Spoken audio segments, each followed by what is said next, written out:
happens from the Strait of Hormuz has been blocked. The other countries, their vessels have been blocked, but there are two countries, their vessels are being allowed to pass, and that strategically is also China. Russia to an extent doesn't cross the Strait of Hormuz that much, but China has been granted that leverage even as Iran goes on to announce that blockade in the Strait of Hormuz. So this is what we are talking about, Block 1, which is a Western bloc, which is where you see, of course, the global powers like US, UK, France, and there is Block 2, which has, of course, Iran, China, and Russia. We will need Rahul's assessment, all this, and India's position, so to speak, and we'll expand onto that thought, Rahul, that you were making earlier, now that the statement by the Ministry of External Affairs is also out.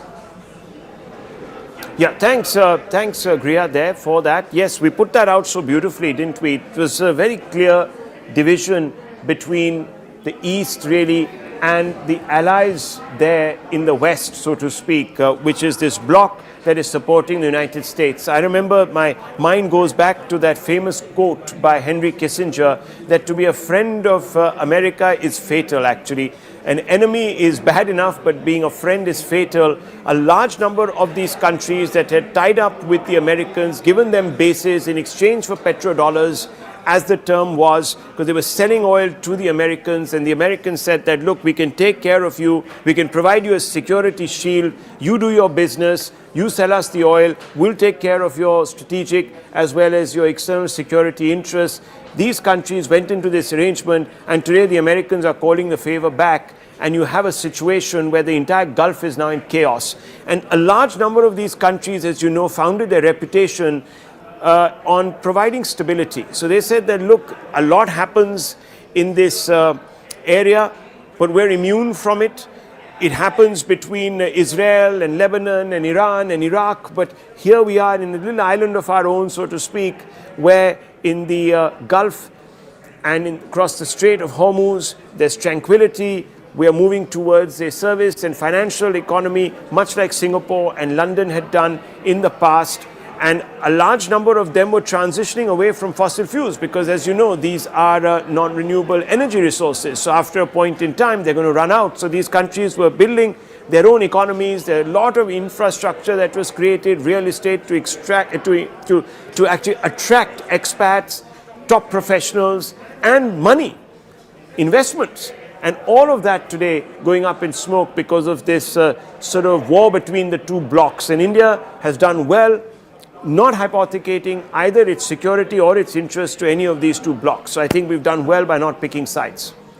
But will India feel the impact or not? Let's go straight across to IDF spokesperson Ben Cohen, who joins us from the front lines, really. Thank you, Ben, for speaking with us.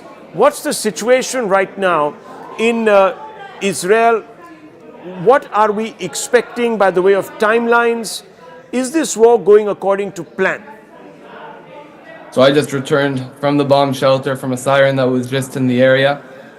We started this Operation Roaring Lion, on Saturday morning when the IDF and the U.S. Armed Forces started a joint operation intended to do one thing, and that's eliminate an existential threat. A threat that's relevant to the state of Israel, to the United States, and to the world at large, and that's been proved over the last few days.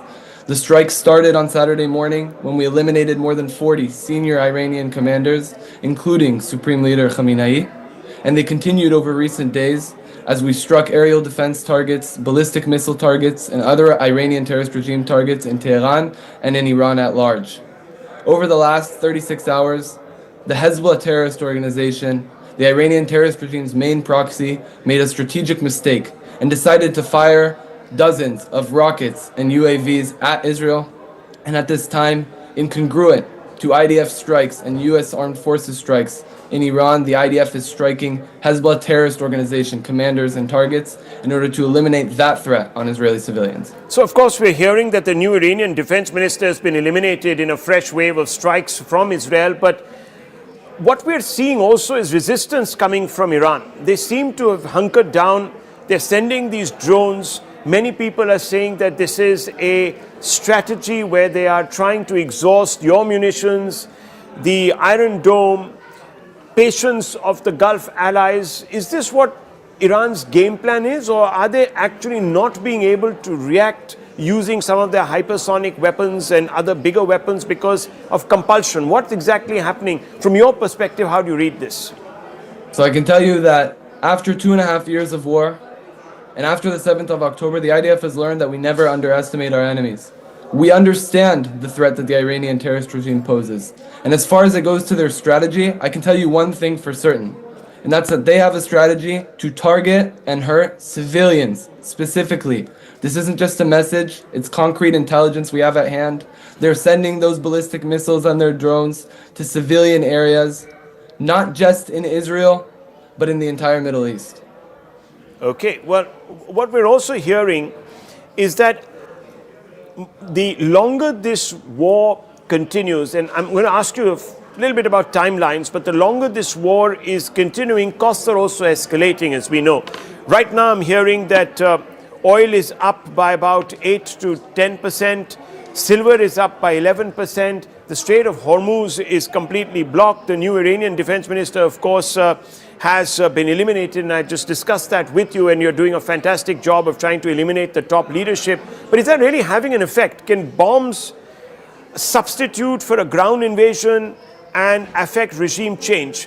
So one is that question, and the longer we obviously stay in this war, there are these knock-on effects. So how do you react to that?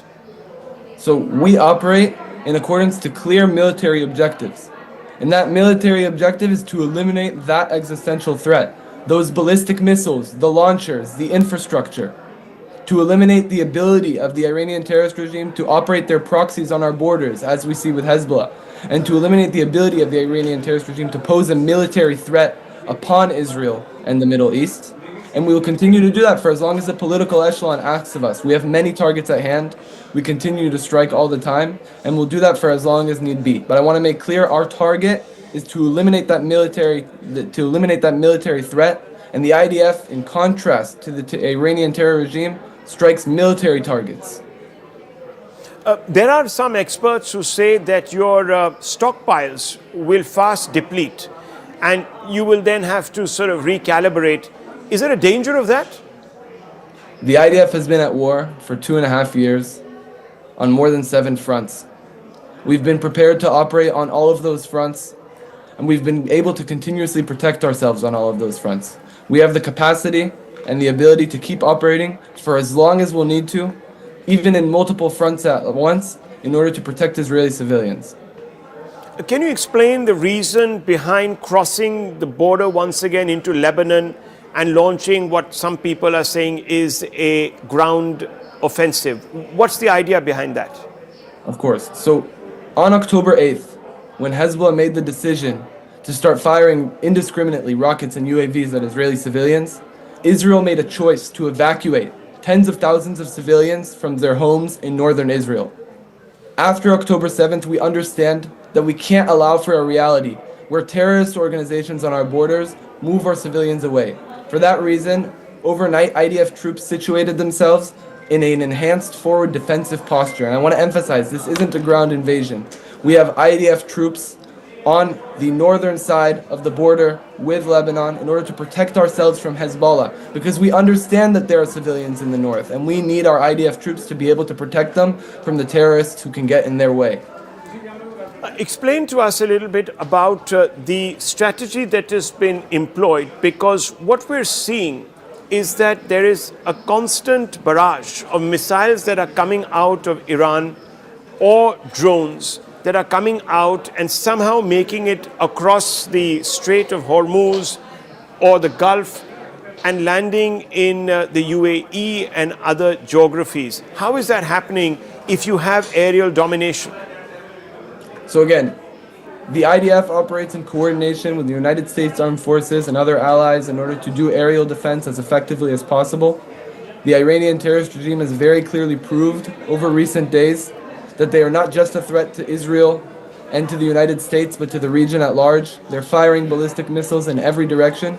We do the best within our operational capacity to defend ourselves, but we understand that there are risks. There are risks involved when you have a terrorist regime with hundreds of and thousands of ballistic missiles that they want to fire on civilians.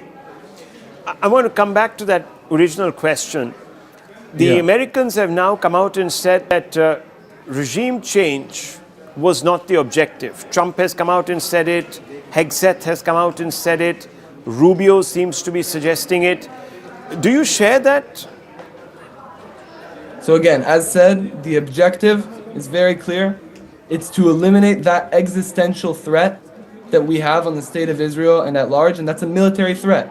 It's the fact that the Iranian regime, since Rising Lion, which is the operation the IDF conducted last year in June, have set out a goal for themselves to manufacture 8,000 ballistic missiles by 2027.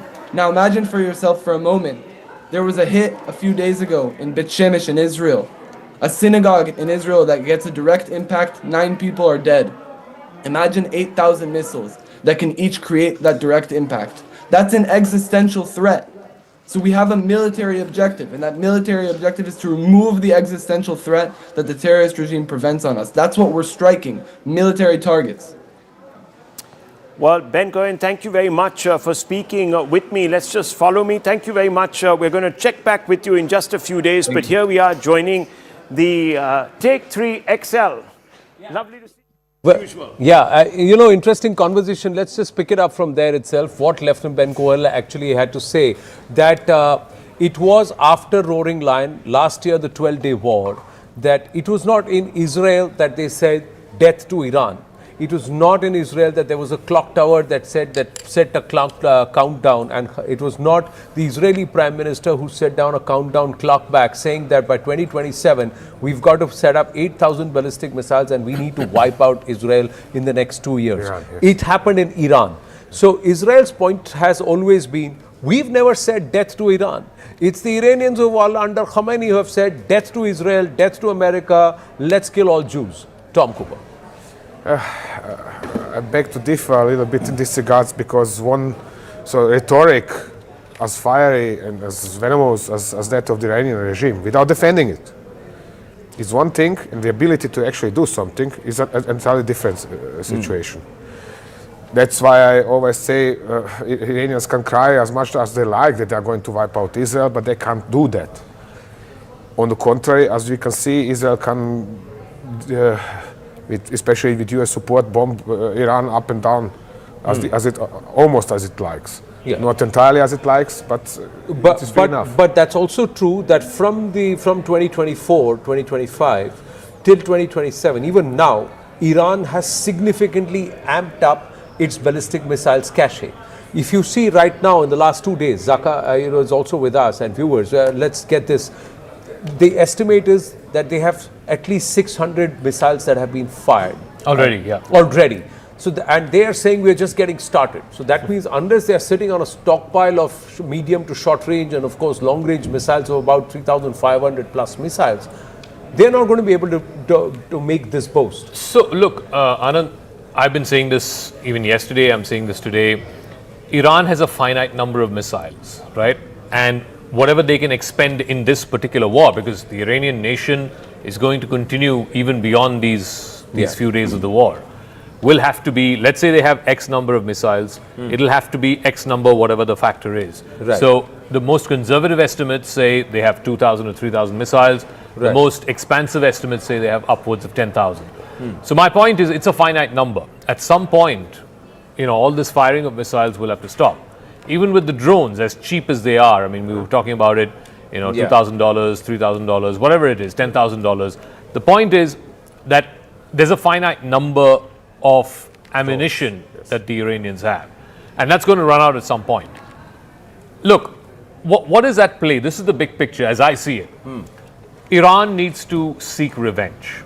Their supreme leader, their spiritual guide, their political and, the man who really controlled that state over the last 40 years is dead, and dead brutally. I mean, I don't want to get into adjectives and stuff, but he got killed like a dog. I'm sorry to say this, but that's really what happened.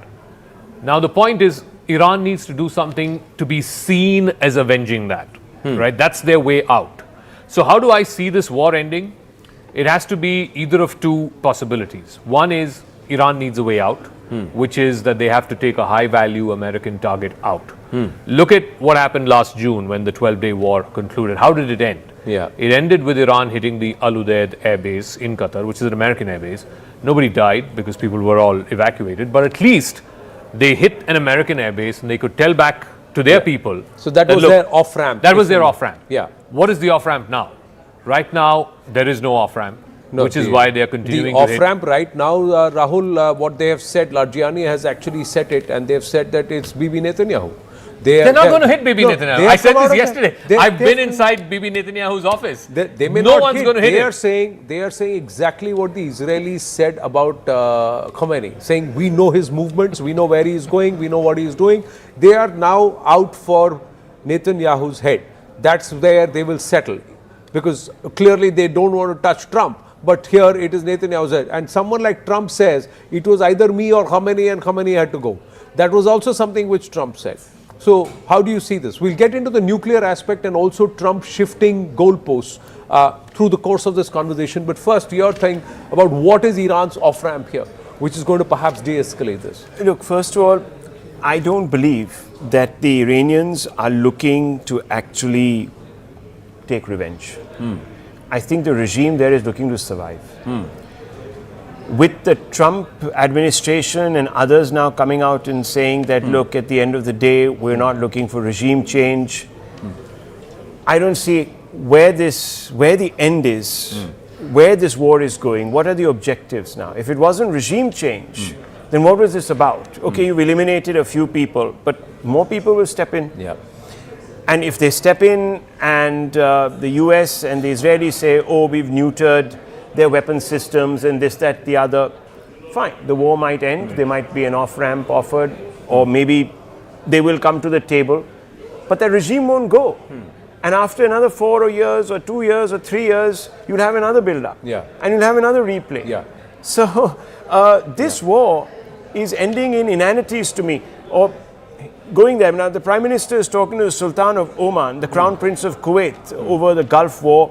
I think the best bet now for these Gulf nations also sort of come together and form a bridge. They're the ones who should sort of talk to Iran, and they should talk to the United States, pull back and say, guys, I think the time has come when you redefine what you're up to here.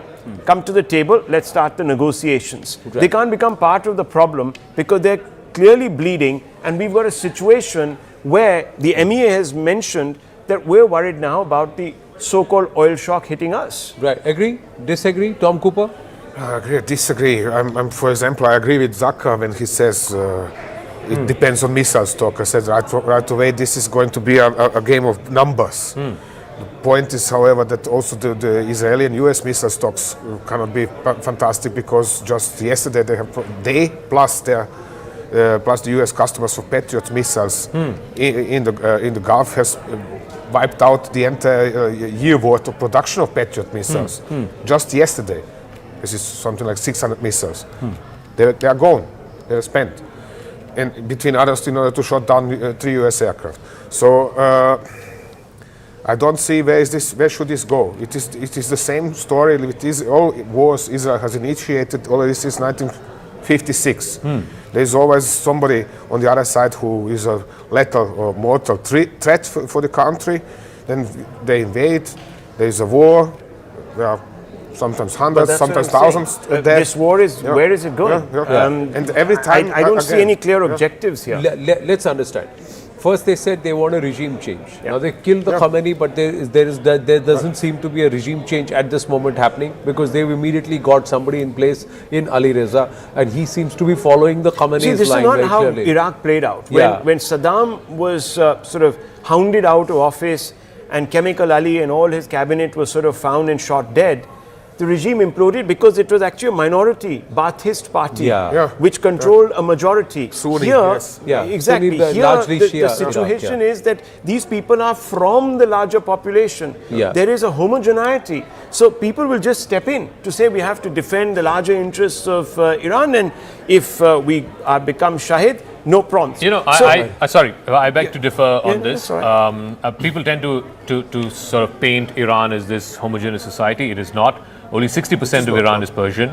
The remaining 40% is Kurds, Azeris. There are all kinds of other Baloch. There are all kinds of other minorities. Now, here's the thing. When they hounded out Saddam Hussein in 2003. It was unfinished business from 1991. The father Bush could not finish it. The son Bush came and tried to finish it. When they hounded out Saddam Hussein in 2003, it took them 2 months between the launch of the war, I think it was called Operation Desert Storm, and then 2 months later they found Saddam Hussein, those famous words, we got him. We got it, right? yeah. Here, the principal objective of the Trump administration, certainly for Mr. Trump individually, was to smoke out Khamenei. Yeah. And he's got that on day one. Tomorrow, like this morning, daybreak in the US, if Trump wakes up and says, that's it, America is done, I'm done, I'm ending this war, Israel cannot continue this war on its own. The rest of the region cannot continue this war on its own. It depends entirely on the United States. Yeah. No, it does. But having said that, But the rest of the region? Hang on. No, What is there to disagree about? Hang on. So the point is Trump has got whatever he wanted. All I'm saying is that He can stop the war tomorrow. That this war is going nowhere. If Trump pulls out, you know what people are going to say?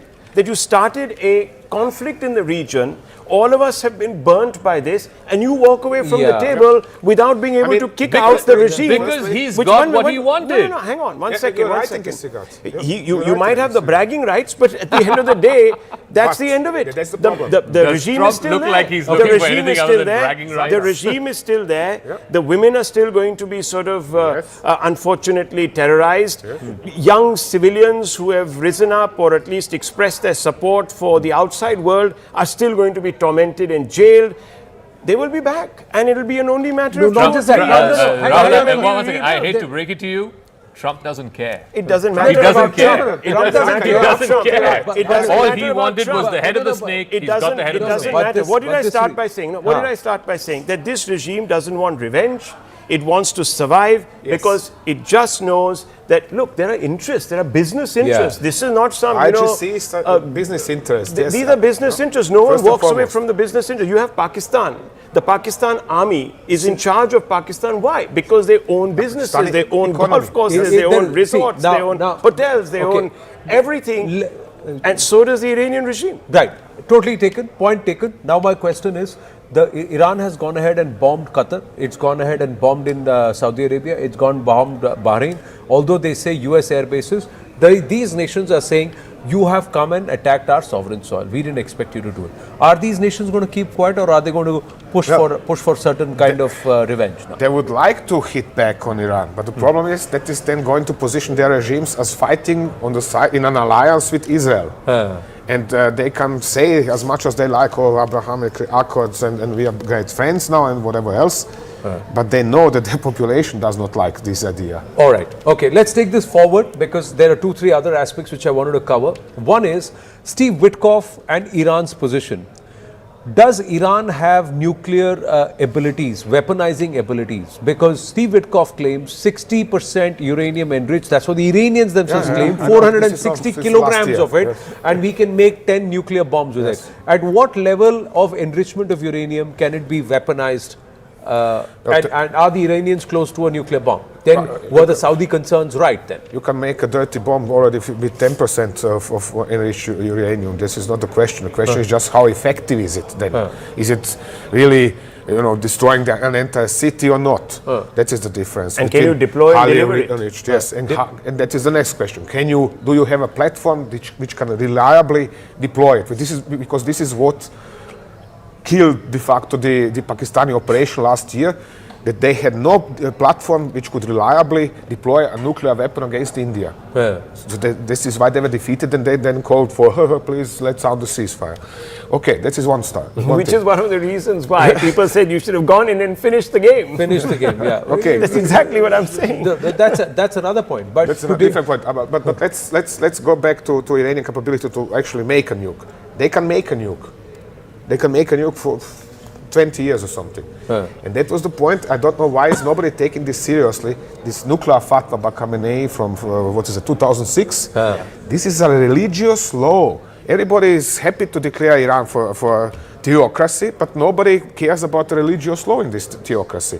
So, really, if you have a religious law which says you are not permitted to assemble and keep assembled a nuclear weapon, this is how I interpret the text of that fatwa, then it means that, dear IGC, shut up, sit down, you can have all the pieces of the bomb, That is very nice, but you are not permitted to build them together. If that is the case, why were the Saudis so hell-bent? Because now it is coming out, viewers, and to all of the, the gents here, that it was not Israel that pushed US. It's been the Crown Prince and Saudi Arabia for the last month and a half that's been pushing the US to move in and attack Iran. I don't buy and that. I don't buy that. They say that either. it's the Saudis because they were very, very... See, let's try and piece together certain Which circumstances. newspaper put Certain this out? circumstantial evidence. Let's just say the Saudis move with Pakistan to sign a nuclear cooperation deal. The Defense Saudis, cooperation. Defense cooperation and also nuclear No, technology. there's no That was the second one. The first meeting was defense. The second meeting was where is about exchange Pakistan? of nuclear. No, it's not about where Pakistan is. That's when we started saying Pakistan is trying to get into a rent-a-new program because when that meeting happened with the Saudis. Now, why were the Saudis moving in this direction, especially nearly a year after the 12-day war? This whole aspect of Iran is going to become nuclear did not start with Israel. Israel has been saying this for a while. Yeah, of late, it started with the Saudis. So there is some merit to this entire speculation. Look, that's what I'm saying. I'll be honest with you. I don't think Iran was anywhere close to making a nuclear bomb.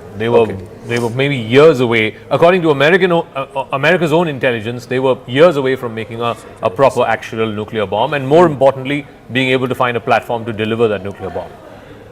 Why did this war happen?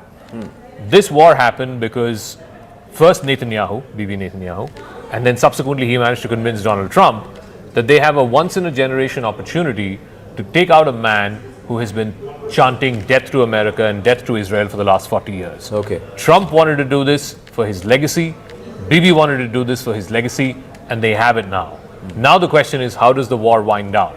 There's only one or two ways in which the war winds down. One is either Iran gets an off-ramp, they get a high-value American target, they either hit the aircraft carrier, I don't know how they'll do that, or they hit a commander who's overseeing the operations, whatever it is. They need a high-value target to take down and then show to their people that Khamenei's death has been avenged. Or the second way in which this can be done is if the Trump administration finds a candidate who is pliable enough, who says, okay, I'm going to put an end to this, like the Delcy Rodriguez of Iran. Right. What did they do in Venezuela? Again, it's apples and oranges, but at the end of the day, they shifted one guy out. They removed one guy, found the second in command and said, you take charge and we've got a deal. What did Trump do with the Houthis? People tend to forget this. He started this whole bombing campaign of the Houthis right after he came to office. Yeah. He did that for about a month, and then he realized he's not going to be able to stop the Houthis, or at least decapitate them in a way that they stop attacking ships on the Red Sea. What did he do? He cut a deal with the Houthis.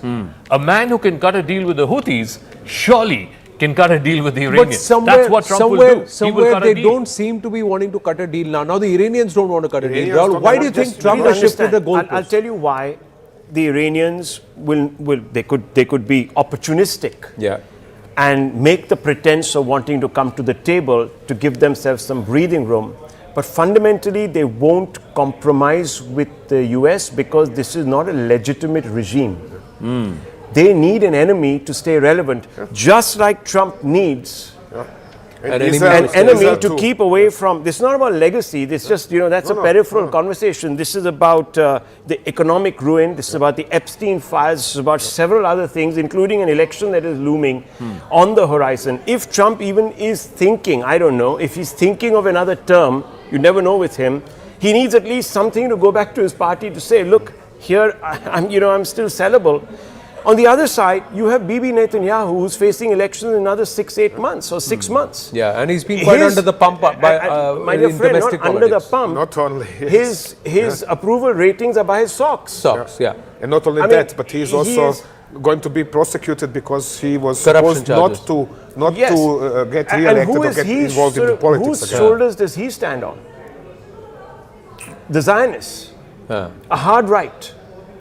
Are those going to compromise with Israel? No. See, you've got to understand that over the last 2.5, 3 years, Israel has found one excuse after the other to prolong that war that began on October 7th. So if it's not going into Gaza, then it's going down some other rabbit hole like the Hezbollah in Lebanon and this, that, the other.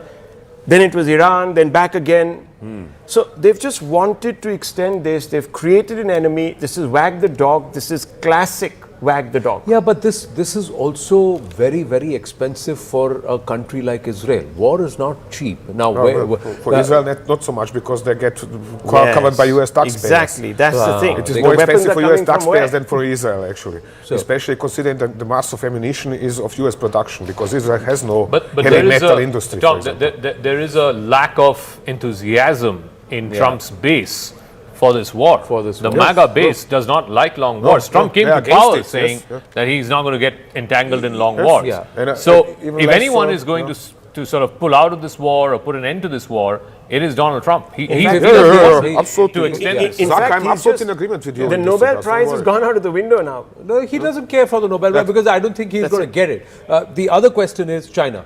What's happening right now, viewers? We are looking at a blooming energy crisis. Every nation buys oil and keeps stock for at least about 30 to 60 days. Even Bharat would have got its barrels in place for at least 30 to 60 days. But then if this war continues, the energy crisis looms. Europe is already facing a price up on its LNG because Qatar has stopped production. What's China's game here? Because a lot of the oil, if the Strait of Hormuz closes, they are going to make sure that even Chinese ships don't go there because the US or the Israeli will come and bomb it, or somebody else will bomb a Chinese tanker and say, listen, nothing close. If ours doesn't go, theirs won't go either. Especially Israelis. Yeah, Israelis will do that. That's going to happen. China has already cut down, the refiner has already cut down production. What's China's game here? Because it's backing Iran. And is it going to help Iran militarily? Is it going to ensure this war prolongs, or it's also in its interest that it tries to figure out an off-ramp for Iran? It's a good question. I would say that they are certainly going to continue doing like if they are doing nothing and just monitoring while doing their usual plausible deniability, which is, for example, supplying surface-to-air missiles to Iran via Afghanistan down to Zahedan or to Mashhad or to whatever the cities are in eastern Iran. Right. By flights of nocturnal flights of their transport aircraft. This is quickly done and nobody can say anything against this. Beyond that, they are going to wait for their moment, because we should not forget one thing. This is almost unknown in the public, that Israel and China are at war. At least their intelligence services are at war already for 20, 30 years. They are killing each other, especially in Africa, bombing each other, assassinating each other, and so on and so on. And the Chinese, at some point in time, they went so far that they have positioned the camera, captured a Mossad operative, and then assassinated him in front of camera and sent the video to the Israeli embassy. Wow, this is something which is not relevant or not known to this part of the world as much, that there's so much happening in Africa. So the Africa dimension comes into play, and that Israel, so that's what Tom Cooper is saying, China and Israel have been at war, their intelligence agencies. So they are going to sit and wait patiently until a certain point, and then when it hurts too much, then they are going to act. In what fashion, that's something I cannot predict. We've got limited time, 3 minutes, so let me start with you and then we'll circle back to Rahul and Zaka and then end here. Prime Minister Narendra Modi's silence has seen a lot of domestic politics. He's not said much about, he's not commented about the Khamenei killing. He has called up various heads of state, but nothing about the war from him, from his handle. You think that's a right position? Because many are questioning the silence. The opposition is questioning his silence. Well, look, I don't know anything at all about Indian politics. I can say only following. He has to care about the country of 1.4 billion. And he's somebody who thinks about developing this country for the next 20 years in advance. In this regards, he's already not just one, but several magnitudes better than any other politicians I know around. Okay. So now to get dragged into this idiocy, I wouldn't be keen to be in his position and get dragged into this. I would. So that's your assessment. Also hold silent and keep quiet. Better to stay silent and keep quiet. Rahul? Yeah, I think, look, fundamentally, Iran, is it really a great friend? I mean, if you were just forced to flip a coin and choose a side, I still go with the Israelis a little bit. At least they've helped us when, we've been down and out in conflicts too. The Iranians, I'm sorry, they've put the Muslim world first on many occasions. Yes. So, yes, there is one complication though. There's one wrinkle, and there is a port, the Chabahar port, in which we had made huge investments. The idea was to try and thwart the Gwadar China-Pakistan axis. Yeah. And that's my worry. And I think the calculation perhaps in New Delhi is this. It's better to be on the winning side. So when things are divvied up by the new regime, or by a regime that might be perhaps more conducive to working with the West and so on and so forth, we can use our good offices to get back into Chabahar, like we did in Afghanistan, for example, when there was a transition. We got those contracts to build and so on and so forth. And of course, the Americans then walked out, and we were worried that all those contracts would go out of the window. Then we had to do business with the Taliban. We sort of held our nose and we did business.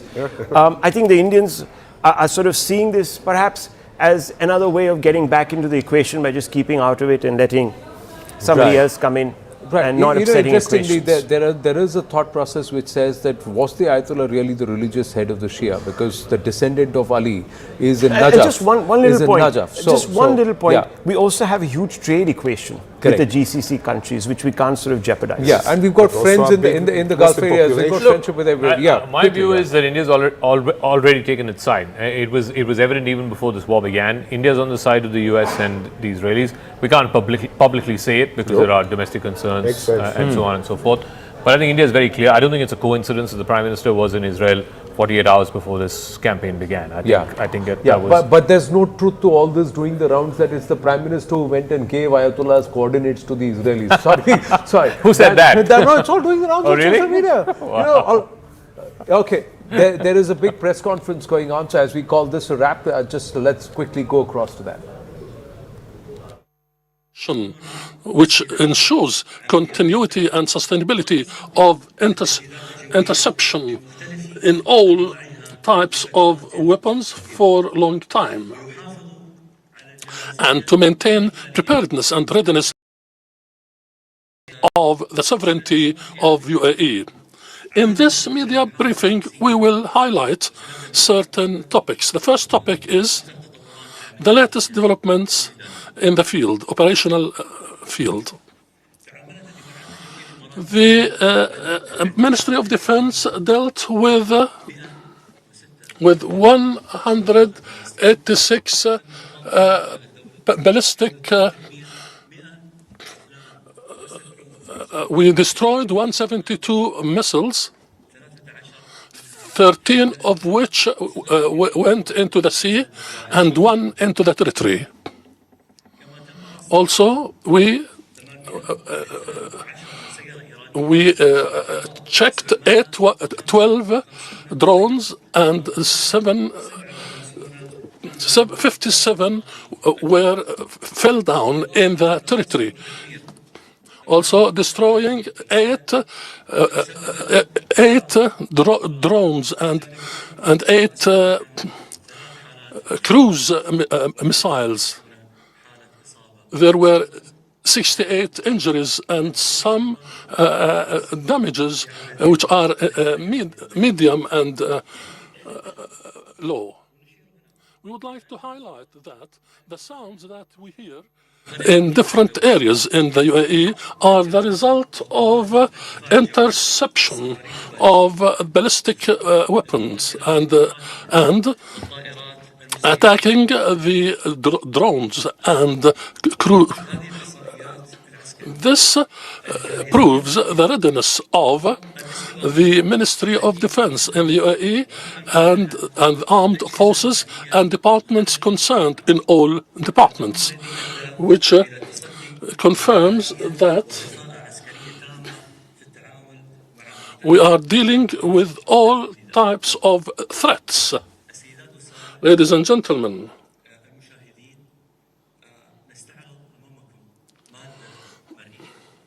now we will show you some samples of attacking our jet Mirage 2000, attacking the aggression of the Iranian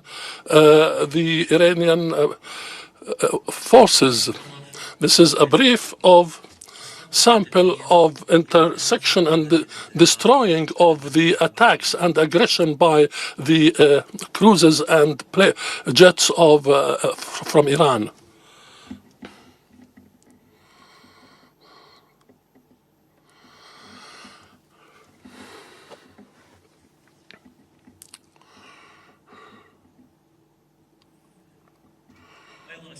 Also, ladies and gentlemen, I would like to highlight the drones that were damaged and missiles that were damaged by our Air Force.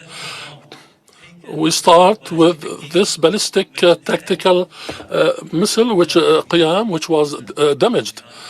We intersected hundreds of these missiles. Another missile, cruise missile, which is a threat that we face, and it is difficult sometimes to deal with these crews, but we destroyed them and intersected them through our defense forces in the UAE. Also, Shahid drone 136 was intersected. Hundreds of these were destroyed and damaged.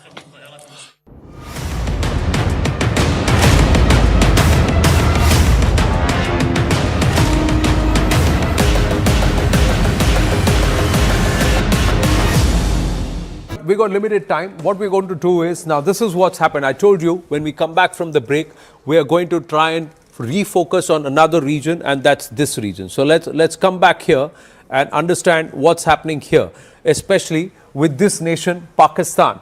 What's happened is India has, and Manoj Kumar Gupta getting this, Daniel Scheinman has also put us the map that India is doing an exercise in this region, and there is a NOTAM that's been issued in this region.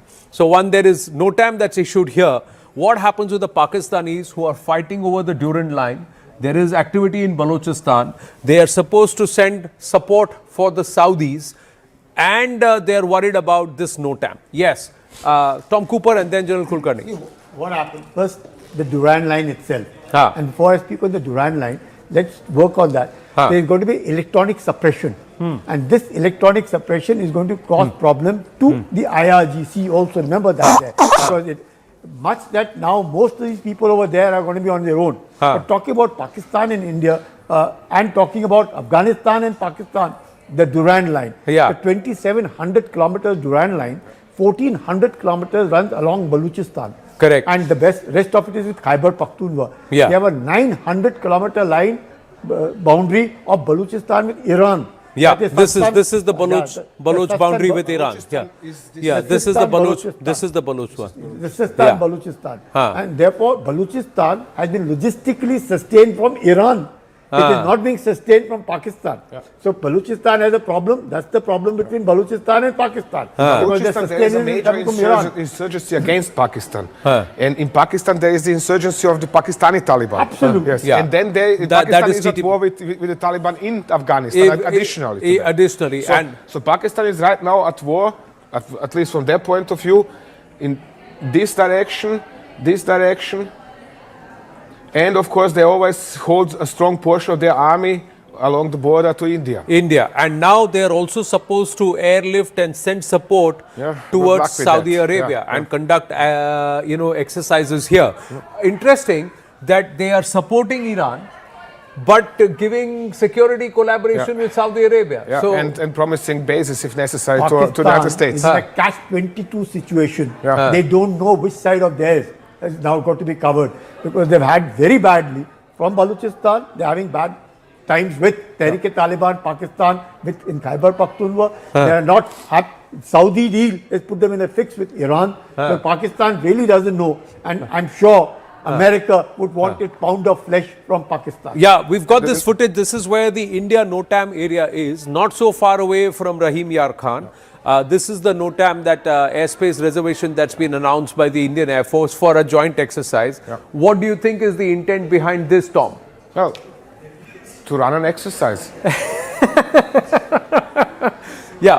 And Pakistan, just to remind them that India is still here. It's as simple as that. Nobody wants to provoke. I mean, I know the Indian government, how it operates, or at least understand it. I do not say that I know it in person or something.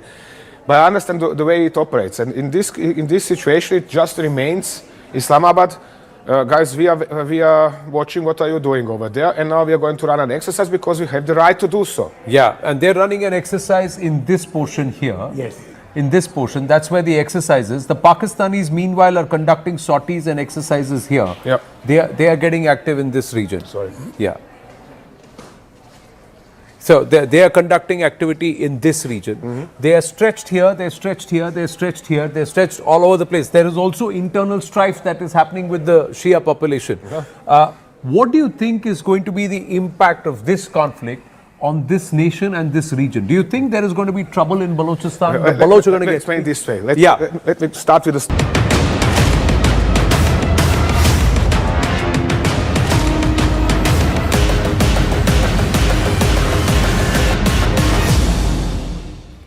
So the big question is, how will this war in the Gulf end? It's no longer just America and Israel on the one side and Iran on the other. The entire Middle East, America's Gulf Arab allies from Saudi Arabia, UAE, Bahrain, Oman have all been dragged into this wider regional conflict. How may this possibly move towards some kind of cessation or culmination? I'm now joined by a very special guest. Professor Jeffrey Sachs is a leading economist with the Columbia University. Thank you very much, Professor, for speaking with us. First of all, what is your assessment of what has happened over these last 3 days? This joint American-Israeli airstrikes on Iran, the taking out of Ayatollah Ali Khamenei, the supreme leader of Iran. What do you make of what's happened over these last 3 days? This is a reckless, illegal, and very dangerous action. This is a blatant violation of the UN Charter, and it is leading to regional war, obviously. It has to stop. The way for this fighting to end is for the United States and Israel to leave, because they started this. This is why it happened. There was no motivation for it other than basically the hegemonic aspirations of Israel to control the Middle East and the United States to control the world. And other than that, there was no imminent threat. There was no reason for this. Killing the religious leader as well as the head of state of Iran was a poisonous action. The U.S. and Israel made a terrible mistake, and they have to stop the fighting. President Trump's motivations, I'll get to Israel in 1 second, but President Trump's motivations in this war was to eliminate Ayatollah Ali Khamenei, the supreme leader of Iran. He's done that. He's achieved that already within the first 24 hours of this war. Why is he still continuing this war then? How can a president of the United States have as a goal the murder of the head of state of another country? It's barbaric. If that's his goal, it's barbaric, it's illegal, it's vulgar, it's dangerous. Having said that, the United States should stop any further attacks and just leave. Do you believe that Trump really cares about regime change? I mean, look at what he did in Venezuela. There was no regime change. He replaced one man with a woman. He can do the same thing in Iran. He can't do anything other than commit murder or kidnap presidents, so everything is delusional. You are correct, though. He can just go home, which he should do. Leave the rest of us in peace. This is a move completely against the interests of the United States of America and against the opinion of the American people, who are 3-1, that is 75% to 25% against this action. So why do you think he's continuing it, particularly for a president who came to office saying he's not going to, launch these endless wars in the Middle East or anywhere else in the world? His MAGA base doesn't approve of it. Why is he still stuck in this? I think that there are two reasons. One, the U.S. deep state, which is led by the CIA, has global hegemonic aspirations. Those continue. And the CIA is the main driver of American foreign policy, not the President of the United States. The second reason is Israel. Israel is tightly connected with the CIA through Mossad. This is a long-standing plan. Netanyahu said yesterday this is the culmination of his 40 years dream. This isn't something that just came up last week because negotiations bogged down. This is something that Israel has been calling for decades. Israel has a very unusual stranglehold on the United States, including the CIA, which is in very close partnership with Mossad. So this is a deep state operation. It is also a part of a broader U.S.-Israeli hegemonic approach. It's not disconnected from what happened in Venezuela, because that's also part of the idea. The U.S. wants to control the Americas. It wants to control the Middle East. It wants to have the lever over oil. It wants to tell India whether to get oil or not to get oil, and at what price to get oil, and at what price not to get oil, and whether to trade with Russia. Now it wants to say whether to trade with Iran. Who's going to get control? So this is a matter of control. It's absolutely reckless and completely in violation of every international standard. The Prime Minister of India was there in Israel 2 days before Israel and America launched this operation against Iran, and many are saying that that's not a coincidence. What do you make of that? I hope it is a coincidence. This action by Israel is a criminal action, in my view, and a very dangerous one. And I hope that India, as president of the BRICS this year, upholds the UN Charter. The United States and Israel have blatantly, vulgarly, and dangerously threatened the UN Charter with this action. The UN Charter, Article 2, Paragraph 4, says that no nation may threaten the use of force or use force against another sovereign state. That's straightforward. So this is absolutely a vulgar and dangerous violation. And Netanyahu explained it, as I said, clearly. He's been dreaming of this for decades. I've been making that very point for years and years and years. And then Netanyahu came out and confirmed it. This is his lifelong ambition, to bring the United States into a civilizational war with Iran. How reckless is that? Iran has responded by targeting some of these Gulf Arab allies of the United States: Saudi Arabia, United Arab Emirates, Bahrain, Oman, Qatar, Kuwait. Why do you think they're doing that, and how may the U.S. choose to now respond to this? Well, they're not targeting those countries. They're targeting the U.S. military bases in those countries. This is a difference. These countries and many others are essentially occupied by the United States. When you have a U.S. military base, you're occupied by the United States. You lose your freedom. You lose your maneuver. You have the CIA hosted in your own country. You're always looking over your own shoulder. What Iran is doing is attacking a network of U.S. military bases along the Persian Gulf. America was the main security guarantor for all of these countries: Saudi Arabia, Kuwait, Bahrain, Oman, Qatar. That security guarantee seems a bit weak now, given what's happened in the last few days.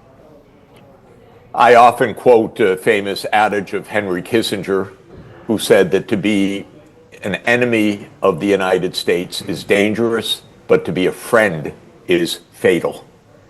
Countries that rely on the U.S. security guarantee go under, usually by the United States itself, which turns on you. But to be a friend of the United States is absolutely to put yourself in peril. Look at Ukraine. The United States said, "We have your back. You will join NATO." And Ukraine is being destroyed because a regime came to power that said, "We'll go with the U.S. rather than neutrality." And the consequences are devastating. For these Gulf states, it's a big mistake that they think that their security comes from the United States. Their insecurity comes from the United States. So, finally, Professor Sachs, how do you see this war ending? How do you see this war ending, and by when do you see this war ending? I know how it can end, which is that the United States and Israel should go back to their own homes and stop bothering other people, and the war would end. Iran would stop fighting and the war would end. That's how it should end. How it will end, I cannot say, obviously, because we're led by irrational and dangerous people in the United States and Israel. So they have lusted for this war against their own publics, against all logic, against all strategic considerations, and these are very dangerous people. And in the United States, we do not have a constitutional order. We do not have Congress that plays a role. This is basically an executive branch decision-making by the CIA and by the White House. So it's very dangerous and very unpredictable. This makes no sense, this war. It's dangerous for everybody. It's dangerous for India. It's dangerous for China. It's dangerous for the BRICS. It's dangerous for Europe. It's dangerous for the Middle East. It's dangerous for the United States. It was a war of choice that never should have happened. All right, Professor Jeffrey Sachs from the Columbia University, thank you very much for joining us here on CNN Good News. to be with you. Thank you. All right, we'll take a quick break here on the program, but news and updates continue right on the other side.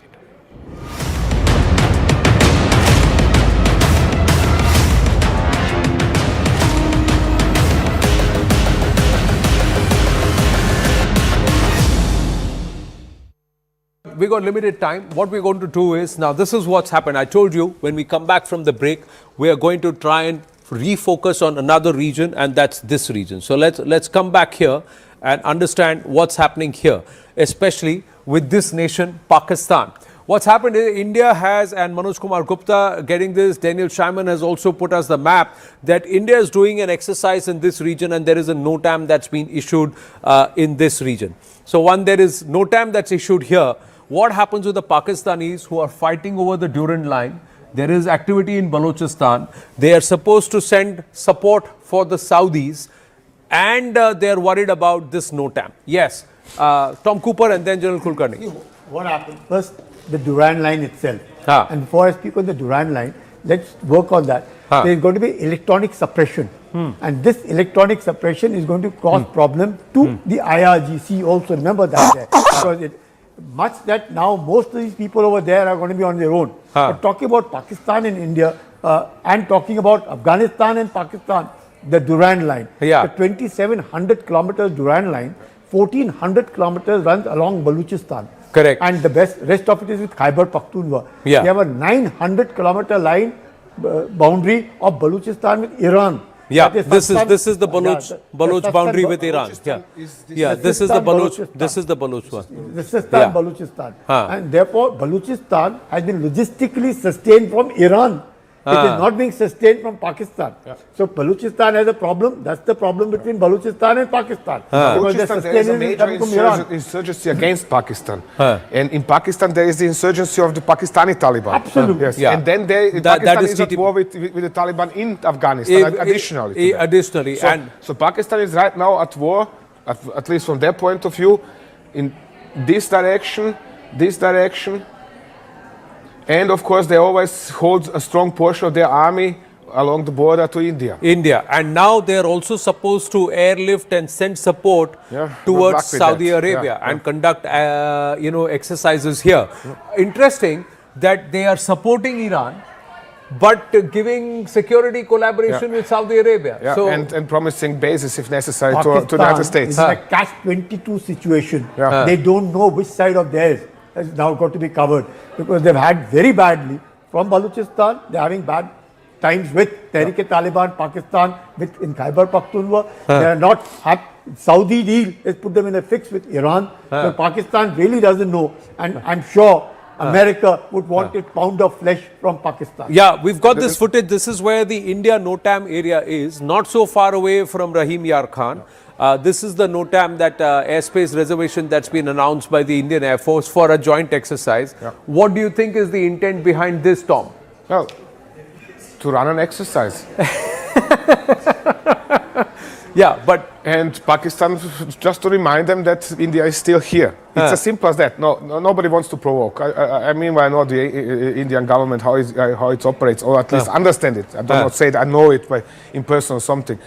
But I understand the way it operates. And in this situation, it just remains Islamabad. Guys, we are watching what are you doing over there, and now we are going to run an exercise because we have the right to do so. Yeah, and they're running an exercise in this portion here. Yes. In this portion, that's where the exercise is. The Pakistanis, meanwhile, are conducting sorties and exercises here. Yeah. They are getting active in this region. Sorry. Yeah. So they are conducting activity in this region. They are stretched here, they're stretched here, they're stretched here, they're stretched all over the place. There is also internal strife that is happening with the Shia population. What do you think is going to be the impact of this conflict on this nation and this region? Do you think there is going to be trouble in Balochistan? The Baloch are going to get... Explain this way. Let me start with the start in Pakistan. Okay. Pakistan is broke. Okay. Bankrupt. Okay, and this is not since yesterday, but for some 50 years, huh? Yes. Yeah, at least. Okay. What was it? 24 IMF programs in Pakistan and something like that. Okay.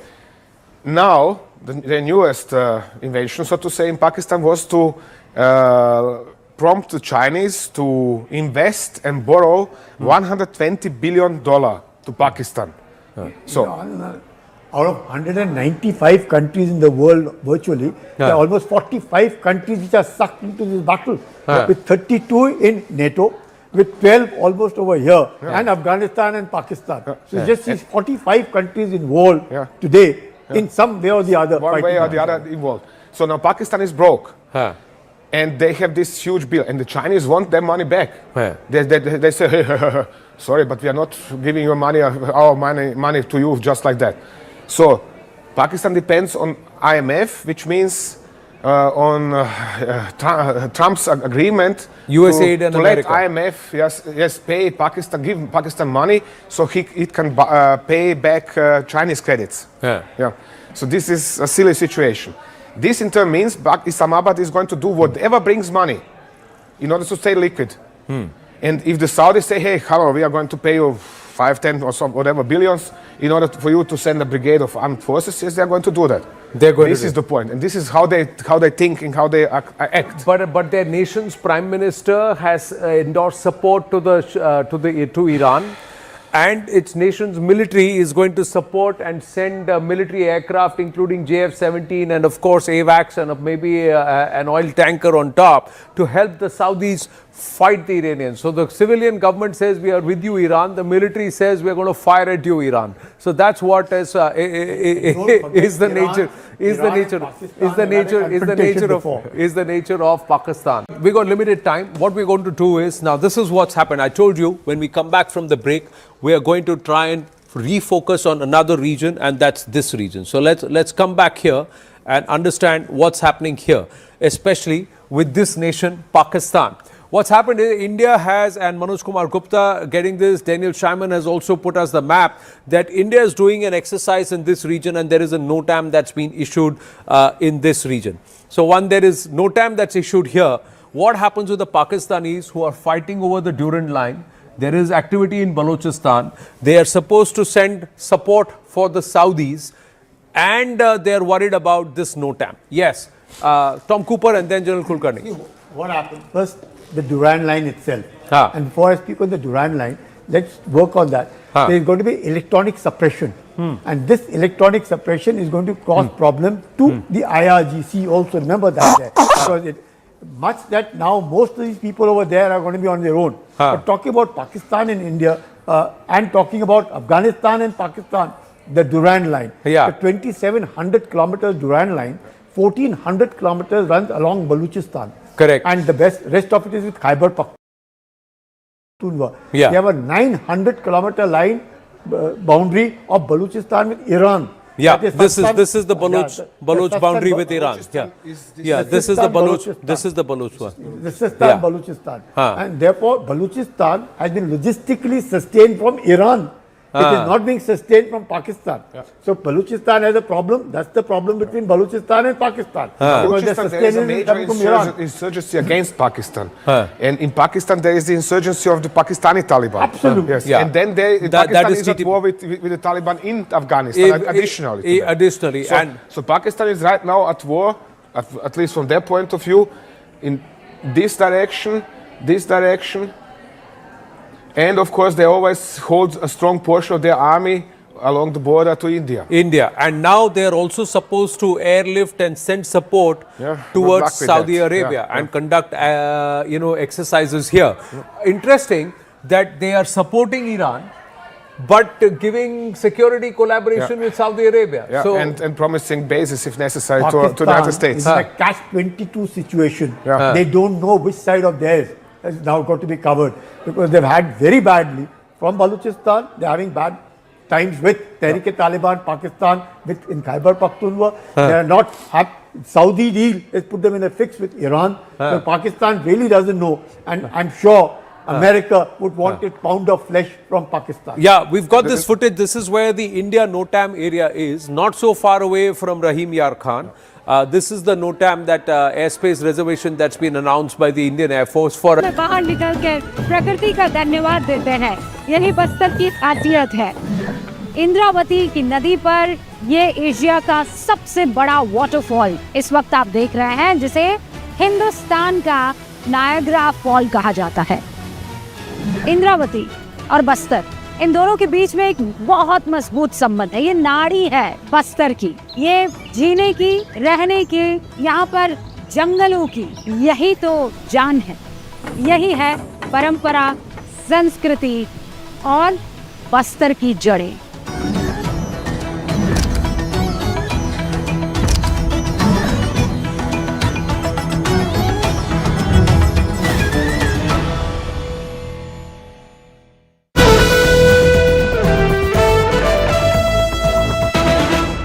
Brought to you by all new MG Hector. Air India Premium Economy, the premium you deserve. PNB MetLife Life Insurance, always ready for life. And MG Windsor, India's #1 EV.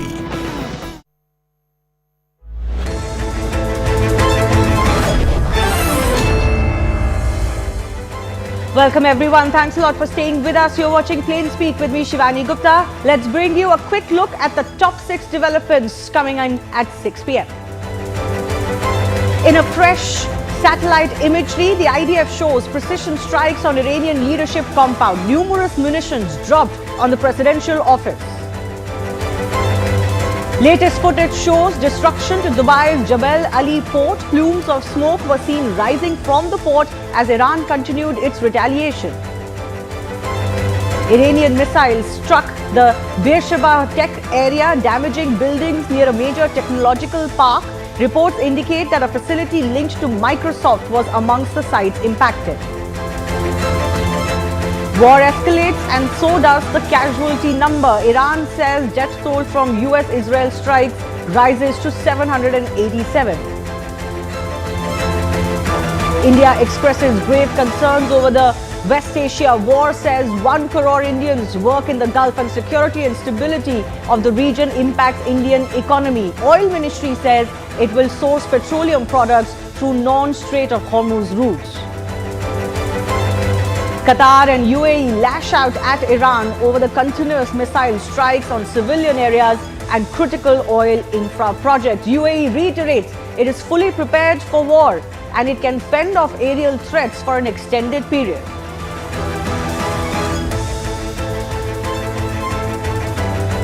All right, let's first get you the big story that we're tracking right now, which is the American response or the American justification to this entire war. The West Asia conflict escalating into a bloody, high-stakes confrontation. The recent decapitation strike against Iran's leadership was hailed by Washington as a preemptive defensive measure. Yet Tehran has refused to surrender, retaliating with missiles and drone attacks. American officials insist they are hitting key military targets to neutralize threats, but the world And even Americans at home remain confused about why the attacks began. Was Iran truly an imminent threat, or did the US act prematurely, sparking a wider war? Now, the stakes are enormous. Ethical questions, unclear objectives, and inconsistent messaging threaten American assets, while Gulf nations too continue to get pounded and global allies watch nervously. We will, of course, get you exactly what is the frame of mind as far as these Gulf countries are concerned, because all of them have come under attack now and are under continuous attacks. Even today, through the afternoon, we've heard of more and more key installations, even a tech park, for example, coming under attack under these strikes. So as the missiles continue to fly, the question is, has America truly justified its actions in Iran, or has it plunged the world into another unpredictable war? Take a look at how this has gone on so far as the justifications are concerned. Now, first, Donald Trump launched the rhetoric saying that when they are done, by the time they are done, he told the Iranian people, take over your government. He said this would be your best chance in a long time to have your own say. The message was clear. The US was openly calling for regime change. But next, Defense Secretary Pete Hegseth, when he spoke last evening, he signaled a complete shift. He said, and I quote, "This is not a so-called regime change war, but the regime sure did change." He also went on to say that they don't actually believe in those endless wars of the past. This is not Iraq, he said. This president understands that they're not into nation building or democracy building. Suddenly, the official line was no longer about overthrowing the government, even as the leadership was decimated. Then, Secretary of State Marco Rubio framed the operation in a completely military term, as he said that the real reason was to eliminate the threat of Iran's short-range ballistic missiles and naval threat. The focus has moved on to neutralizing Iranian capabilities rather than political goals. The American message has evolved from regime change to denial of regime change to defensive mission, leaving allies and frankly the larger public scrambling to understand the US objectives. And Marco Rubio was pressed on this. Even he was frustrated while explaining the reasons. I don't understand what the confusion is. Let me explain it to you. The United States is conducting an operation to eliminate the threat of Iran's short-range ballistic missiles and the threat posed by their Navy, particularly to naval assets. That is what it is focused on doing right now, and it's doing quite successfully. I'll leave it to the Pentagon and the Department of War to discuss the tactics behind that and the progress that's being made. That is the clear objective of this mission. Now, by all accounts, it is not going to be as cut and dry or as single focus. America's objectives are multifold, even if the messaging has been a little bit confusing. So let's break those down for you, and those objectives are going to be possibly met in a long-term war or conflict now, as Donald Trump has indicated. First, of course, is to eliminate, as they called, the imminent threats which are posed by Iran's growing missile program and hostile actions. Donald Trump suggested one of them could actually be capable of landing in American soil, which cynics say is not the truth. American forces, their allies, all of them are top priority. The second priority is to stop Iran's nuclear ambitions. That has not been hidden by America, to ensure that Iran can never obtain a nuke. Even here, though, there are critics who believe Iran wasn't close to developing one. Third, the United States is aiming to destroy Iran's missile capabilities, its naval power, hitting ballistic missile sites, naval assets, and critical military infrastructure. Fine. Fourth, leaders say one goal is to punish Iranian support for terrorism in the region, something that has even been targeting America for nearly 50 years. And they've not shied away from saying that this was a terrorist regime, this was an unjust, evil regime. Fifth, the campaign is meant to stop Iran's wider power projection across the Middle East, limiting its influence and ability to destabilize neighboring states. And finally, the operation is a means of supporting the destruction of key Iranian leadership that can't be ruled out. And of course, that is something that they had started off with, giving that hope to the Iranian public. Donald Trump said, "I promised help to the Iranians and I have delivered on that." With so many aims on the table, though, the debate is whether these objectives can be achieved without a prolonged regional conflict, which everyone would want to avoid.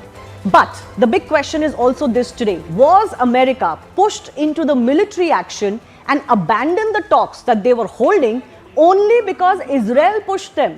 Well, US Secretary of State Marco Rubio's statement certainly seemed to suggest that, and Iran has latched onto it. So take a look at what Marco Rubio said. He said, we knew that if Iran was to be attacked, even by someone else, he's talking about Israel here, they would immediately come after us, and we were not going to sit here and absorb a blow before we responded. So he basically suggested Israel gave us no choice. They were going to attack.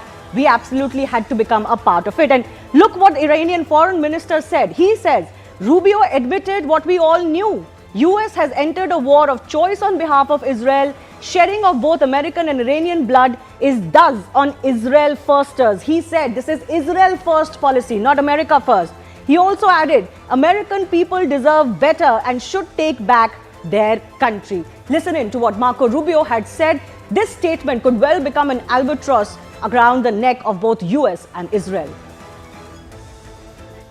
There absolutely was an imminent threat, and the imminent threat was that we knew that if Iran was attacked, and we believed they would be attacked, that they would immediately come after us. And we were not going to sit there and absorb a blow before we responded, because the Department of War assessed that if we did that, if we waited for them to hit us first after they were attacked, and by someone else, Israel attacked them, they hit us first, and we waited for them to hit us, we would suffer more casualties and more deaths. We went proactively in a defensive way to prevent them from inflicting higher damage. Had we not done so, there would have been hearings on Capitol Hill about how we knew that this was going to happen and we didn't act preemptively to prevent more casualties and more loss of life. Right. We're also, of course, getting more breaking updates that the Prime Minister has now spoken to one more Gulf country, Kuwait's leadership, after all of these attacks that have been continuing. So he's, remember, spoken to UAE and other countries in the last 2 days. He has now spoken to the Premier in Kuwait as well. This is the big update that we're getting right now. We'll get you details as we get it as well. So he has spoken to the Amir of Qatar, and there have been earlier talks with the other leaders as well. Remember, Prime Minister Narendra Modi has been consistently condemning the retaliatory strikes by Iran on these Gulf countries, particularly targets which are civilian in nature or key infrastructure. And that has not gone down well either with the Gulf countries or with their allies. And India has definitely stood with its Gulf country allies in this hour, condemning the unplanned attacks from Iran, not just against US bases alone, but also attacking civilian infrastructure, those living in residential buildings, hotel buildings, airports, while people were there inside airports, etc. I am also joined by Sanjay K. Verma, former Indian diplomat, joining us. Sir, your first comments on the Prime Minister speaking to so many leadership of the Gulf countries, one more Gulf country that he has spoken to today, clearly setting out an agenda as far as India is concerned. Prime Minister Modi has one thing on his mind, and that is the safety of India's citizens spread all over the Middle East. And that is why he is connecting with all the leaders in the Middle East to seek their assurances that Indians will be safeguarded. Second point, which is extremely important, is when it comes to a regime change, which you mentioned a little early, regime change doesn't mean just taking out a leader. That regime has been there for last 40 years plus, and therefore the entire structure of the government is the regime. I don't think that objective has been reached, and just knocking out the supreme leader of Iran does not really mean changing the regime. Just hold your thought there. I'm going to come back to you, sir, on your thoughts on the messaging that we've been seeing from America and how other countries would be perceiving it, including their domestic audiences and opposition to Donald Trump in America. I want to go across to my colleague Akansha also, who's joining us. Akansha, give us the latest on the conversation that the Prime Minister has had. Right. So it's very important to highlight that while Prime Minister Modi has spoken to the Amir of Qatar, Sheikh Tamim bin Hamad Al Thani, he's not just condemned the attacks on Qatar, but he's also thanked the Amir for his support and care of the Indian community in Qatar. Now, there's in fact a significant Indian diaspora over there, and Qatar happens to be one of those liberal, moderate Islamic nations, not just apart from being a US ally. The fact of the matter is that of late in the last decade, ever since Prime Minister Modi came to power, we've seen that there's been an increase and ramping up in the overall bilateral trade relationship between Qatar and India.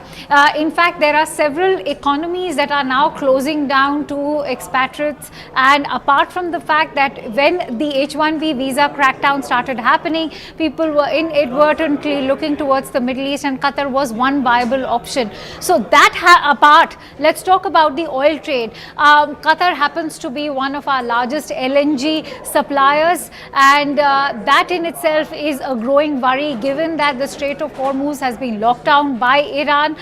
So it's important that India stands in solidarity with one of its key bilateral trading partners. India has in fact been very supportive of all of these US allies, given that India's stance on terrorism has been amply clear that any form of terror or any form of violence or violent retaliatory measures will not be supported by India, and Prime Minister Modi has always urged for dialogue and diplomacy to take place, as has been the statement of the ME as well. Shiva. Yes, and as it is not lost on anyone, we've got a large population of Indians working and living in these countries. So in the last 48 hours, the Prime Minister has spoken to leaders of UAE, Israel, Saudi Arabia, Jordan, Bahrain, Oman, Kuwait and Qatar. 8 countries in total, 7 of them being these Middle Eastern countries, of course, barring Israel, that the PM was also visiting just before this attack began. Sanjay K. Verma, former diplomat, continues to be with us. Sir, I'm coming back to you. Now I want to focus a little bit more on the American messaging from freeing the Iranian people, from the regime change, from the slaying of Ali Khamenei. Now they're kind of trying to justify their decapitation strikes, which were the first strikes, as a more larger military objective. How do you read into their messaging, and is the world buying it? I don't think the world is buying their messaging. It's highly fragmented, highly discoherent. And the reason is basically that probably the reasoning and logics were not put in place before they went into this war. And therefore the messaging is also coming out as something which is incoherent. But there again, if the key objectives were to be achieved in a couple of days' time, that was the initial messaging. Why is it taking so long? And which means it was not only the narrative which was miscommunicated or misconstrued, but it was also the strategy which had to be reconsidered as something which was amiss. And you know, Marco Rubio's statement, which I also read out a short while ago, where he said, we knew that if Iran was to be attacked, even if by someone else, we'd have to be a part to it. And that simply points to Israel. Is this something that is going to mount some internal questions against the Donald Trump administration, given that, you know, you have to give very clear reasons as to why you are invading or attacking a country? If imminent threat was the reason, Iran now says, this suggests there was no imminent threat to America from Iran. See, US being a beacon of democracy, as they always call themselves, the entire thing is anti-US constitution as well. The strike should have had gotten the nod from the Congress. They had not got that. So therefore, even from the US legal point of view or constitutional point of view, the strike was missing a few legalistic points. When you come outside the US, you look at Europe. Europe is no more buying what US is saying as the narrative. Spain had asked their bases, US bases to be shut down and leave Spain. If you look at UK, the way in which it has offered its use of its bases, that is also quite discordant with the relationship that the UK always had with the US as the ally. Look at the French narrative, look at the German narrative. So there is a rift brewing in EU as well on the narrative itself. Forget about other things. The legality can be questioned by the jurists, whether international or domestic. All right. Stay with me, sir. I also want to now talk about how United States' top nuclear negotiator has made a startling accusation, and it strikes at the heart of global fears over Tehran's nuclear ambitions, but also this might be one of the justifications America provides for going into Iran. According to the US envoy Steve Witkoff, Iranian negotiators openly told American officials that they controlled about 460 kilograms of uranium enriched to about 60%, a level just below weapons grade and far above what's needed for peaceful energy programs. That amount, Witkoff said, is enough material for 11 nuclear bombs if it was further refined. So let's break down for you how advanced is really Iran's so-called nuclear program. Remember, these are based on various estimates or reports. Nobody really knows or has an exact idea. Iran currently allegedly holds approximately 441 kilograms of uranium enriched to 60%. The stockpile is over 9,000 kilograms total enriched uranium mass. The challenge is that this uranium needs to be 90% enriched for becoming a nuclear arm. An existing stockpile could have been enough for 10 to 11 nuclear devices. This is what the watchdog is also estimating. Sanjay sir, I'm coming back to you. Do you think this would provide enough succor to those who may be looking for the legitimate reasons as to why US went into Iran? And could these estimates be correct? Estimates seem to be correct, but the problem is that if the negotiations break down, do the countries go on war? And that is the main pillar of the entire narrative. So that means that if India and China is conducting a negotiation doesn't succeed, does it mean that we start inflicting harm on each other? So it's a larger global sense which we need to get out of it. From the data and details which have come out, I don't think this was good enough a reason for launching an attack and putting the entire world into darkness.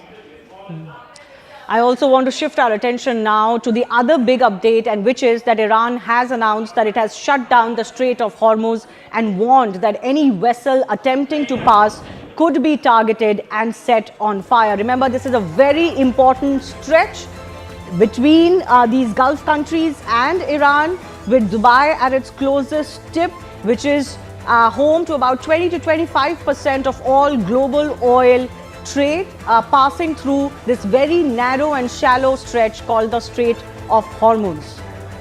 This remains one of the world's most critical oil choke points, with global economies relying heavily on this. Before we talk more about this, let's also bring you another update that we're tracking. Donald Trump has released another statement. He has gone on to say on Iran, air defense, air force, navy, leadership is gone. They want to talk. I said, too late. This is the message that is coming in from the American president now. Just a day or two ago, he had said, I want them on the negotiating table and I'll be happy to negotiate. Iran said, we don't want any negotiations with Washington anymore. But now Donald Trump is saying, maybe because of the continuous retaliation against its Gulf partners, that there's not going to be any more talks. He says that Iranian air defense, air force, navy and leadership is all gone. They want to talk now, but I said too late.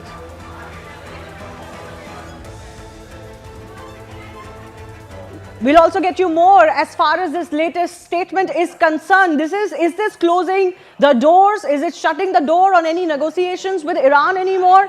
Remember, Donald Trump and Benjamin Netanyahu have already warned that they are not going to stop. They have talked about a weeks-long action, and they're saying that because of Iranian response, they're going to now double the impact of their original strikes. Both Donald Trump and Benjamin Netanyahu have warned that they're going to hit Iran so badly that it would be worse than what it was earlier.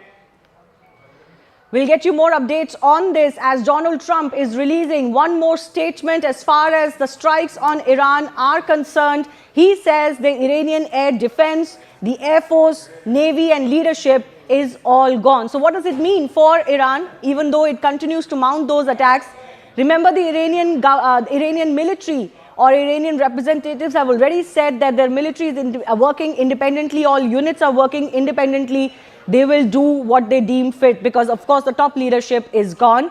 The primary attacks were already done. The secondary and the tertiary attacks will also follow, is something that both Donald Trump and Benjamin Netanyahu have already warned about. Let's go across to Rahul Shivshankar joining us from our newsroom. Rahul, big statement coming in from Donald Trump once again.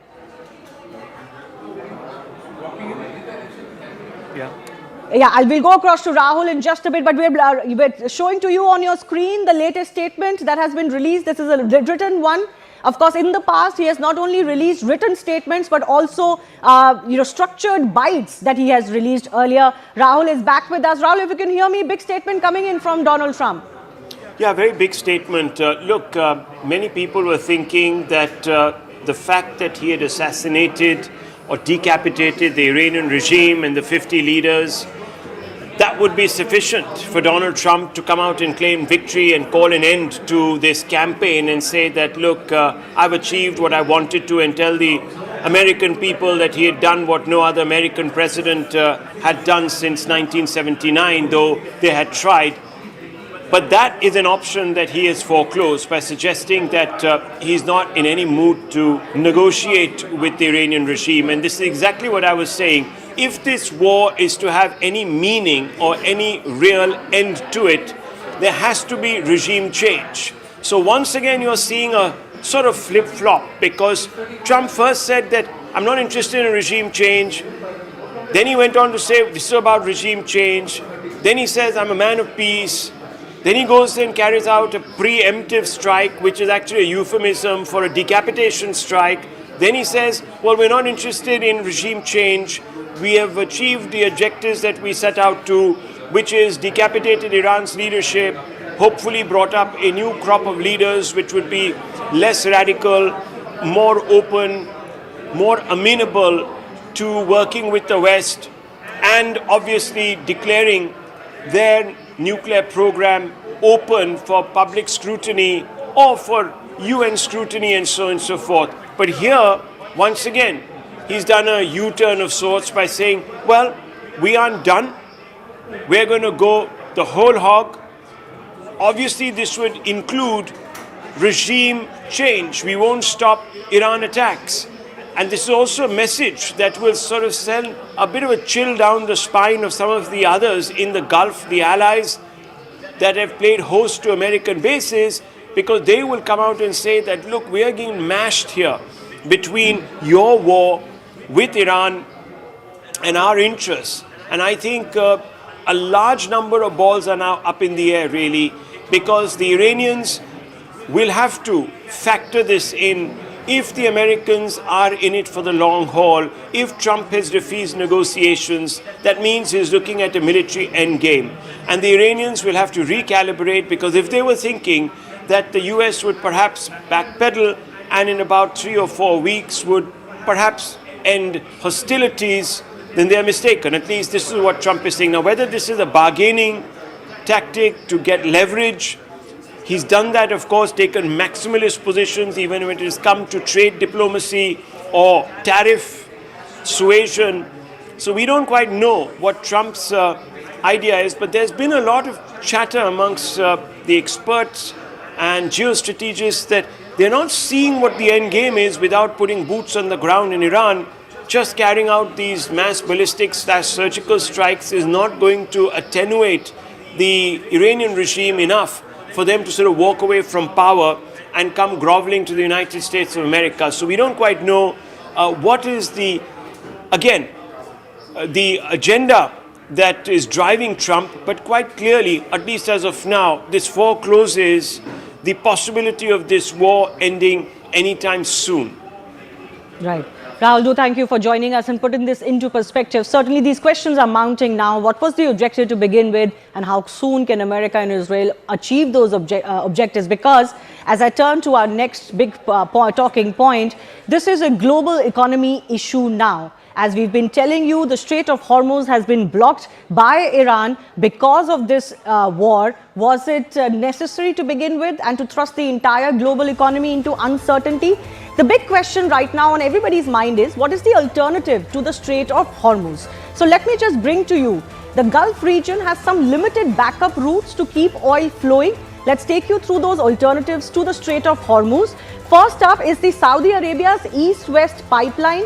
This goes directly to the Red Sea. This has a capacity of about 5 million barrels per day and it can be expanded to about 7 million. So let me just point this out to you on the map. This is the Strait of Hormuz, which is now blocked. This is Saudi Arabia, and on the other border of Saudi Arabia is the Red Sea. Now here is their port of Yanbu, which is also capable of sending out oil barrels to the rest of the world, although its capacity is only about 5 million per day barrels versus 20 million per day of the Strait of Hormuz. So this is one of those routes that can be employed. Of course, it's not going to be able to take it over completely.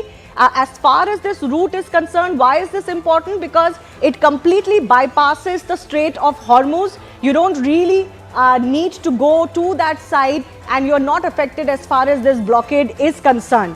Let's also move forward as far as the other options are concerned. So like I said, moves the crude from eastern oil fields to the Red Sea and it bypasses the Hormuz entirely. But there is another option, again a limited option and wouldn't quite fulfill the requirement completely, which is the UAE's Abu Dhabi crude oil pipeline. This goes through the Gulf of Oman. This can carry about 1.5 million barrels per day directly to the port of Fujairah, and this also makes the Strait of Hormuz blockade not important, because this is, as you can see on the map, just before the Strait of Hormuz. So this port of Fujairah is here in close to Dubai. This is before the narrowest point of the Strait of Hormuz. So even if this is blocked and nothing can go in and out to the Persian Gulf, here in the Gulf of Oman, from here at least, the ships and vessels can travel. And again, this is not going to completely replace the Strait of Hormuz, but this lies ahead of the Hormuz, enabling uninterrupted exports even during a blockade. So this is the alternative route that countries will possibly be looking at right now. We don't quite know what are the preparations that have been made as far as this is concerned. Moving on, an important aspect of the action in Iran and elimination of Ayatollah Khamenei is how the women of Iran feel and have reacted. Let's get you some of those reactions from around the world. Iranian women's national football team made headlines after what came across like a refusal to sing the national anthem during their Asian Cup opener against South Korea, a gesture that went viral very quickly, viewed as a mark of quiet defiance against a regime that particularly suppressed women. Beyond the field, women across the Iranian diaspora have also, of course, shown their shock. We're getting some more breaking updates now coming in. Iran has now said that it is ready for negotiations, but there will be no compromise on dignity. So there seem to be some developments happening very, very quickly. Just a short while ago, we had Donald Trump saying they asked for talks. I said it is too late. Iran is now coming out and saying we do want negotiations now, but with no compromise to our dignity. Does this mean now that the leadership, the clerics, the IRGC is now on its knees? Because remember, just yesterday they had indicated that there will be no talks with Washington anymore. So the big update that's coming in right now, back to back, is that while Donald Trump is playing hardball now, saying there's going to be no more talks with Iran, their air defense and their air power, their naval power, their ground support, everything is gone, their leadership is gone. Iran is now saying that they're ready for talks, but will US now negotiate with them anymore? Has Iran lost the chance that it had maybe till yesterday evening to do these negotiations is the big question. They're saying they don't want any compromise on their dignity, but they're now onto the table after rejecting any possibility of negotiations with America just yesterday. Akansha is joining us with more on this. Akansha, this is a flip-flop on all sides.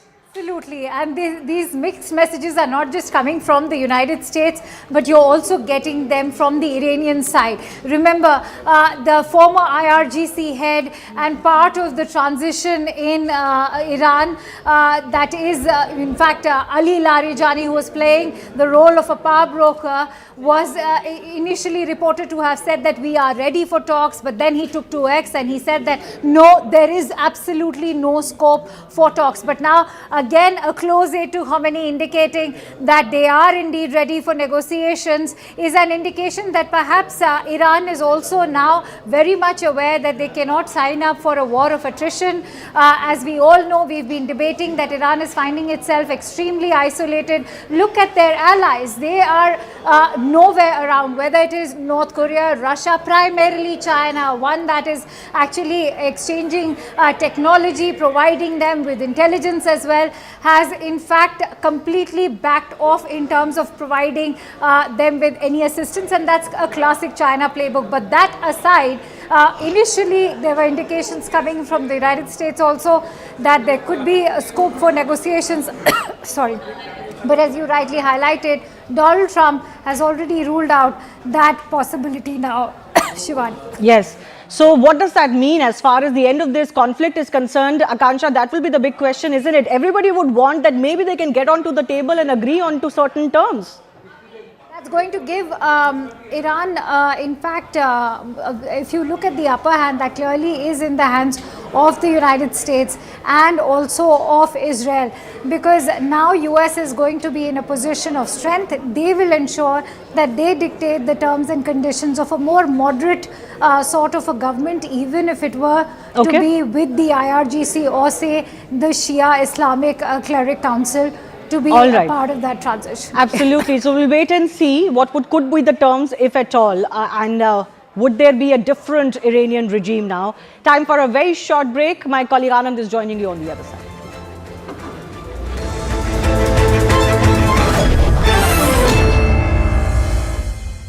IDF spokesperson Ben Cohen, who joins us from the front lines, really. Thank you, Ben, for speaking with us. What's the situation right now in Israel? What are we expecting by the way of timelines? Is this war going according to plan? So I just returned from the bomb shelter from a siren that was just in the area. We started this Operation Roaring Lion, on Saturday morning when the IDF and the US Armed Forces started a joint operation intended to do one thing, and that's eliminate an existential threat. A threat that's relevant to the state of Israel, to the United States, and to the world at large, and that's been proved over the last few days.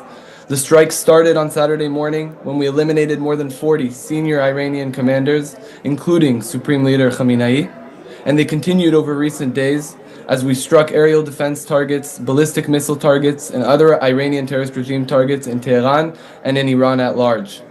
Over the last 36 hours, the Hezbollah terrorist organization, the Iranian terrorist regime's main proxy, made a strategic mistake and decided to fire dozens of rockets and UAVs at Israel, and at this time, incongruent to IDF strikes and US Armed Forces strikes in Iran, the IDF is striking Hezbollah terrorist organization commanders and targets in order to eliminate that threat on Israeli civilians. So, of course, we're hearing that the new Iranian defense minister has been eliminated in a fresh wave of strikes from Israel, but what we're seeing also is resistance coming from Iran. They seem to have hunkered down. They're sending these drones. Many people are saying that this is a strategy where they are trying to exhaust your munitions, the Iron Dome, patience of the Gulf allies. Is this what Iran's game plan is, or are they actually not being able to react using some of their hypersonic weapons and other bigger weapons because of compulsion? What's exactly happening? From your perspective, how do you read this? So I can tell you that after 2.5 years of war, and after the 7th of October, the IDF has learned that we never underestimate our enemies. We understand the threat that the Iranian terrorist regime poses. And as far as it goes to their strategy, I can tell you one thing for certain, and that's that they have a strategy to target and hurt civilians specifically. This isn't just a message, it's concrete intelligence we have at hand. They're sending those ballistic missiles on their drones to civilian areas.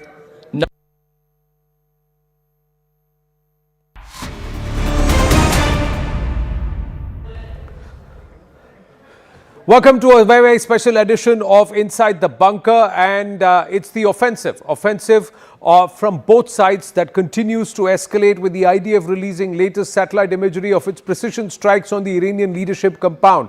Now the conflict has entered a dangerous new phase, with Iran shutting down the Strait of Hormuz, which is a channel for 20 to 30% of global oil supply. Meanwhile, the US and Iran too continue to mount the offensive against each other across land and sea. Now, in this very special edition of Inside the Bunker with the one and only Tom Cooper, what we are going to do is deep dive into the kind of tech and weaponry that's being used by both sides. We'll focus on the Iranian side today, or the Israeli side today. But first up, have a look at these pictures. Now, if you see these pictures, what are these pictures? These pictures seem to be like airplanes that have been kept outside the Mehrabad airbase in Iran. But Tom, what are they actually? Well, that is one of the funniest stories of this war. Actually, already the last war in June. They look like F-4 Phantoms. And one has to admit they are perfectly camouflaged as well. That means yellow color, brown color, green color. Perfectly positioned. From the air, from the satellite, these aircraft look, even from the UAV, these aircraft look exactly like original aircraft. Fact is, actually, these are wooden decoys. And this entire facility serves no other purpose but manufacturing such wooden decoys. And if you check up there on top, you see here? Yes. That's an F5 decoy. Okay. Yes. So these decoys are then towed to Iranian air bases, positioned in specific positions, in selected positions. Right. And the Israelis are left to discover them, to find them, and to target them. Right. To waste their ammunition and time and so on. Right. So this is, as you can see, these are 2, 4, 6, 8, 10, 11. Entire squadron worth under apostrophes of F4s. Yeah. Which are existent for no other purposes but to fool the Israelis. Fool the Israelis. Yes. And do the Israelis get fooled? Yes, they do. I can even show you a specific example if you show me the Google Earth map again. Right. Last year we have seen Israelis striking 2 F-14s at Mehrabad Air Base, not far away from where this workshop is. Okay. So they have destroyed one F-14 and we're very happy about this. Right. We'll try and pull that up in a bit. We don't have it at the moment. We don't have the map there.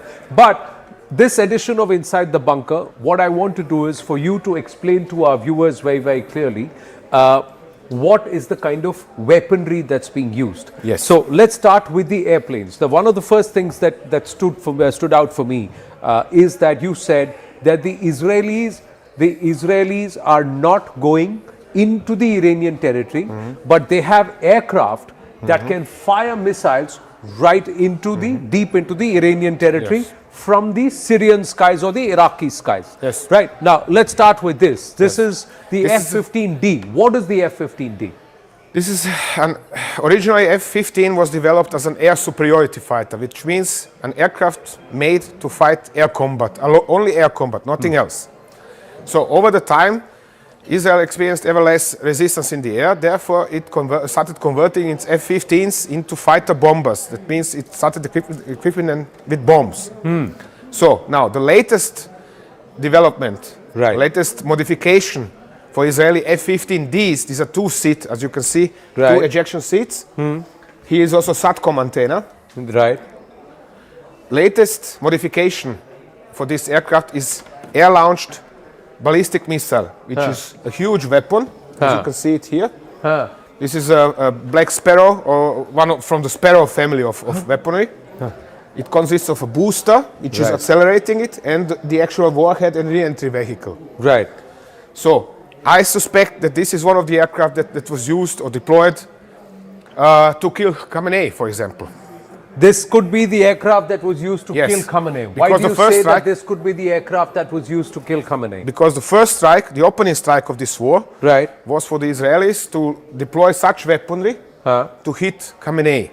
What is this weapon? What is this? This is, as said, this is the Black Sparrow, one of the Sparrow weapons of Sparrow family. It drops down from the aircraft. Okay. And then it accelerates on its own. Accelerates on its own, and then it is not easy to launch. This is not just you fly straight and then you drop the weapon and it flies away. But the aircraft also has to accelerate to specific speeds and climb. So it's launching like this. Okay. The aircraft, the missile so continues on its own. as the aircraft is launching, the missile moves forward. The missile goes. The aircraft is best launch position is for the aircraft to be climbing. Climbing. Yes. So the weapon separates and then the engine turns on. And flies ballistically. And this is also GPS marked precision in terms of 99%. Of course, all the possible gadgets in order to make it as precise as possible. We have seen this weapon, by the way, deployed last year for the strike on Hamas negotiators in Qatar as well. Right, and it's a fast aircraft because it goes up to Mach 2.5 and it's got twin engines, F100 engines. So that means there is always the option of if one engine is hit on a single engine, the aircraft can actually Of course. It has lots of survivability built into the aircraft. But the point is, foremost, F-15 is big enough to carry such a weapon. Right. The next point is... This is one of the weapons that India has recently purchased or ordered from Israel. Okay. This is principal reason why I'm showing it. Because in the future, India is going to have similar weapons. All right. Integrated on its own. So we've come back, another one, big development, even as we'll go back to the tech aspect of it. That's the Sparrow that we've bought. But diplomatic engagement is more important for peace. Even as Prime Minister Narendra Modi, he has spoken to 8 nations already, including Israel and Oman. But he's also come out and spoken to the Sultan of Oman, and he's condemned the sovereignty violation of Oman. So Bharat is very closely, not openly making statements, but calling up nations and saying that it is important to engage and you cannot disturb the sovereignty or attack the sovereignty of neighboring nations in a war that you're fighting with a distant enemy. Somewhere this message coming across and saying that this sovereignty violation is not correct. This is even as Oman, Qatar and some of the other nations are slowly shutting down their facilities in terms of for safety, exactly trying what Iran is trying to do. But Iran is not making friends here. Bharat has got engagements, it's got a lot of trade and also Bharatiya people who are working in these countries. And that's why not just ensuring the safety, but also calling and saying we respect your sovereignty, and anybody disturbing or impinging on this sovereignty is not right. And it obviously will not create a place for dialogue. Let's go back now. After that update, let's quickly go back to the other conversation that we were having, the F-15D and the Black Sparrow from the Sparrow family. This is a warhead or weapon head that we have tried to now acquire, and this will be fixed on our Rafale or the Sukhois? Probably on Rafale. On the Rafale. And it is already in service in India. It is already in service. On Mirage 2000s. On the Mirage 2000s. It's called Spice. This is the Spice. Okay, so this is the Spice, and that was the one that was used in the Balakot operation, for example. Yes. This is also already one of the weapons already in service in India. Python. Python, yes, that's the Python. Python or Spider when launched from the ground. Python or the Spider. Let's look at the next aircraft, the F-16C, air-to-air, air-to-ground missions. Speed is about Mach 2, F-110 or F-100 engine. And yes, and one of the most produced 4th gen fighters. Yes. So the Israelis are also pressing this. What's unique about this? Well, unique is this versatility. This is an older variant, arguably, but you can always add more advanced weapons on it. And again, if you launch Spice from a shallow climb at full acceleration, it flies very, very far away, up to 200 kilometers away. Now, it also seems to be able to carry more payload. Is that true? Because it's a single engine aircraft? Well, carry more payload. This is relative. Generally, they're loading them just with 2 Spices. Okay. It's only for operations over shorter range that they are loading them with 4 Spices. 4 Spices, but it's a single-seater. Single-seater. So there aren't 3 there because that was a trainer aircraft, and it's not even a 2-seater, so it's a single pilot. It's just a single-seater. So this will be a smaller and lighter aircraft? Smaller and lighter, yes. Much smaller than F-15. Roughly 50% smaller. Yeah. But very nimble. This is comparable. Actually, Rafale is superior to F-16. Rafale is superior to F-16. Another one which is a tried and tested and which actually works for us viewers is the Sukhoi Mk-30I. Now this is also part of the Israeli Air Force. somewhere the Russians seem... Indian Air Force. This is also... this is the Indian Air Force. Yes. This is one of the latest sub-variants of Su-30 MKI. Okay. Again, Mark II, is it similar to the F-16D? Yes, yes. It's just bigger. It's just bigger. And more powerful in regards of engines than the F-15D in particular. Also two-seater. You don't see the second seat because it's under the cockpit. Under the cockpit, okay. And this is now the latest sub-variant, recognizable as such, but two antennas here and here, which are enabling it to be linked to the ground stations, to the entire integrated air defense system of India, and to transfer the video feed from the ground up to into the cockpit of the aircraft. It means but whatever the ground station knows, the crew knows it as well. I have shown it here. This is a color profile I drew with my hand. Yeah. With Darby air-to-air missiles, also of Israeli origin. So it was also, this weapon was already integrated on this system, on Su-30. On the Su-30, despite these weapon systems being newer compared to the aircraft which is much older, but this aircraft was able to carry or adapt. How do they do that? Thanks to very advanced electronics, avionics, and computers of Indian origin, the aircraft is very adaptable.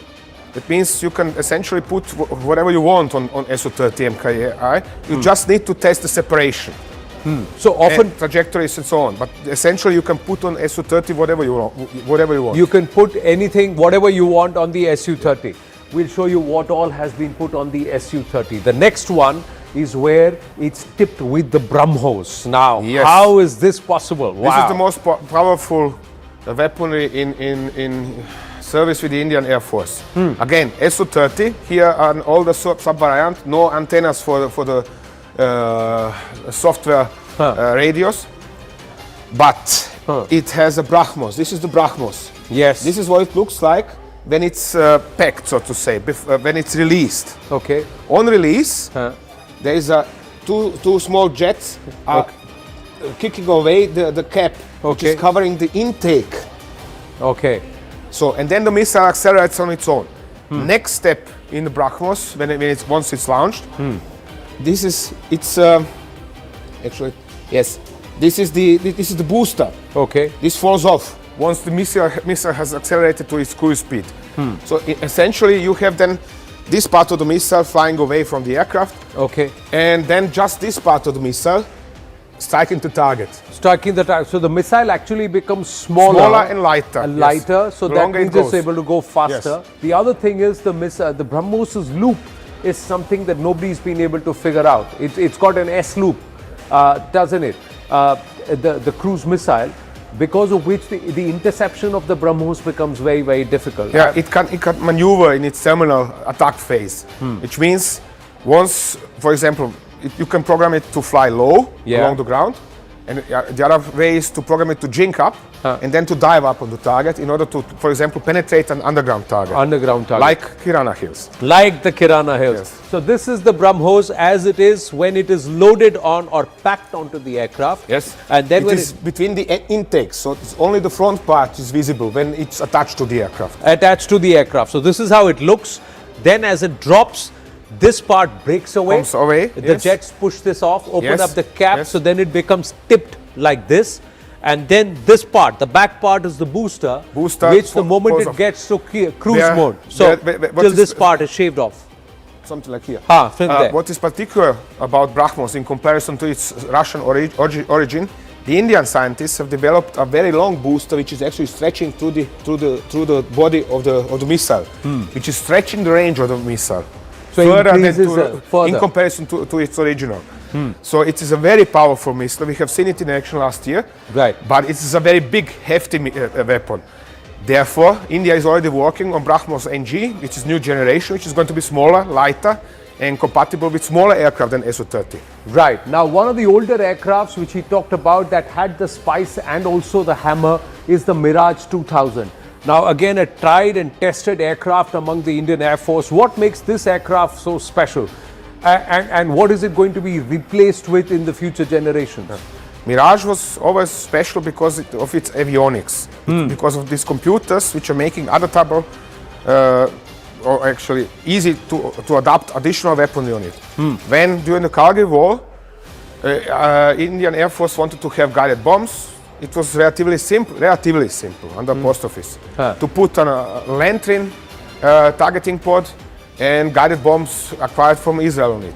In this case, this one is shown in its latest variant, which is Mirage 2000 IH. This is a very advanced system nowadays, including Mika air-to-air missiles and Israeli-made Spice. Yes. Additionally, Spice is coming in several calibers. In 250 kilogram, this is this variant. In 500 kilogram, and in 1000 kilogram variant. Depending on the target, you can put this kit of the weapon. This is the guidance head of the Spice. These are the fins, the steering fins. You can put it, attach it to whatever warhead you want to use. Right. And therefore it's Spice 500, 1000 and 2000. 1000 and 2000. Yes. There's one thing which we skipped, but because we want to bring the focus back on to the Iran-Israel-US conflict right now is the F-16I. The Israeli Air Force is also pressing this into service. And it's been customized for the Israeli Air Force. This is a customized variant just for the Israeli Air Force. Sure, from it the Lockheed Martin has developed different other sub-variants for different other air forces, but this is the heavily customized variant for Israeli Air Force with extra large fuel tanks in order to reach Iran. Right. And then it has, for example, is compatible with such weaponry like Delilah. Okay, this is Delilah. Yes, this is Delilah. This is a turbojet powered mini cruise missile. Okay. With a range of some 200 kilometers. Here it is under the aircraft. Okay. Delilah needs for its deployment this big guidance pod. It means the weapon system officer in the rear seat is constantly in contact, so to say, with the weapon. Additionally, it carries lantern or lightning pod. This is this dark pod under the intake. And so it's a very advanced aircraft. And yes, it's a two-seater. Yes. It's a two-seater. Okay. Pilot is in front, weapon system officer in the rear. And what is also typically for Israel, you can see this little red, white, green. Yes. This is so-called kill marking. In this case, for Hezbollah UAV shot down several years ago. Right. What is also a little bit different between Israeli and Indian Air Force are these Gaudi unit insignia. Right. You can instantly recognize every single Israeli unit by the markings it's applying on its fins. Right.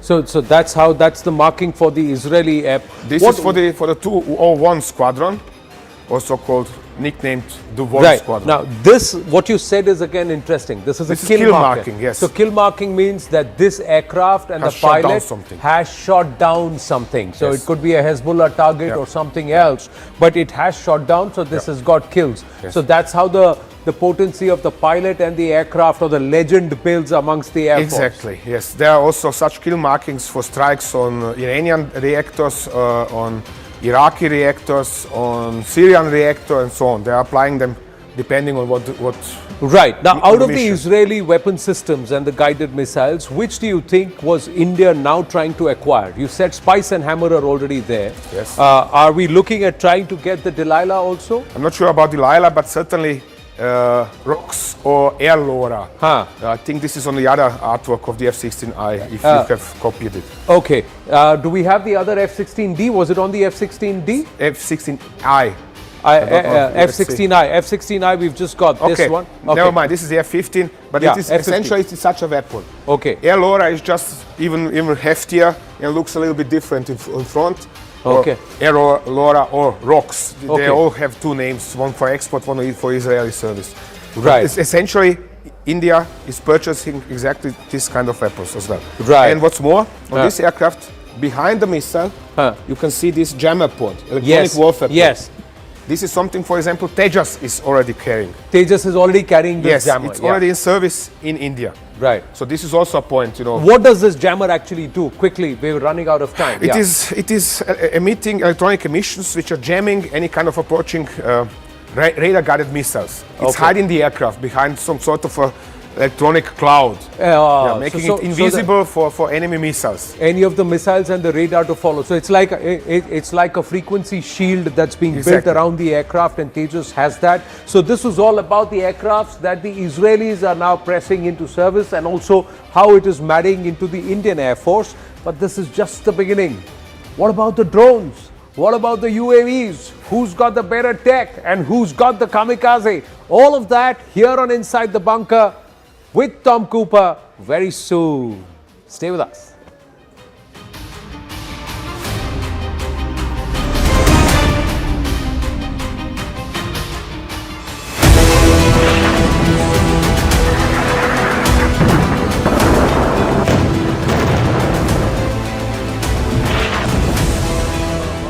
Devastation, a direct hit by a missile. Picture is that the US is not able to defend.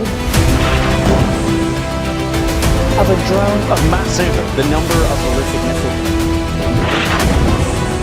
Where is it that Iran is actually placing its resources right now? Tabriz, Sanandaj, Kermanshah. And this is now what they are doing since yesterday. They are conducting more or less an organized.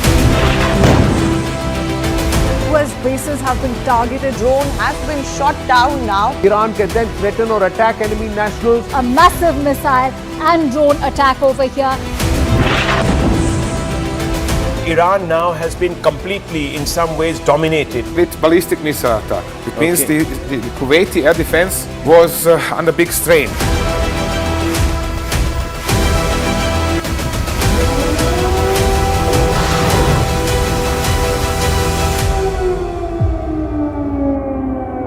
IDF spokesperson Ben Cohen, who joins us from the front lines, really. Thank you, Ben, for speaking with us.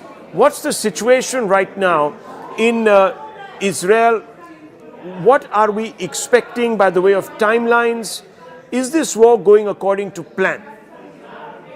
So I just returned from the bomb shelter from a siren that was just in the area. We started this Operation Roaring Lion, on Saturday morning, when the IDF and the U.S. Armed Forces started a joint operation intended to do one thing, and that's eliminate an existential threat, a threat that's relevant to the state of Israel, to the United States, and to the world at large, and that's been proved over the last few days.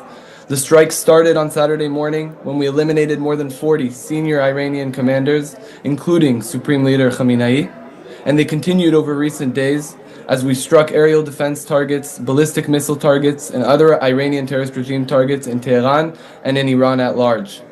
Over the last 36 hours, the Hezbollah terrorist organization, the Iranian terrorist regime's main proxy, made a strategic mistake and decided to fire dozens of rockets and UAVs at Israel, and at this time, incongruent to IDF strikes and US Armed Forces strikes, in Iran, the IDF is striking Hezbollah terrorist organization commanders and targets in order to eliminate that threat on Israeli civilians. So, of course, we're hearing that the new Iranian defense minister has been eliminated in a fresh wave of strikes from Israel. But what we're seeing also is resistance coming from Iran. They seem to have hunkered down. They're sending these drones. Many people are saying that this is a strategy where they are trying to exhaust your munitions, the Iron Dome, patience of the Gulf allies. Is this what Iran's game plan is, or are they actually not being able to react using some of their hypersonic weapons and other bigger weapons because of compulsion? What's exactly happening? From your perspective, how do you read this? So I can tell you that after 2.5 years of war, and after the 7th of October, the IDF has learned that we never underestimate our enemies. We understand the threat that the Iranian terrorist regime poses. And as far as it goes to their strategy, I can tell you one thing for certain. And that's that they have a strategy to target and hurt civilians, specifically. This isn't just a message, it's concrete intelligence we have at hand. They're sending those ballistic missiles and their drones to civilian areas, not just in Israel, but in the entire Middle East. Okay, well, what we're also hearing is that the longer this war continues, and I'm going to ask you a little bit about timelines, but the longer this war is continuing, costs are also escalating, as we know. Right now, I'm hearing that oil is up by about 8 to 10%, silver is up by 11%, The Strait of Hormuz is completely blocked. The new Iranian defense minister, of course, has been eliminated, and I just discussed that with you, and you're doing a fantastic job of trying to eliminate the top leadership. But is that really having an effect? Can bombs substitute for a ground invasion and affect regime change? So one is that question, and the longer we obviously stay in this war, there are...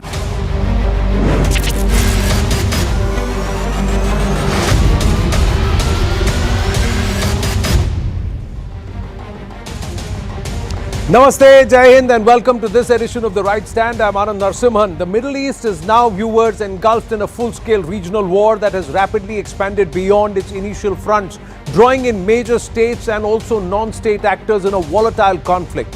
The current crisis erupted when Israel and the United States launched coordinated airstrikes deep into Iran, including targeted attacks on key leadership and military infrastructure, killing Iran's supreme leader, Ayatollah Ali Khamenei, and other senior figures. Now, in retaliation, Iran has fired ballistic missiles and armed drones not only at Israel but also at US forces and US bases in several of the Gulf nations in that region, including strikes that hit parts of the United Arab Emirates, causing casualties and infrastructure damage and prompting widespread air defense responses across Dubai, the country of Qatar, the nation of Kuwait, Bahrain, and also Saudi Arabia. At the same time, Iran-aligned militia and proxies have also entered the conflict. Hezbollah in Lebanon launched rockets and drones at northern Israel, ending a fragile ceasefire and quickly drawing devastating Israeli airstrikes on Beirut and southern Lebanon.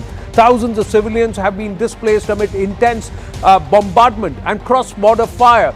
The violence is now spread across at least 9 countries in the Middle East, affecting major cities from Tehran to Beirut, Dubai to Doha, and shaking civilian life far beyond traditional battle lines. In Erbil in Iraq, you've had another militia front propped up by the Iranians attacking US security forces and their residential accommodation premises and services. Now, here's the latest from the war zone. First up, Donald Trump has said it's too late for Iran to negotiate.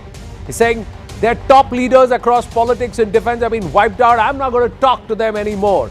IDF has struck Iranian leadership compounds in Tehran, and they've released the video of how they did it. And why? What a bombing. And how did they collect that intelligence is a case study in itself.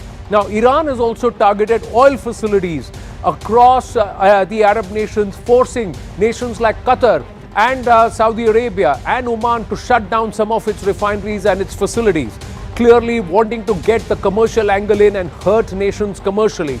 Drone strikes on US assets in Saudi Arabia and Iraq have been reported and filmed. The Indian embassy has relocated students in Tehran because Bharat is focusing on what it will do to protect its citizens. Now, let's listen into what Marco Rubio had to say. Even as the conflict escalates, it seems the United States is struggling with the rationale, even as Trump has said that there is no room for negotiation. This is the US Secretary of State Marco Rubio, who now says there was an imminent threat from Iran.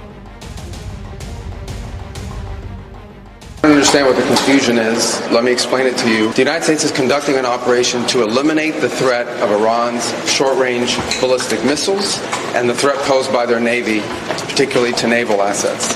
That is what it is focused on doing right now, and it's doing quite successfully. I'll leave it to the Pentagon and the Department of War to discuss the tactics behind that and the progress that's being made. That is the clear objective of this mission. There absolutely was an imminent threat, and the imminent threat was that we knew that if Iran was attacked, and we believed they would be attacked, that they would immediately come after us. And we were not going to sit there and absorb a blow before we responded, because the Department of War assessed that if we did that, if we waited for them to hit us first after they were attacked, and by someone else, Israel attacked them, they hit us first, and we waited for them to hit us, we would suffer more casualties and more deaths. We went proactively in a defensive way to prevent them from inflicting higher damage. Had we not done so, there would have been hearings on Capitol Hill about how we knew that this was going to happen and we didn't act preemptively to prevent more casualties and more loss of life. So there could be loss of infrastructure, but there could not be loss of life. So Marco Rubio, they're trying to say that, listen, we've preempted a particular strike.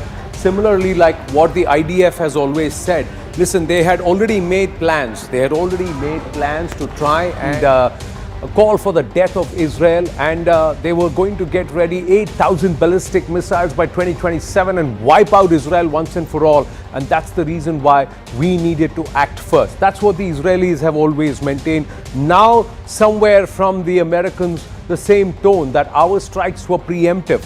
But have they been shifting goalposts? And has Iran's low-cost, high-impact war strategy and their very clear focus taken them by surprise? Now, why? Because Iran's game plan is to raise the cost of conflict for the United States and its allies while being in a heavily disadvantaged position. Iran still has a war strategy in place to try and hit back at the United States militarily. Now, let's try and understand. In the first step, Iran plans to blind US forces by hitting critical radar and command and control modes. And to achieve this, they would employ swarm drones and short-range missiles to hit critical nodes in the US communication systems. Now, what it hopes to achieve is to disable early warning systems of the US forces. In the second step, Iran then plans to deplete US air defense systems by forcing it to use expensive missile batteries to counter its cheap drones. And how it plans to achieve this is by launching waves of inexpensive missiles at American bases and ships. And Iran can then drain the US missile stocks and increase operational costs, weakening the air defense network over a period of time. Step 3, overwhelm the US air defense. Iran then aims to breach the air defense and strike critical targets. And this is how Iran aims to achieve this with larger, high-speed or hypersonic missiles, cruise missiles. Iran then aims to penetrate remaining defenses and hit strategic installations, maximizing the damage. Now, Iran is also striking energy centers, so it is raising the cost of war commercially also. It is also putting pressure on other nations who will suffer because of an energy crunch. So it is actually sending shockwaves through the energy markets. Look at this. Saudi Arabia's Ras Tanura has been shut down. Qatar's Ras Lafan LNG hub, that's also been shut down. Then you have Oman in Duqm, the Duqm port fuel tanks. This one, again, it's been shut down. UAE, the Fujairah oil field was targeted and it's up in smoke, so it had to be temporarily shut down. And most importantly, the Strait of Hormuz, the Iranians are saying, we see any ship, we're going to bomb it. Now, when they take a position like this, one wonders, did the enemy from Iran's perspective, or did the allies from America's perspective not game this? Those who mounted epic fury, is this an epic fail that they didn't war game this? Tom Cooper continues to stay with us. Carl Bildt, former Prime Minister and Foreign Minister of Sweden and co-chair of the European Council for Foreign Relations, should also be joining us. I'm just going to check if he's through with us. We'll go straight across to Mr. Carl Bildt. Carl, namaste. Thank you very, very much. We have a Swiss in our midst here, and now we have a Swede. Let me ask you, what's your assessment of what's happening here? Have US and Israel not gamed this properly? Are they getting into a war of attrition? But that remains to be seen. We're just a couple of days in it. But it is, of course, a war that was initiated with sort of unclear background and with unclear aims. And it's very difficult to see where this is going to end and what victory would be, either for one or the other side. So it is a very muddled situation and highly dangerous, with easier, I would say, to identify who will be the losers than to identify possible winners. What do you think will be Iran's off-ramp? Because there are many who believe they have lost their supreme leader. They will have to go back and show revenge. And unless they get an off-ramp, they're not going to back off. And Trump does not seem to have the stomach for a long war. So how do you see this progressing? No, I think what the Iranian objective is rather simple, is regime survival. I mean, when Trump and Netanyahu initiated the war, they talked very explicitly about sort of regime change. They backed off somewhat since then. But for the ones running the regime or trying to run the regime in Tehran, survival of the regime is #1 objective. And I'm quite certain that if they manage to survive the regime in the one or the other form, clearly weakened, whatever, they will declare victory. And they will say, we stood up against the most mighty force that you could think of in the world today. We are still here. And that's going to be a dilemma, because the US pronounced these very sort of expensive aims of regime change. And if that's not achieved, who is the victor? Who is the loser? But from your vantage point, how do you see this progressing? Do you see this dragging on beyond 15 days? Could well be, but I mean the uncertain thing that we don't know that much about is when does either side run out of missiles and ordnance. I mean the Iranians don't have an unlimited amount of ballistic missiles and drones, even if numbers are fairly substantial, obviously. But the Western side, the Americans and the Gulf allies, I mean, they have very expensive defense systems that they are deploying at the moment, and the Israelis the same. Do they have endless numbers of them? No, they don't. So we might see them sort of starting to fade away gradually in terms of the intensity of the war at some point in time. Do you think Trump may just decide 3 days later that he's already won the war because the Khameneis are dead, the top leadership is dead, and Trump may just say, America may just say, okay, we are done, we're getting out. Now it's the rest of the region to sort out this mess? Well, there are more or less difficult things in the world, and the one thing that I would not go into is predicting the behavior of Donald Trump, because he's notoriously unpredictable. I think he was very clear yesterday that he's going to go on for quite some time, but quite some time, whether that is further 3 days or 3 weeks, I don't think then he knows that himself. Is there a clear objective? Many credit India for having a clear objective with Operation Sindoor, that the aim was the terror infrastructure, and that was demolished, and then India backed off. And even though there was a military response from Pakistan, India then just responded gradedly to that, and then they were able to back off. Here, the Americans seem to be shifting the goalpost by the day. First it was regime change, then it was nuclear arsenal, now it's ballistics, and thereafter we don't know where this is going. Your thoughts? No, we don't. We don't. And I think one of the lessons of history is that if you start a war, if you consider that absolutely necessary, and it should be necessary, one shouldn't start war on just a hunch of some sort. You should have a clearly defined objective for your forces. You must tell your military, this is what we expect you to do. And that must be clearly defined. If you do that, they either succeed or they fail. But if you just launch them into war and then go all over the place with different objectives, or shifting ones and impossible ones, then it becomes very difficult.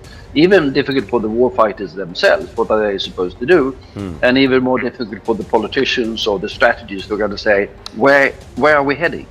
Where is this going to end? What's going to be after the war? We don't know. Is it possible that other nations could be dragged into it? You see Europe getting dragged into this? Not in any major way. I can see, and I think it's already happening, that sort of French and European assets or UK assets that are in the region. I mean, they have fighters there that have been there permanently, that they take part in defensive missions. But I wouldn't call that dragged into the war. The dismantling of the Khamenei regime, if they are able to achieve that, what would that mean for politics and geopolitics around this region and also globally? Because Iran's been considered a rogue nation. Many believe 80 to 90% of the trouble in this region and globally has emanated from Iran over the last 4 or 5 decades. Well, yes, but there are of course other problems in the region. I mean, some if you go to the region, you can hear Israel described in those particular terms as well, and said the Palestinian issue and the way that has been handled by the Israelis have created profound uncertainty in the entire region. I don't think anyone contemplates to attack Israel because of that. But if the regime were to collapse in Iran, it's a big country, well, not by Indian standards, but by European standards, 90 million people. What comes after? I would love there to be a representative government and a democracy in Iran.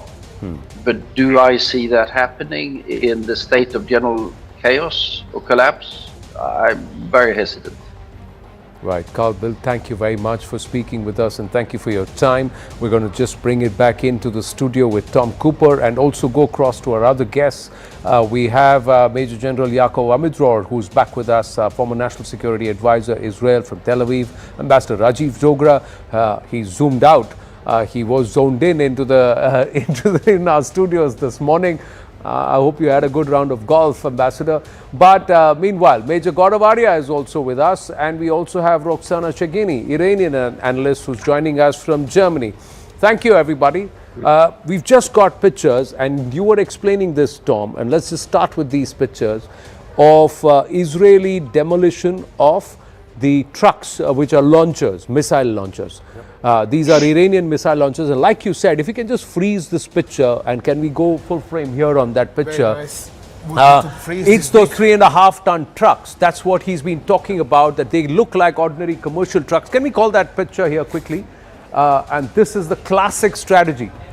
Just before this, if you could, if you could freeze it there. Yeah, so there you go. go. This is one of the small trucks, 3.5 tons, probably, well, unclear on this photograph, either used to launch the UAVs to the side from 3 boxes, or to carry one short-range ballistic missile, tactical ballistic missile. This is something like perhaps 150 to 300 kilometers.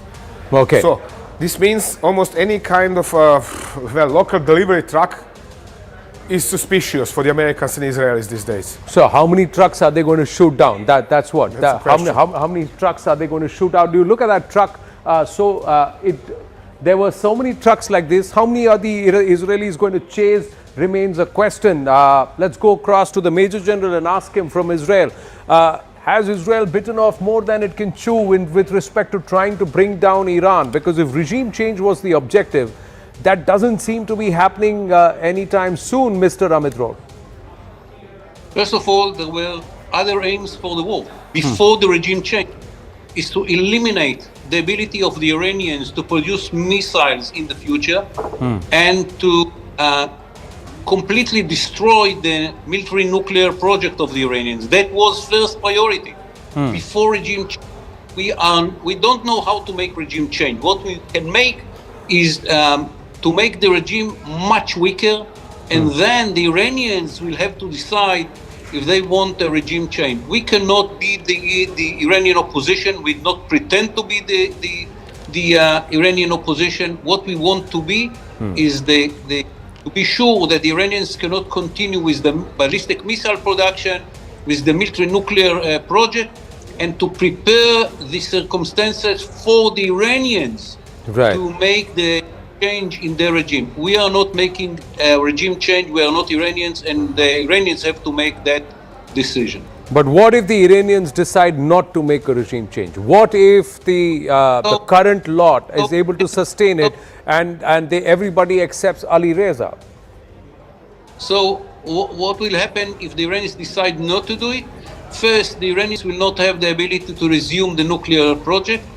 B, the Iranians will not be in a position to manufacture ballistic missiles that can be launched into Israel.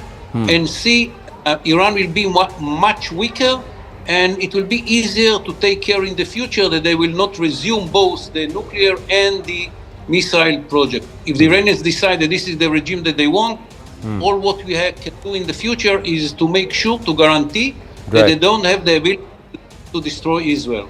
Do you believe the Iranians have gamed your defense systems, the 3-tier defense system that includes arrows, David Sling and the Iron Dome? The Iranians have figured out a way to sneak past it? Because No, the statistic is very clear. Very few percentage of what they are launching is reaching Israel. We never said that our defense is 100%, it cannot be. And from all the around 200 and more missiles that they launch into Israel, you can see that the number of missiles which reach a target inside Israel are very, very few. Let's assume that it is 90%, 10% out of 200, it's 20 missiles. It's not more than that. So no, we have very good defense system, 90%.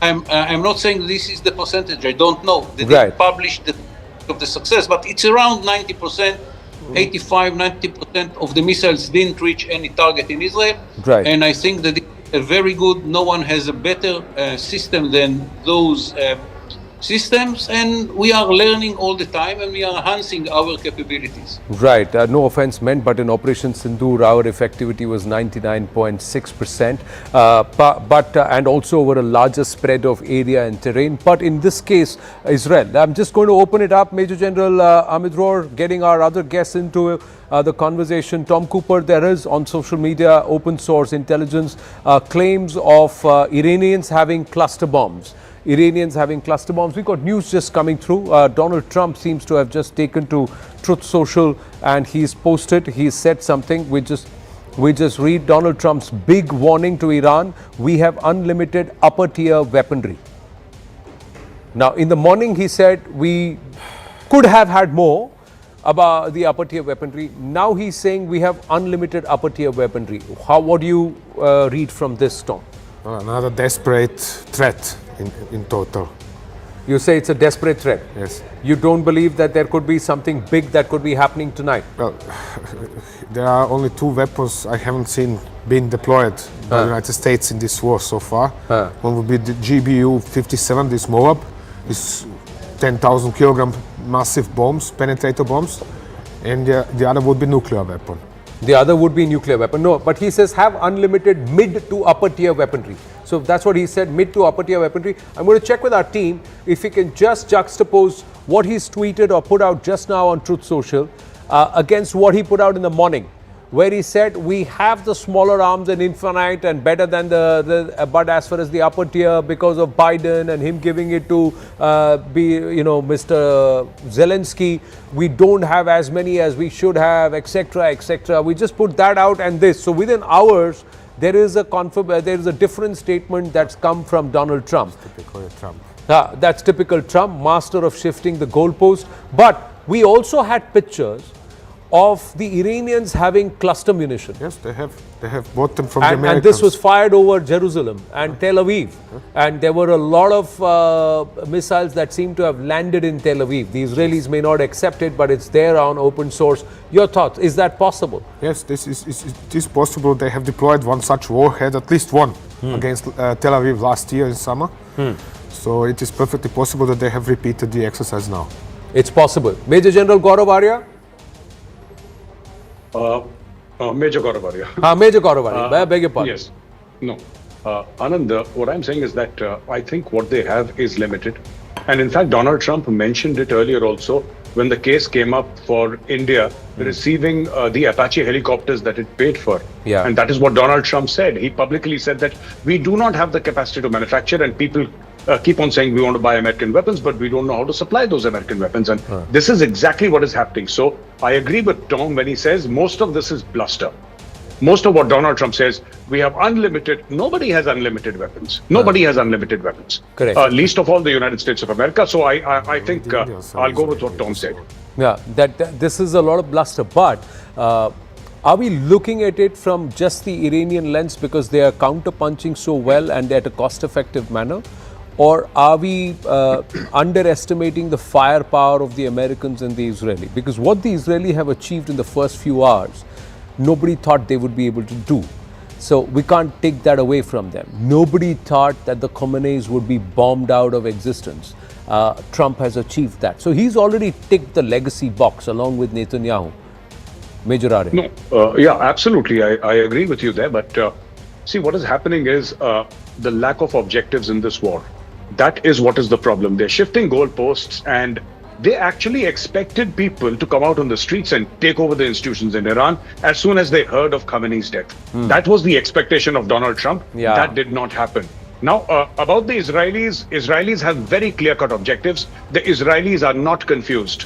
Donald Trump and his cabinet are confused. That is what I'm saying. Yeah, the Israelis know who they want to wipe out, and they're going they're going to use this Lion's Roar as an operation to try and wipe out who they. So they already put boots on ground in Lebanon. They're going to go hammer and tongs against the Hezbollah immediate threats. Ambassador Rajiv Dogra, Roxana, coming to you after this. Yes, Ambassador Rajiv Dogra. Well, I've been thinking about an entirely different track. Yep. You see, wars whether it is 1 versus 2, 1 versus 1, have a specific criteria for judgment. For example, Russia-Ukraine, you can easily sort of measure in your mind that Russia has been able to get a couple of miles or not succeeded in getting more than what it wanted. So you can call it a failure of Russia or a war being stalled or war not achieving its results. But here in Iran versus so many different actors, you don't have a specific criteria. You don't have a territorial aim by which you can judge a victory or defeat. It's all in the air. And with a man like Trump, since the goalposts keep shifting, you don't know how to judge the results of a war. But what you can, and the other complicating factor is a huge amount of censorship, whether on Iran's part or Washington's part or Israel's part. Hardly anything is getting out into the open space except what emerges through videograms. So it's difficult to judge how the war is going. We don't even know how many American ships have been hit, if at all. So all we can say is that yes, the war is not going unidirectional. Iran has not folded over. Iran continues to fight, and Iran is playing a smart diplomatic move by saying, if the latest reports are correct, that yes, we want to negotiate, but on our terms. Right. Roxana, one of the aspects is, why is it that there hasn't been the kind of outpouring on the streets the moment the Khameneis were gone? Because that was one dynamic out of the multi-pronged assault on the regime that was being expected. Even Shah Raza Pahlavi is exalting everybody who has any Iranian roots, not just Shia, any Iranian roots, to come down and then take control of proceedings and take back Persia. That's not happening. No, that's not happening, because Prince Reza Pahlavi and Donald Trump said, you have to stay home until we call you. They are staying home because they have been called to stay home. It's not time to go out, because if they go out, they will be killed like 1.5 months ago, 40,000 people in just a demonstration. I need to mention a couple of things. There has been, who is the winner, who is the loser. Maybe we don't know how long this war is going to have to continue. We don't know who is the winner, but we know who is the loser if we don't continue demolition this regime. They have been supporting terrorist groups for 47 years. This is not to ignore. You cannot say no. They have been supporting financially and powerful. They said day one when Khomeini moved to Iran, he said, we are going to export our ideology. You are not dealing with the internal problem in Iran. It's the ideology whose plan is to take over. And we see that in New York, in France, in Paris, in Germany. They are taking over, they're exporting their ideology. But who knew, who could believe that after Nazi and the power of Nazi's government, there will be a democracy after that? You cannot be quiet just because we are scared, we don't know what's happening. 47 years they tried to negotiate with Iran. They ended up giving money to keep this regime quiet. Just see what they do. They are crazy. They don't care about any political affair. They don't care about what is written in the books. They are going to use the last missiles they have to make a chaos in the world, to bullying the government, to bullying the politicians, to bullying the countries, to stay in power. They are not going to give up, and it's not going to be good time. We are losing buildings, we are losing life, but we have been losing 47 years, many lives. This is not an internal problem about Iranians' life. This is an international and the world problem, and you should see that. We deserve democracy. Who believe that a democracy will come after Germany or so many countries? This is a revolution. It has been taking long. Right, but you know, it's a revolution that's been taking long. Trump has come out and said we are not putting boots on ground, somewhere trying to indicate that the Persian people themselves are going to be the boots on ground eventually. You are saying the call to take to the streets or come out in the open has not yet been made. They are just still saying get ready, get ready, get ready. It's time for the people to take over. But amidst all of this, oil production has been fully suspended at the Rumaila oil field, Iraq's largest and the world's second largest oil field. So there is going to be an energy crisis that's going to be brewing, Tom Cooper. Even as the Iranians say they have not attacked Oman at all. But Oman is shutting its operations. Oman is claiming that its sovereignty has been attacked. Qatar has shut down operations. They are not going, not just LNG. All the other production they've stopped, including methanol and also urea, etc. Biggest issue, in my opinion, is the closure of Qatari LNG production, because this is hitting lots of countries hard, especially considering one does not know how long this might last. Right. And unless this is quickly solved, we are facing some very hard times, including India, which imports 20% of its or more of its energy in this fashion. Right. Even as we speak, the IDF has confirmed that their Air Force has launched the 9th wave of attacks on Tehran. So what's going to be unleashed today, we'll have to wait and watch. Even as Iran says Trump has trillions of dollars in debt and he is eyeing Iranian oil. So is that the crux of it all? Ambassador Rajiv Dogra. Well, as I said earlier, there is so much of fog in this war that you can't come to a single judgment. You have to change your views, your assessments, your analysis almost minute by minute. On the other hand, what we have to see is what is going to pinch us or what is coming at us. That is beyond the actors themselves, beyond Iran and beyond Israel and the United States. Because the game now is, for example, you've listed out that Qatar has shut its gas operations, Oman has shut its oil operations, Saudi Arabia has done that. Who does it hurt? It does not hurt Iran, it does not hurt Israel, or it does not hurt America. In fact, America profits out of it. Right. It hurts countries like India, it hurts countries in Europe, and that is why Europe is cautioning. In fact, some countries in Europe are saying that we are not with USA in its attack on Iran. Spain, for example, has asked American fighters to get out of Spain. Right. Italian Prime Minister has spoken against the war. Croatia has said very clearly it is not with war. I think the same may be the case with Hungary.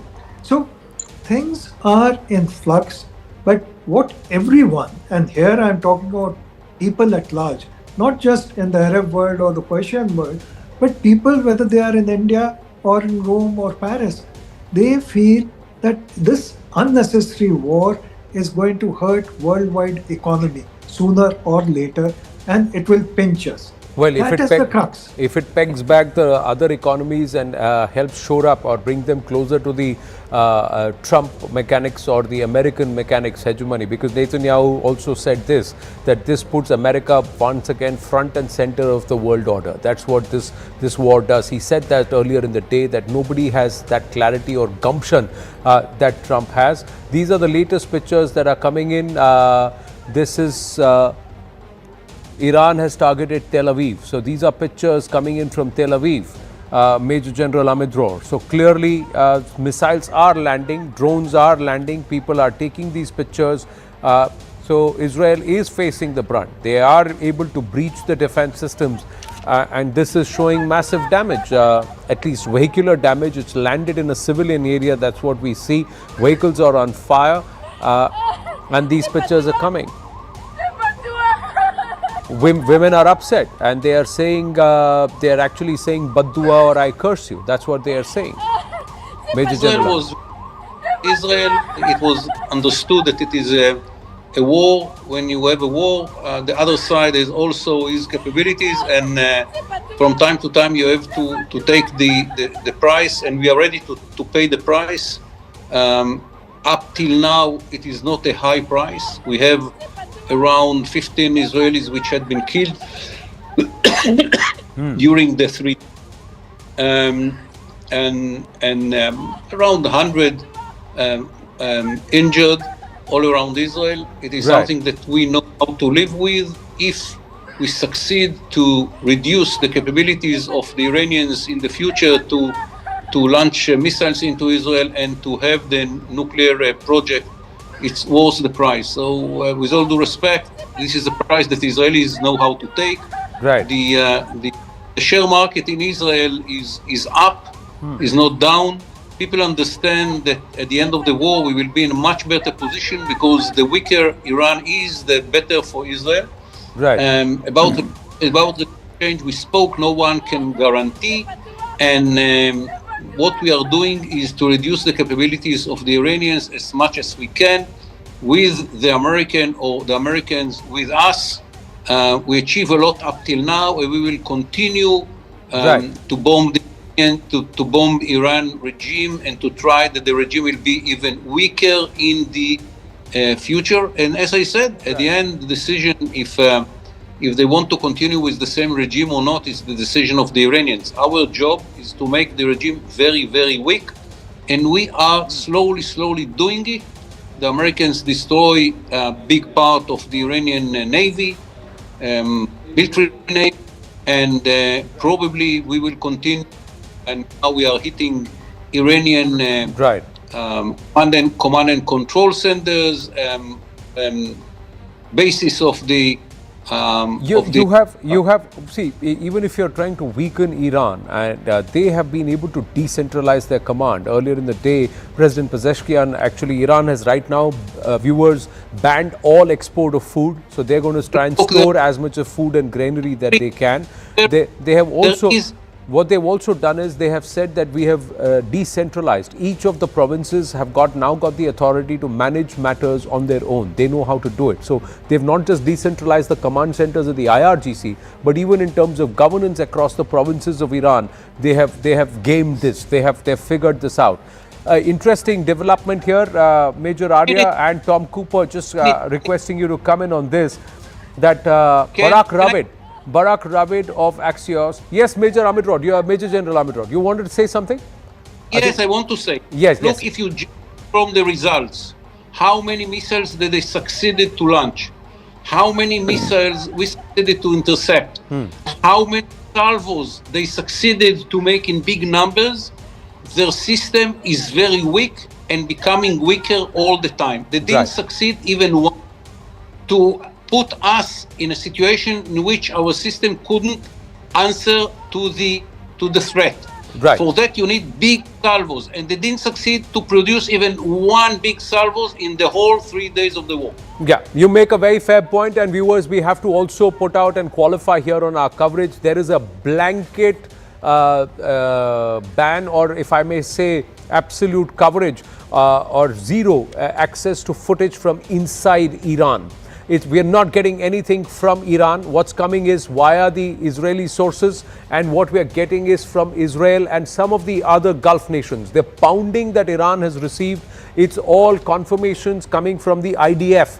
Iran is, there are no local upload or access of data or access of footage of what's happening in Iran and the kind of pounding that's happening in Iran or Tehran is receiving. Even as we speak, Tehran and Karaj are seeing a fresh wave of attacks from the IDF, the Israeli Air Force, which continues to own the Tehrani airspace or the Irani airspace. We'll go across and understand from Tom in a bit, but before that, big development. This Barak Ravid of Axios and also CNN analyst has come out and said, President Trump spoke by phone with Kurdish leaders in Iraq on Sunday to discuss the US-Israel war with Iran and what might come next. 3 sources with knowledge of the call have told me and other reporters. What does this mean, Tom Cooper and to our other guests? So, the Kurds being activated by the Americans. Yeah, the talk is what we call this rumors intelligence in my circles, is that the Americans are attempting to organize a mix of special forces, their own special forces, and Kurdish forces, which would then enter Iran, and this would be American boots on the ground. Something like they have organized in 2003 for invasion of Iraq, then advanced deep into northern Iraq and down to Mosul and Erbil. That they are now trying to do something similar in northern Iraq and in eastern Turkey. Right, no, because they're saying Trump spoke to leaders from two main Kurdish factions in Iraq. I think we've just, Mr. Major General Amit Roar has just gotten up and gone. Yeah, thanks for that, reacting there. Trump spoke to leaders from two main Kurdish factions in Iraq, Masoud Barzani and Bafel Talabani. A day after the war started, two of the sources have said a source with knowledge of the call said they were sensitive and declined to give details of their content. What does that mean, Major Arya? Do you agree with Tom? Yeah. Yeah, I would agree with Tom to a very large extent. Yes, it can be done. Whether it will be, of any consequence inside Iran is something that we can always discuss and debate, because all the while they were talking about an internal uprising. Yeah. They were talking about people who would rise one day, and like the Iranian analyst here, the lady said that the call has not yet been given. So clearly, if you are asking the Iraqis, you call them Kurds, but the fact of the matter is that they are currently stationed in Iraq. And how many will they be? 1,000, 10,000, 20,000? How many? Iran is a huge country. Iran is a huge country. Two quick points. Yeah, but 40% of Persia doesn't necessarily subscribe to the Ayatollah and his leadership. They've been persecuted, and among the remaining 60%, not necessarily all of them subscribe to the radical views of the mullah regime. So they may not have spoken till now. They may come back and come out and speak and perhaps join. So. Absolutely, Anand. So there are two quick points that I'd like to make with your permission. Number one, BBC has quoted Brigadier General Ibrahim Jabari, who's from the Revolutionary Guard, and he says that the price of oil is $81 a barrel. What we're waiting for is, and what we're trying to do, our end game is to make sure it reaches $200 a barrel. So that is one thing that they're clearly trying to do. Number two, you said that the authority has now been given to the provinces, or it's no longer central. That has happened inside the Revolutionary Guard also, the Islamic Revolutionary Guard Corps. It's happened there. And don't be surprised if, because you've wiped out their central leadership, the senior leadership is gone. They were killed. How many of these elements are rogue? How many of these elements are acting without central authority? And how many of these elements are fanatics? Because that is what the Ayatollah actually, for the past 40 plus years doing there. How many of these people are fanatics who are just doing whatever they want till the time they can sustain it? Right. Ambassador Rajiv Dogra, is this... Well, let me come back to your Kurdish question. I mean, firstly, I think we have to understand where the Kurdish population exists. For a long time, Kurds in Turkey had revolted against the Turkish imposition. Now they have been pulverized. Similarly, Kurds in Syria, in the part closer to Turkey, had also not liked Turkey's imposition, but then they again have been bombed and pulverized, and they have been made to submit. The other major Kurdish population is in North Iraq, which is an oil-producing area, and Barzani, whom you mentioned, has been a leader from Saddam days, especially post-Saddam days. In fact, some of us in the diplomatic service had met him. He continues to be, if the report is correct that Trump spoke to him, continues to be an important leader. So Trump speaking to him is because Iran has a Kurdish population of its own, an area contiguous to Iraq, but that does not mean they are aligned. They also know that they've been made use of, whether it was by Saddam, whether it was by Turkey or America itself. So I don't know how far America would succeed in this effort, but I really doubt that they'll be able to make much more inroad beyond a little. All right, let's quickly understand here. I'm going to ask you to come and join me, Tom. If you can quickly understand, where are the Kurds? Where are the... Draw this for you, no problem. Okay, so And also Tehran and Karaj. Why is it that the Israelis are bombing on the 9th wave also Tehran and Karaj? Yeah, first the Kurds. First the Kurds. First the Kurds. Yeah. Okay. So, there are Kurds in eastern Turkey. Okay. There are Kurds in Syria. Okay. There are Kurds in northern Iraq. Okay. And that is ironic. Iran is the only country that contains an area named Kurdistan. Kurdistan, yes. It is a province here in Iran. Of course, there are Kurds up here in Tabriz province as well. Okay. So, 1916, British promised the Kurds their own nation, or some say no, they didn't, and so on and so on. But the problem is, until today, the Kurds are foremost disunited between themselves. Right. They are led by their tribal leaders, who usually command organizations that include in designation democratic, but have nothing with democracy to do. Right. They were short of gaining autonomy in Turkey, but then started quarreling between each other. Which of 47 different languages are they going to use as official Kurdish in Turkey? Yes. Now, what happened lately is that the PKK, which is a terrorist organization and considered as such in the United States, in all of Europe, has given up its pretensions to control all of northeastern Syria, all this entire area. Right. So they have fled partially to Iraq. Okay. And it now seems, at least according to my contacts, that the Americans are gathering them somewhere here in Iraq and trying to figure out how to use them against Iran. The problem is the Iranian offshoot of PKK, the Pajak, right, is not particularly popular. It's finding no sympathies in Iran at all. Right. Because but between let me others, ask you, it was working with Saddam Hussein during the war with Iran. Right. Let me ask you, if the Kurds get mobilized here on this side, and then you have the Baloch being mobilized here on this side of Iran, if I may say, and then there is some street mobilization of the local population which are anti-Khamenei, the infiltration happens. Will there be a possibility of trying to showcase or perhaps portray to the world an uprising on the streets? I doubt this. You doubt it. I'll tell you why. Iranian Kurds, whoever I ask in Iran who is well enough positioned, always says an uprising against the mullah is only going to get serious when there are troubles in Tabriz. In Tabriz? He is not northwestern Iran. Northwestern Iran. Yes. So and until now there were no troubles in Tabriz.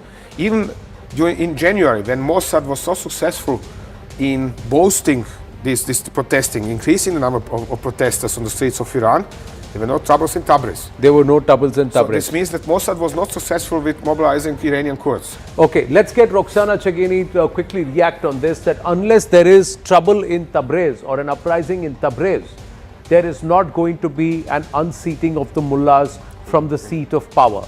Agree, disagree, Roxana Chagini? I agree and disagree. Azaris and Tabriz is a very important part of Iran. They played a big role in the revolution in 1997, and we need their action. We need them to be alive. But good news is Prince Reza Pahlavi isn't speak with them. There is so many news that we receive from Iran that maybe is not coming to the agencies or news TV stations and radio. We know that the things are organized in Iran more than other people out of the country know. Right. We know that we are 10 million Iranian out of the country. We know what we want. We want the democracy and we have a vision. There is a plan by Prince Reza Pahlavi. Nobody knows. God knows. Maybe it works, maybe it not works. But we cannot give up just because we are not sure. Tabriz is very important. I agree. We have Bakhtiari, we have Baluchi, we have Kurds, and there are very strong provenances that we need. Now, right. Mr. Trump and Israel and Prince Reza Pahlavi, they are having talk with them, and they're because everybody wants mullahs out. This is an Akhund cult, and just imagine. They have no ally. They are attacking all Arab countries. They have no religion, moral limitation. They are attacking Israel. They are attacking USA. And just imagine if they have nuclear weapon. They are going to attack the whole world. They are planning for that for 47 years, and they are very strong. I agree with the gentleman that we don't know because there is no leader anymore, but everybody can lead, everybody can decide. We know that there is a price to pay, and we are willing to pay the price. Iranian people are paid the price. Now it's time the whole world get together and stop this Nazi of 2026. They are Nazi, they are Hitler of the time. They have an ideology and they want to take the world. I agree with that. We need Tabrizi, we need Azari. That's right. Right. I've got limited time. Can you just delete this and let's just zoom in on Tehran and Karaj. Why is it that Tehran and Karaj are being attacked right now? What is the target? Tehran and Karaj is not so far away. Karaj is not so far away from Tehran, is it? Yeah, Karaj there you is go. here. So there is Tehran and there is Karaj. So why are they being attacked? So let me mark this on the... Use the pink because that's visual. It's readable. Blue? Yeah, blue box back. Okay, then let's do it in blue. Okay. So, Karaj is firstly a site of one of the major radar stations of the Iranian air defense. Okay. Furthermore, there are several factories for manufacture of ammunition, missiles, and so on. So can we say here this is radar stations, and also munitions? Exactly. Okay. So that is why Karaj is being attacked by the Israelis. Essentially. Okay. If the Israelis and the Americans want to approach Tehran in order to bomb Tehran, they have to first neutralize air defenses in Karaj. So there is a concentration of air defenses in Karaj. And why bomb Tehran? Well, in order to hit, for example, the regime, as we have seen them reporting in their videos today. So that means, why is that important? Because when the Israelis come and launch their air-launched ballistic missiles, for example, at Tehran, or if they come over Sanandaj and then release their missiles like Icebreaker and similar, 300 kilometers range, the guys in Karaj are shooting this down. Okay. That means only a part of Israeli and American ammunition is actually reaching Tehran. So this is why they are bombing Karaj in order to neutralize the air defenses in Karaj. Right. Now what we see, viewers, is a lot of it is concentrated towards the western parts of Iran. Central Iran has not yet come into play. But if Western Iran is where the command and control systems are and where from the radar systems are, and if this is bombed, then your Natanz and some of the other nuclear sites also are in this region. Now, if they are able to try and strike and neutralize this force and pummel even the remaining leadership that has stepped in place of Ayatollah Ali Khamenei, then what happens is there a vacuum. Is that time very close when Israel will and Shah Reza Pahlavi will urge the Iranians to take to the streets, and nearly 8 to 10 million Iranians who are spread across the world will also come back to Persia. We'll have to wait and watch. To all our guests, thank you very, very much. Have to wind up. We've run out of time, but the coverage continues. Brass Tacks with Zakir Jacob up next.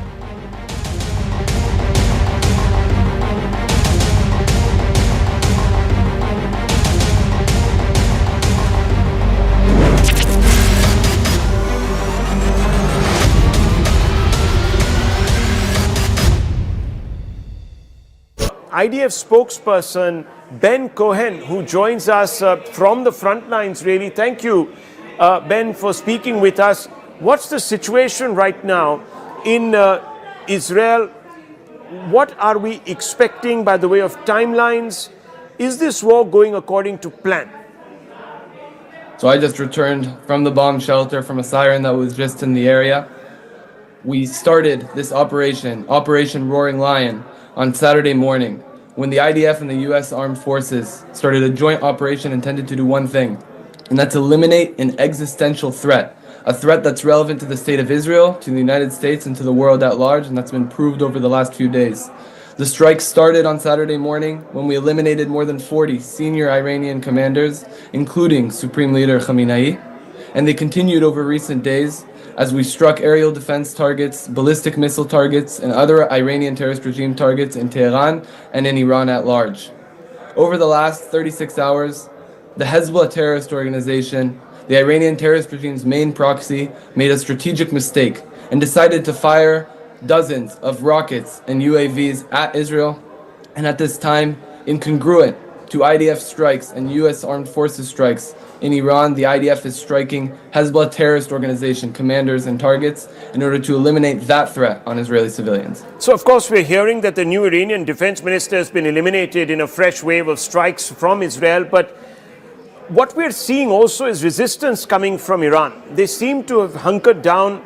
They're sending these drones. Many people are saying that this is a strategy where they are trying to exhaust your munitions, the Iron Dome, patience of the Gulf allies. Is this what Iran's game plan is, or are they actually not being able to react using some of their hypersonic weapons and other bigger weapons because of compulsion? What's exactly happening? From your perspective, how do you read this? So I can tell you that after 2.5 years of war, and after the 7th of October, the IDF has learned that we never underestimate our enemies. We understand the threat that the Iranian terrorist regime poses. And as far as it goes to their strategy, I can tell you one thing for certain. And that's that they have a strategy to target and hurt civilians specifically. This isn't just a message, it's concrete intelligence we have at hand. They're sending those ballistic missiles and their drones to civilian areas, not just in Israel, but in the entire Middle East. Okay, well, what we're also hearing is that the longer this war continues, and I'm going to ask you a little bit about timelines, but the longer this war is continuing, costs are also escalating, as we know. Right now, I'm hearing that oil is up by about 8 to 10%, silver is up by 11%, the Strait of Hormuz is completely blocked. The new Iranian defense minister, of course, has been eliminated, and I just discussed that with you, and you're doing a fantastic job of trying to eliminate the top leadership. But is that really having an effect? Can bombs substitute for a ground invasion and affect regime change? So one is that question, and the longer we obviously stay in this war, there are these knock-on effects. So how do you react to that? So we operate in accordance to clear military objectives. And that military objective is to eliminate that existential threat, those ballistic missiles, the launchers, the infrastructure, to eliminate the ability of the Iranian terrorist regime to operate their proxies on our borders, as we see with Hezbollah, and to eliminate the ability of the Iranian terrorist regime to pose a military threat upon Israel and the Middle East. And we will continue to do that for as long as the political echelon asks of us. We have many targets at hand. We continue to strike all the time, and we'll do that for as long as need be. But I want to make clear our target is to eliminate that military threat. And the IDF, in contrast to the Iranian terror regime, strikes military targets. There are some experts who say that your stockpiles will fast deplete, and you will then have to sort of recalibrate. Is there a danger of that? The IDF has been at war for 2.5 years on more than 7 fronts. We've been prepared to operate on all of those fronts, and we've been able to continuously protect ourselves on all of those fronts. We have the capacity and the ability to keep operating for as long as we'll need to, even in multiple fronts at once, in order to protect Israeli civilians. Can you explain the reason behind crossing the border once again into Lebanon and launching what some people are saying is a ground offensive? What's the idea behind that? Of course. So on October 8th, when Hezbollah made the decision to start firing indiscriminately rockets and UAVs at Israeli civilians, Israel made a choice to evacuate tens of thousands of civilians from their homes in northern Israel. After October 7th, we understand that we can't allow for a reality where terrorist organizations on our borders move our civilians away. For that reason, overnight IDF troops situated themselves in an enhanced forward defensive posture. And I want to emphasize, this isn't a ground invasion. We have IDF troops on the northern side of the border with Lebanon in order to protect ourselves from Hezbollah, because we understand that there are civilians in the north, and we need our IDF troops to be able to protect them from the terrorists who can get in their way.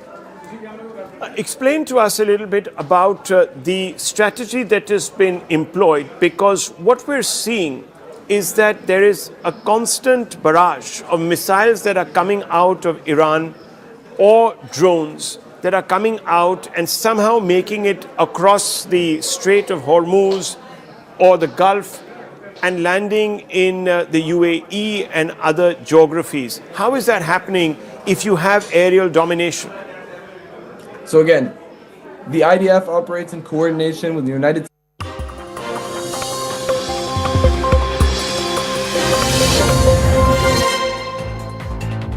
Good evening, you're watching Brass Tacks. I'm Zakir Jacob. The war in Iran is continuing for the fourth day today, and Iran is expanding the ambit of the war.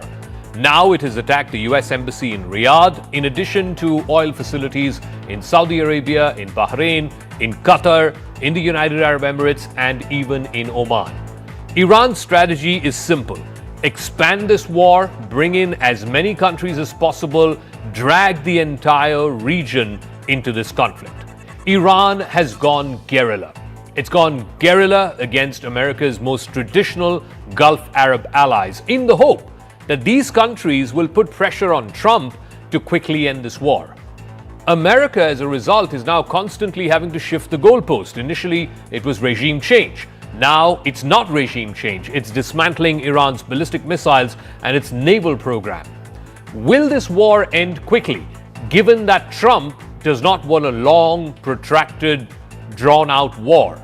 Or the bigger question is, if this war has to end quickly, then what will be the off-ramp for Iran? Now, here are some defining moments from the conflict that we've seen in the last 24 hours. Today is the fourth day. The action began on Saturday when US and Israeli troops launched Operation Epic Fury. But here are some of the defining moments from the last 24 hours. Two drones, and this happened early this morning, two drones struck the United States Embassy compound in the Saudi Arabian capital, Riyadh. There you go. This was the first time that Riyadh was struck. Yesterday, an oil facility, an Aramco oil facility was struck. But this was the first time the capital of Saudi Arabia was struck. There was a limited fire and minor material damage that happened to the embassy compound. The embassy had to be shut today. President Donald Trump said that the US response to the embassy attack would be clear soon, meaning that there will be some form of retribution. That's not the only attack that happened today in Saudi Arabia. A fire broke out at the Fujairah oil industry. This was in the UAE because of the falling debris from a drone interception. That happened again in the United Arab Emirates. They've had their hotels, their apartment buildings, their residential complexes targeted over the last 4 days. Now it was an oil facility there. Also in Iraq, in central Erbil, there was a hotel that came under fire. It was a coordinated drone swarm attack launched from Iran onto this hotel in Erbil in Iraq. This hotel apparently was being used as a clandestine barrack for American troops and for American contractors. So a wide range of countries. There was also an attack on an oil field in Bahrain today. So whether it's the UAE, whether it's Saudi Arabia, whether it's up north in Iraq, a whole bunch of these Gulf Arab countries, many of whom are American military and treaty allies, have been attacked over the last 4 days. So the question is, what is Iran trying to achieve? Now, we'll get to that in a second. But as these missiles continue to fly, the question is, has America miscalculated?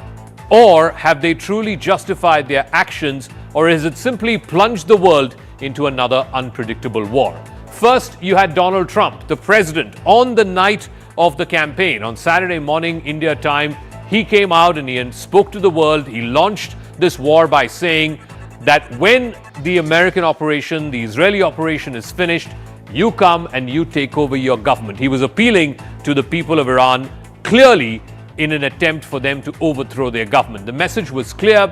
America was openly calling for regime change. Then, yesterday evening, the Defense Secretary, the Secretary of War, Pete Hegseth, stepped in, signaling a slight shift. He said, and I quote, "This is not a so-called regime change war, but the regime did sure change." Now, suddenly the official line was that this is no longer about overthrowing the government, even as the leadership in Iran was completely decimated. And then subsequently, yesterday in a congressional hearing, Secretary of State Marco Rubio said that this operation was purely a military one. He framed it in purely military terms and said that it was to eliminate the threat of Iran's short and long-range ballistic missiles and to decapitate the Iranian Navy. No longer about regime change, it was about specific focus on naval capabilities and reducing missile capabilities. The focus has now moved on to neutralizing Iran's capabilities rather than political goals like regime change. So the American message has changed over the last 3 or 4 days, from regime change to denial of regime change to a defensive mission, leaving both allies and the American public scrambling to understand what America's objective is in this Operation Epic Fury. The Department of War launched Operation Epic Fury, the most lethal, most complex, and most precise aerial operation in history. We didn't start this war, but under President Trump, we are finishing it. Their war on Americans has become our retribution against their Ayatollah. If you threaten Americans anywhere on earth, we will hunt you down without apology and without hesitation, and we will kill you. I don't understand what the confusion is. Let me explain it to you. The United States is conducting an operation to eliminate the threat of Iran's short-range ballistic missiles and the threat posed by their Navy, particularly to naval assets. That is what it is focused on doing right now, and it's doing quite successfully. I'll leave it to the Pentagon and the Department of War to discuss the tactics behind that and the progress that's being made. That is the clear objective of this mission. So the tensions in the Middle East are having a spillover effect, and it's triggered politics back home as well. The opposition, ever since the confirmation of Khamenei's killing, has been up in arms against the Modi-led government, condemning its silence on this issue. They say this pertains to the sovereignty and territorial integrity of another nation state. In a detailed editorial piece penned by Sonia Gandhi, the former Congress president, she has called the silence of the Modi government an abdication of principles. She's called Modi a mute spectator amidst this war. She's mentioned that India cannot ignore its traditional foreign policy. The BJP has retorted and sharply countered this narrative, reminding the Congress of its silence when Muammar Gaddafi was killed back in 2011. Again, an American operation, a joint allied operation. This was in Libya. Also, the change of guard in Iraq, where Saddam Hussein was hunted down after Operation Desert Storm and then hanged to death after a sham trial. The BJP, in a pointed attack, has slammed the Congress for what it calls selective memory and selective outrage, just for gaining political mileage. So this has now become a political back and forth between the Congress and the BJP. The BJP insists diplomacy cannot be for expedient reasons. The Congress, too, was guilty of keeping quiet when other world leaders were attacked in such unilateral operations. Let's play out some of the political reactions. The government of India should decide on which side they stand. We had the spine, the then Prime Minister, whether it is Dr. Manmohan Singh or whether it was Srimati Indira Gandhi ji. They addressed the American press in front of their presidents and said that America was doing wrong. Where is that spine now? Where is the Prime Minister? Why is he so silent? Mr. Manmohan Singh had the courage and had the weight to speak in the US that the US invasion of Iraq is wrong. Foreign policy is in shambles. They don't know how to conduct foreign policy. And the Prime Minister thinks hugging foreign diplomats is foreign policy.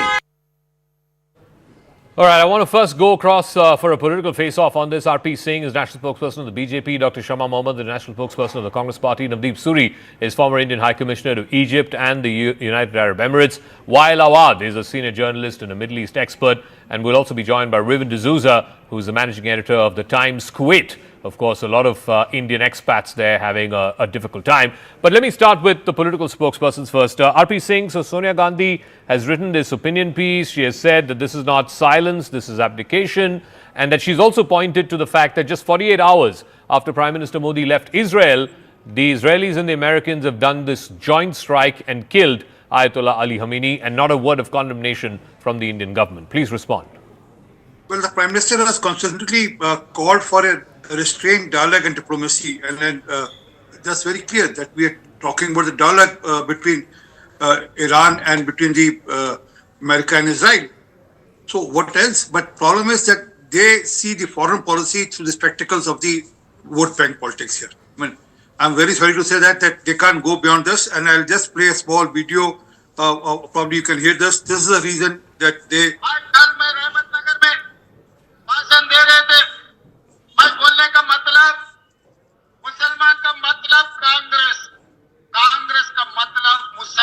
Well, that's the real reason. I mean, they can't think beyond the local politics and local vote bank politics here, and then for that regard, they will go to any extent. And let me remind them, they voted against Iran on behalf of America in 2005, 2006, 2009 when it was IEA resolution.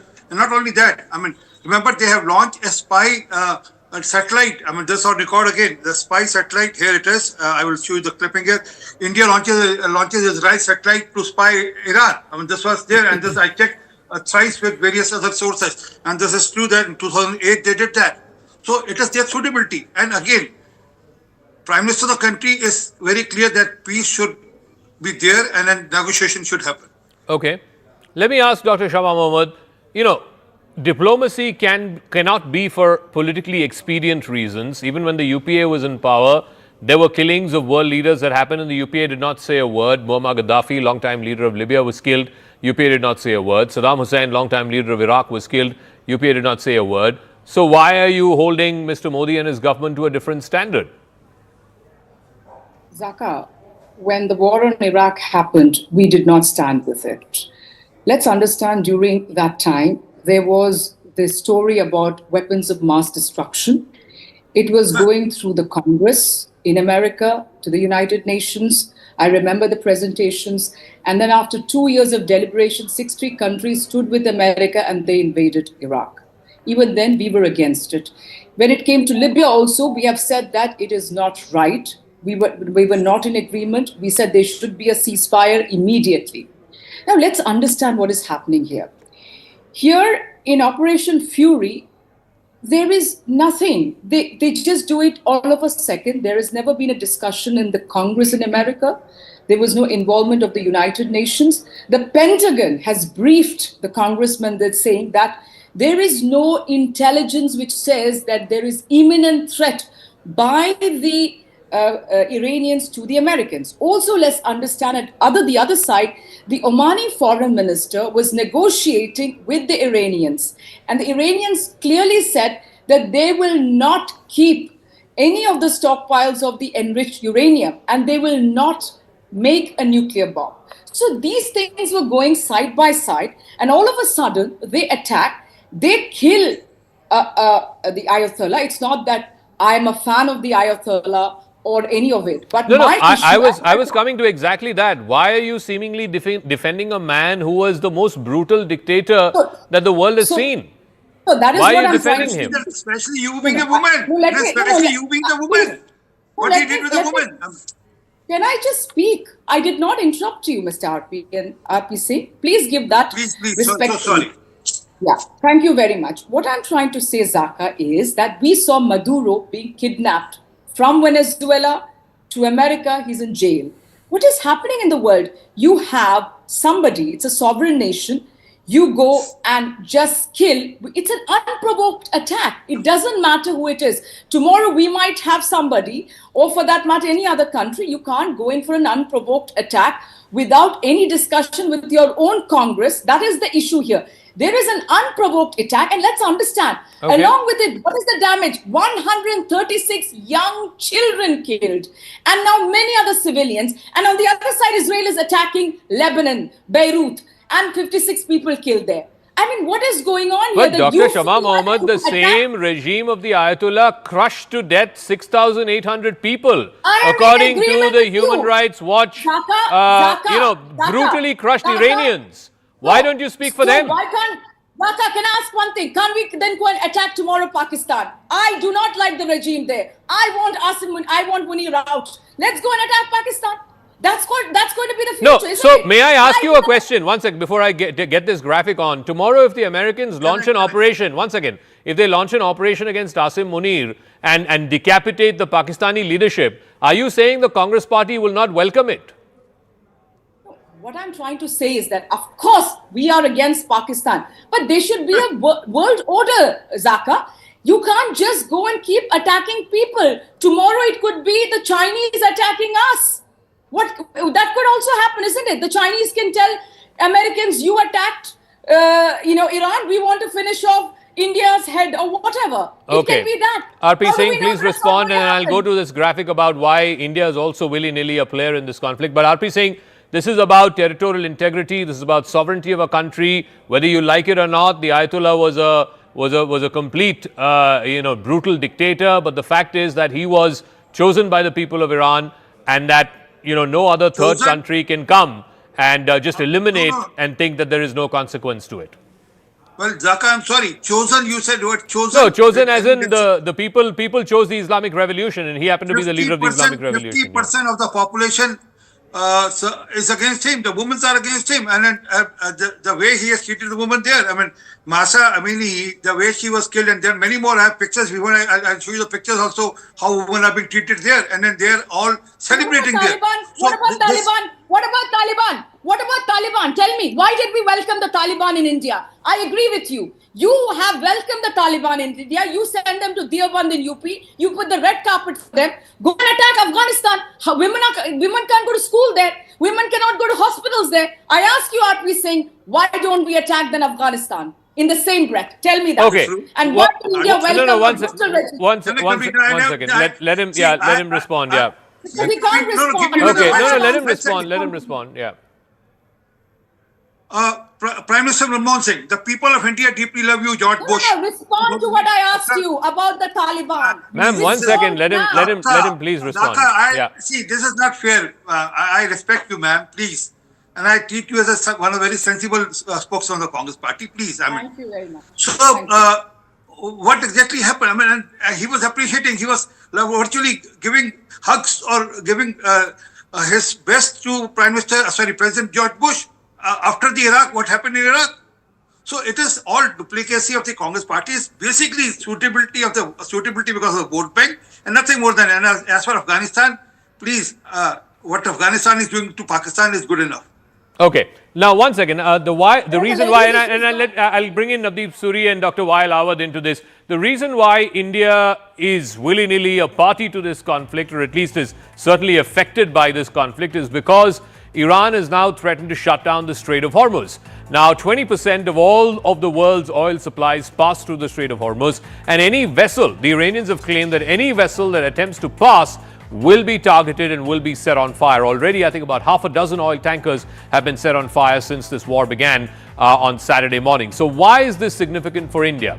Almost half of all of India's oil imports pass through the strategic Strait of Hormuz. India's crude oil import, the dependence of India's crude oil import is above 85%. In fact, 88% of all of India's crude is imported. A bulk of it comes from the Gulf countries, from the UAE, from Iraq, from Saudi Arabia. Oil flows can be rerouted, but it's going to be more expensive. There's going to be higher freight costs. There's going to be higher manpower costs. There's going to be sea charges. All kinds of costs are going to get added to this. LPG happens to be India's biggest vulnerability as far as the Strait of Hormuz and its disruption is concerned, because 80 to 85% of India's LPG demand comes through the Strait of Hormuz, which is bulk imported from countries in the Middle East. A majority of LPG cargo is sourced via the Strait of Hormuz. There's no strategic LPG reserves, unlike, let's say, crude, where we have thin structural buffers. So India has anywhere between 6 to 8 weeks of a structural buffer as far as crude oil is concerned. But LPG, there is no buffer. Around 60% of India's LNG, liquefied natural gas imports, transit through the Strait of Hormuz. Again, there is limited flexibility to replace LPG and LNG supplies quickly if the Iranians completely shut off and cut off the Strait of Hormuz. So that's one part of it, the oil trade. There's remittances as well. Remember, India imports 88% of its crude oil, and it's highly sensitive to any disruptions that happen in West Asia. Back in February, crude oil imports were the second highest ever at 5.22 million barrels per day. About 2.5 million barrels per day are imported by India via the Strait of Hormuz. So 50% dependency on the Strait of Hormuz. 10 million, almost 1 crore Indians, expats, live and work in the Gulf countries, the GCC countries, Saudi Arabia, Oman, Bahrain, Kuwait. They are employed in various sectors: construction, hospitality, healthcare services. This is a significant number of students as well who are there in the UAE, in Saudi Arabia. There are about 10,000 in Iran. Forget about how many there are in Qatar, in Kuwait, etc. There's also significant trade between India and the Gulf Cooperation Council countries. 2024-2025 trade with the GCC stood at 178 billion. India also has an FTA with the UAE and a comprehensive economic partnership agreement with Oman. India's remittances, which were $55 billion in 2010-11 has gone up to $118 billion in 23-24. A bulk of it comes from the Gulf countries. And these disruptions could impact household incomes. It could impact foreign exchange. India's stock market has reacted as well. The Sensex slumped over 1,000 points. The Nifty went below 24,700. Market capitalization that's been lost is 6.5 lakh crore rupees in just one single day. The rupee also fell past the 91 rupees to a dollar mark as well. I want to bring in Navdeep Suri into this conversation. Mr. Suri, the problem is that, our oil dependencies, our remittance and expat dependencies, all of this, whether India likes it or not, India has huge skin in this game. And the contention being made by the opposition parties is because India is such an important stakeholder, the Prime Minister should have said something, or the Minister of External Affairs should have said something. They should have condemned the killing of a sitting spiritual, political, religious head of another sovereign country. And by not saying anything, it's abdication. How would you see it? Is it abdication or is it good diplomacy? Firstly, I think, Zaka, we might have spoken behind the scenes and not made public statements. I think for the government, it's a tightrope to balance different and sometimes mutually contradictory interests. One is our defense relationship with Israel. And the second is the interests that we have in the Gulf and our long-standing relationship with Iran. But I do think that, yes, we could have found ways to express our unhappiness about the unilateral strikes. English language and diplomacy gives us enough ways to express it and to maintain that balance that we traditionally have done. It is a serious situation for us. We have, as you outlined, very, very vital interests. You've mentioned a number of them. I would just add one more, which is even more than the rising crude oil prices, is the damage to the Qatar LNG facilities, and that's going to impact our fertilizer industry as well, because that uses LNG as a feedstock. And I think the longer the Strait of Hormuz stays closed, the greater the impact will be on a lot of countries. So what are the Iranians trying to do? Are they trying to, go guerrilla on all these Gulf countries, draw them into this conflict and get them to put pressure on Trump? What are they? It seems like they're taking the whole house down with them. Yeah, I mean, if you are in a battle for survival, and as has been said before, I have no truck with the Khamenei regime and their repressive practices.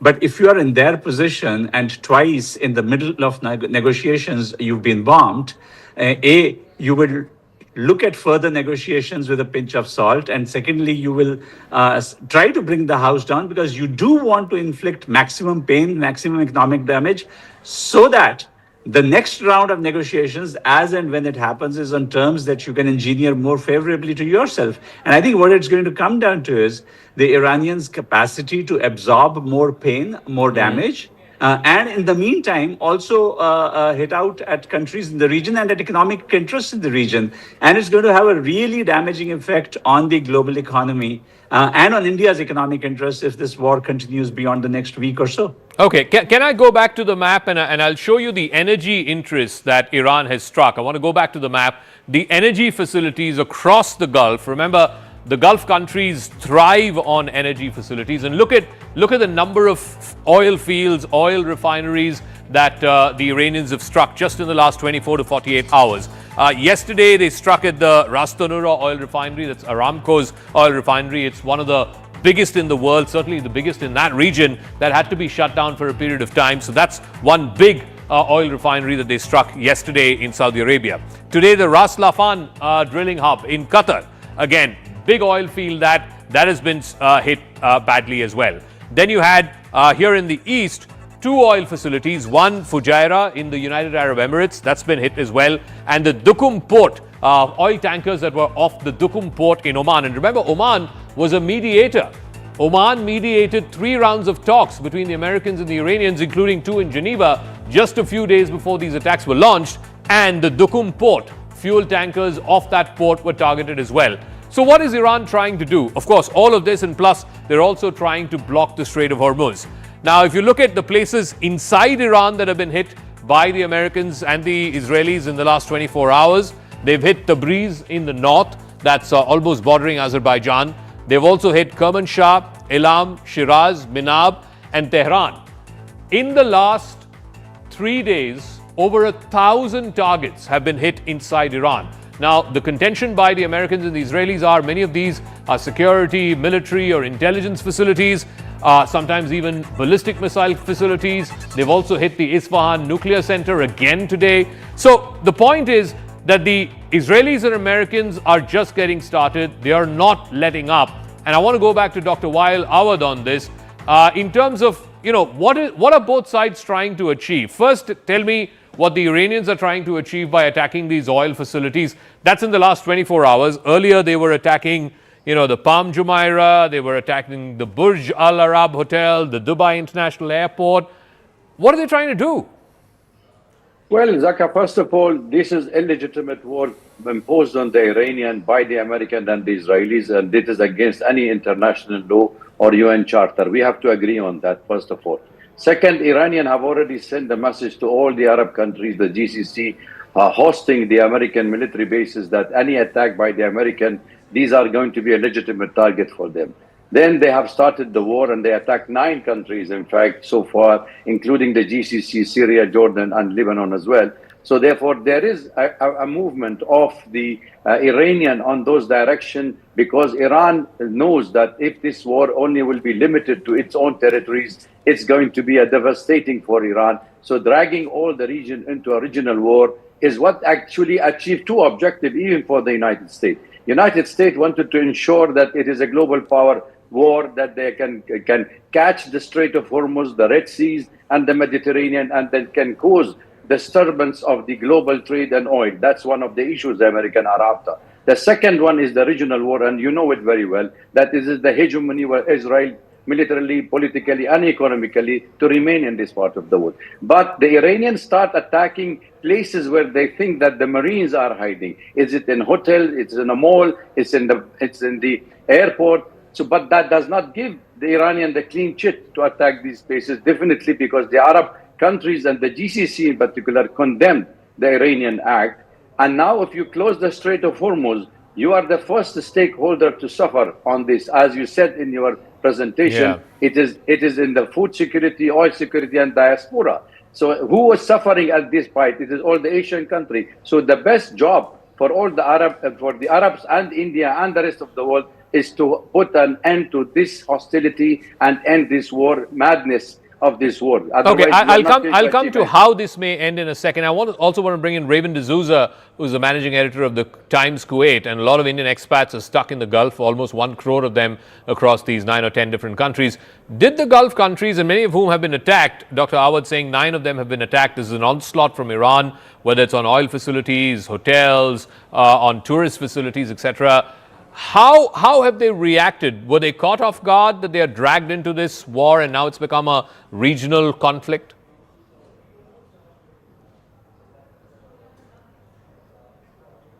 To be honest, I don't think they expected this retaliation from the Iranians, because this is the second time that the Israelis have attacked Iran.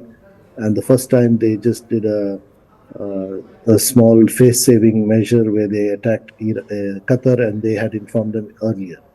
But this time it's much more serious. Nobody was prepared, even though the Iranians promised or vowed to retaliate if Israel and America attacked. Okay. We didn't even see the American attack, even though we expected it. We didn't see it coming so soon. It came with a fiery volume of missiles and air attack, and the Iranians did what they did. Having said that, they killed their supreme leader Khamenei, and I think it was also partly responsible for the retaliation or the response that they were But Mr. D'Souza, how do you and, think these countries are now going to respond? Because they've had this American security umbrella or protective cover for all of these years. Now that security umbrella has been blown apart. I mean, all of these countries have been attacked. So how are they expected to respond to this? Do they have the capability to retaliate, or will they still go back to America to help them retaliate? They will retaliate. This talk, yes, quite relevant. But this talk, they will retaliate, and then they will be dragged into the war. So the job is already being done by the Americans and the Israelis, and of course, ideally, they would love to retaliate. They would love the Gulf nations to be dragged into the war and create chaos. But I think good sense is prevailing for now, because retaliation by the Arab Gulf states is going to create a much larger war and danger to the region. So Okay. I think they are at this point of time exercising caution and waiting and watching. And by the way, so they are they are exercising not very caution. They don't want to get caught in this whole spiral. So how will this war likely now play out over the next few days? I'll get Navdeep Suri and then Dr. Awad on this. Iran wants to maximize this war. It wants to spread this war. It wants to drag everybody in. The Americans, frankly, for Donald Trump, I think he's already got his biggest prize catch, which is Ayatollah Ali Khamenei. He has very little propensity for long drawn-out wars. The Israelis would like to go on for a bit more. How does this play out over the next week, 10 days, 2 weeks? Navdeep Suri first. You know, when you start a war without clearly defined objectives, then you end up in this kind of situation where the exit route is not clear. You start by saying that it's about Iran's nuclear program, then you extend it to its missile program, then you go beyond and say it's about regime change. And I think what you're beginning to see is the first signs of divergence between the Israeli objectives. I mean, Prime Minister Netanyahu has gone on record to say that this is what he wanted for the last 40 years, the destruction of the Iranian regime. That may not be the Americans' objective. And for the Americans, I think the threshold of taking pain and casualties is far lower, particularly in a year with midterm elections coming up, than for the Israelis. So you're going to see that that divergence of objectives. And I am afraid that there isn't a clear exit route at this point of time, unless the Americans were to unilaterally say that we've achieved our objective of killing Khamenei and that's the end of it. Dr. Awad, I'll give you the final word in a minute. Yesterday, President Trump was asked, how long does he envision this operation? He said about 4 weeks. Do you think this will last beyond 4 weeks? Absolutely, it will go beyond 4 weeks. When you're targeting an innocent supreme leaders of a religious leader of a country without no reason, that's not the end of the war, by the way. You saw the people pouring in the street, showing sympathy for him, and that is a clear indication that still he had popularity among the Iranian. So therefore, you cannot kill a person and you say you are going to end this war. The war will not end. Iranian have put the 3 leaders, alternative to every leader, have been killed by the Israelis and the American, and this war will drag on for a longer period. And the more coffins goes to the United States, the faster this war will stop. Okay, we'll leave it at that. Dr. Awad, Navdeep Suri, Dr. Shama Mohammad, R.P. Singh, and Mr. Riven D'Souza, thank you very much for joining us. We'll see how this plays out. But one direction in which it's moving is Iran clearly wants to expand this throughout the entire region. Like I said, it's gone guerrilla over the entire Gulf countries. It wants to drag the entire house down. America wants the exact opposite, not least because America has been the security guarantor for many of these Gulf Arab countries. Iran has dramatically widened its retaliation against American interests across the Gulf, even as tensions between Iran and the United States escalates into a broader regional confrontation. With Donald Trump warning that the most intense phase of American airstrikes is still yet to come, the conflict has spilled beyond Israel and beyond Iran.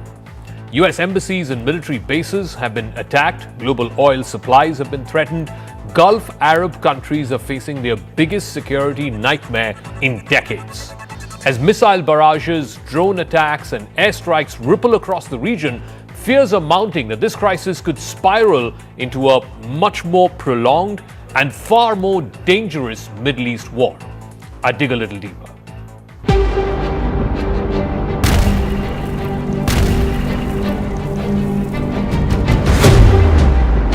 Iran broadened its retaliatory attacks on American targets in the Gulf, even as US President Donald Trump and his administration have been signaling that the US-Israeli strikes on Iran could intensify. Trump has even threatened that the biggest wave of attacks is yet to come. The fighting expanded into many Gulf Arab countries, most prominently into Lebanon, where the Iranian-allied terror proxy Hezbollah fired rockets into Israel. This in turn prompted Israel to bombard Hezbollah strongholds outside Beirut. Early Tuesday, the Israeli military said it was attacking again in Iran and in Lebanon, targeting Hezbollah command centers and weapon storage facilities. Around the same time, the United Arab Emirates and their defense ministry put out a press release saying that their air defenses were dealing with a barrage of ballistic missiles from Iran. And within hours, the Saudi Defense Ministry said that the American embassy in Riyadh had been attacked by 2 drones. They said it resulted in a limited fire and a minor damage, but the embassy was closed Tuesday. No casualties were reported, but this is the biggest attack on an American facility in the Middle East since this war began. In Washington, President Trump offered an open-ended time frame for the U.S. military campaign. He said it could last up to 4 weeks, if not longer. He also seemed to change the goalposts from regime change to hitting Iran's ballistic missiles program to downing Iran's naval fleet. We will easily prevail. We're already substantially ahead of our time projections, but whatever the time is, it's okay. Whatever it takes, we will always, and we have right from the beginning, we projected 4 to 5 weeks, but we have capability to go far longer than that. We'll do it. Later on in the day, on Capitol Hill, U.S. Secretary of State Marco Rubio told reporters that the hardest hits are yet to come from the U.S. military. The Pentagon confirmed that the number of American service personnel killed in the Iranian strikes had now risen to 6. And 3 American fighter jets were shot down by Kuwaiti air defenses in what the U.S. military called apparent friendly fire. All 6 crew members from these F-15s ejected safely and they were recovered. Early in the morning, the United States Embassy in Riyadh, in Saudi Arabia, said that it was attacked by 2 drones, according to initial estimates from the Saudi Ministry of Defense. The ministry said that there was limited fire and minor damage to the building. However, the embassy did warn people to avoid the location, saying there had been an attack on the facility. They also put out a security alert and a shelter-in-place notification, not just for Riyadh, but also for Jeddah and Dhahran. These are cities in Saudi Arabia which have massive US missions. The embassy's announcement came even as countries across the Middle East, some of which host American military bases, were facing Iran's revenge. Riyadh has so far been spared of the spate of attacks that had rocked other Gulf cities, including Dubai in the United Arab Emirates and Manama, the capital of Bahrain. Iran has fired hundreds of missiles and drones at these Gulf states in retaliation after the barrage of American and Israeli strikes over the past 3 days. The majority of Iranian attacks were intercepted, according to governments in the Gulf countries. But from Bahrain to Oman to Saudi Arabia and the Emirates, all Gulf countries which are under an American security umbrella have been hit hard. At least 4 people were killed and more than 100 others injured in these attacks across the UAE, Kuwait, Qatar, Bahrain and Oman. While the casualty count may not be much, the safe haven image of these countries has been completely blown to smithereens. Iran has launched at least 300 missiles and 800 drones across the Persian Gulf, which is home to several American military bases. The United States Central Command, or CENTCOM, said that Iran had attacked more than a dozen locations in the region, including civilian centers like airports, hotels, and residential areas. Part of the aim of Iran was to draw in America's Gulf Arab allies into a wider regional conflict. Tehran is also hoping that these countries will put pressure on Trump to scale down this war quickly. That is what they were trying to do, is put themselves in a place of immunity where the damage they could inflict on the region would be so high that no one can do anything about their nuclear program or their nuclear ambitions. Early on Tuesday, the United Arab Emirates and their Ministry of Defense put out on social media that the Emirates' air defenses were dealing with a barrage of ballistic missiles coming in from Iran. Similarly, the Defense Ministry in Bahrain too said its air defense systems had successfully destroyed and downed about 70 missiles and more than 75 drones from Iran since this conflict began. But the Emirates in particular had started to resume flights on a limited basis. More than 1,000 flights had been cancelled in Dubai alone over the last 3 days. But Iranian leaders remain defiant. The country's top security official, Ali Larijani, denied reports that Iran's new leaders were seeking to negotiate with America. He chastised Donald Trump for delusional fantasies and for plunging the Middle East into chaos. Iran, he said, is ready for a long war. America, on the other hand, has put a 4-week deadline. That's President Trump's words. A senior Islamic Revolutionary Guard Corps official also warned that not a single drop of oil would pass through the Strait of Hormuz, which is a passageway for about 1/5 of the world's oil supply. An advisor to the Revolutionary Guards commander said on Iranian state TV that Iran would set on fire any ship that's trying to transit through the Strait of Hormuz. Traffic is already slowed down to a trickle. The Revolutionary Guards have been warning ships away from the straits over the last few days, but Iran had not directly attacked any of these tankers. More than half a dozen ships were already set on fire. This war is far from getting over anytime soon. Iran will have to be given an off-ramp quickly, or America will also have to find a pliable successor to the Supreme Leader Khamenei. Either option is not going to be easy to execute. So the big question is, how will this war in the Gulf end? It's no longer just America and Israel on the one side and Iran on the other. The entire Middle East, America's Gulf Arab allies from Saudi Arabia, UAE, Bahrain, Oman have all been dragged into this wider regional conflict. How may this possibly move towards some kind of cessation or culmination? I'm now joined by a very special guest. Professor Jeffrey Sachs is a leading economist with the Columbia University. Thank you very much, Professor, for speaking with us. First of all, what is your assessment of what has happened over these last 3 days? This joint American-Israeli airstrikes on Iran, the taking out of Ayatollah Ali Khamenei, the supreme leader of Iran. What do you make of what's happened over these last 3 days? This is a reckless, illegal, and very dangerous action. This is a blatant violation of the UN Charter, and it is leading to regional war, obviously. It has to stop. The way for this fighting to end is for the United States and Israel to leave, because they started this. This is why it happened. There was no motivation for it other than basically the hegemonic aspirations of Israel to control the Middle East and the United States to control the world. And other than that, there was no imminent threat. There was no reason for this. Killing the religious leader as well as the head of state of Iran was a poisonous action. The U.S. and Israel made a terrible mistake, and they have to stop the fighting. President Trump's motivations, I'll get to Israel in 1 second, but President Trump's motivations in this war was to eliminate Ayatollah Ali Khamenei, the supreme leader of Iran. He's done that. He's achieved that already within the first 24 hours of this war. Why is he still continuing this war then? How can a president of the United States have as a goal the murder of the head of state of another country? It's barbaric. If that's his goal, it's barbaric, it's illegal, it's vulgar, it's dangerous. Having said that, the United States should stop any further attacks and just leave. Do you believe that Trump really cares about regime change? I mean, look at what he did in Venezuela. There was no regime change. He replaced one man with a woman. He can do the same thing in Iran. He can't do anything other than commit murder or kidnap presidents, so everything is delusional. You are correct, though. He can just go home, which he should do. Leave the rest of us in peace. This is a move completely against the interests of the United States of America and against the opinion of the American people, who are 3-1, that is 75% to 25% against this action.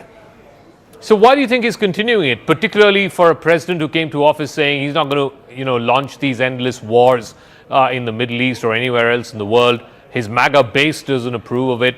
Why is he still stuck in this?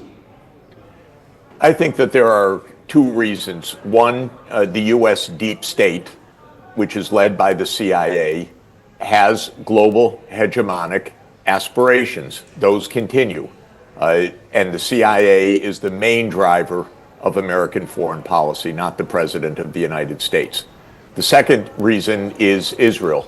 Israel is tightly connected with the CIA through Mossad. This is a long-standing plan.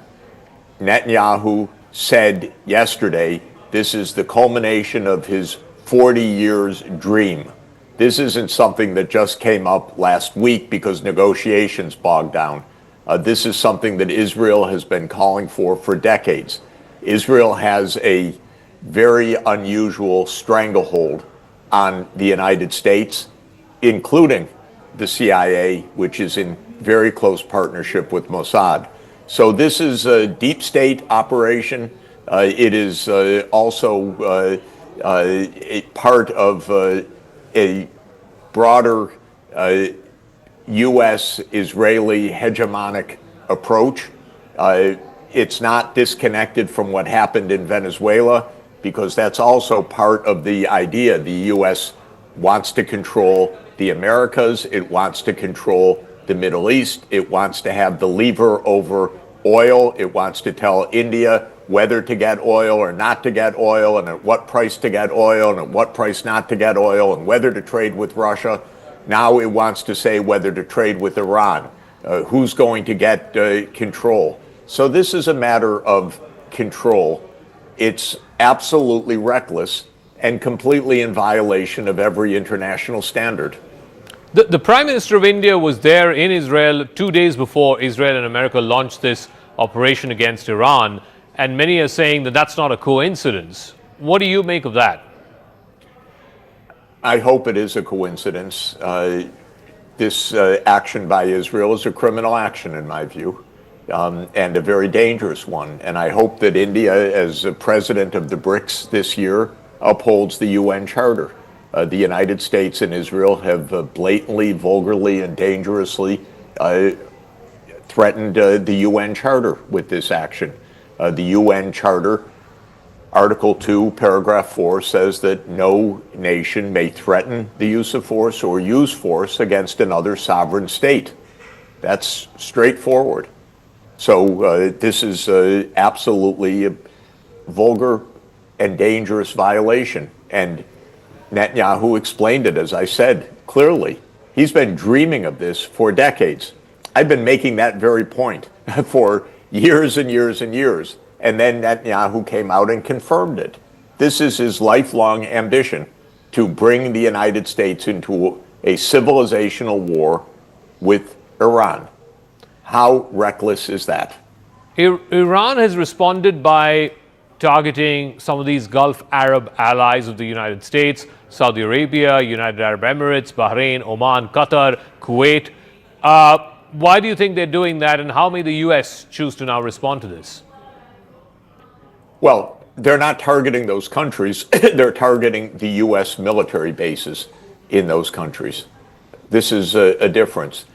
These countries and many others are essentially occupied by the United States. When you have a U.S. military base, you're occupied by the United States. You lose your freedom. You lose your maneuver. You have the CIA hosted in your own country. You're always looking over your own shoulder. What Iran is doing is attacking a network of U.S. military bases along the Persian Gulf. America was the main security guarantor for all of these countries, Saudi Arabia, Kuwait, Bahrain, Oman, Qatar. That security guarantee seems a bit weak now, given what's happened in the last few days. I often quote a famous adage of Henry Kissinger, who said that to be an enemy of the United States is dangerous, but to be a friend is fatal. Countries that rely on the U.S. security guarantee go under, usually by the United States itself, which turns on you. But to be a friend of the United States is absolutely to put yourself in peril. Look at Ukraine. The United States said, "We have your back. You will join NATO." And Ukraine is being destroyed because a regime came to power that said, "We'll go with the U.S. rather than neutrality." And the consequences are devastating. For these Gulf states, it's a big mistake that they think that their security comes from the United States. Their insecurity comes from the United States.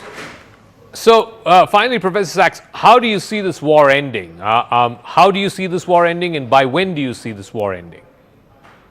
I know how it can end, which is that the United States and Israel should go back to their own homes and stop bothering other people, and the war would end. Iran would stop fighting and the war would end. That's how it should end. How it will end, I cannot say, obviously, because we're led by irrational and dangerous people in the United States and Israel.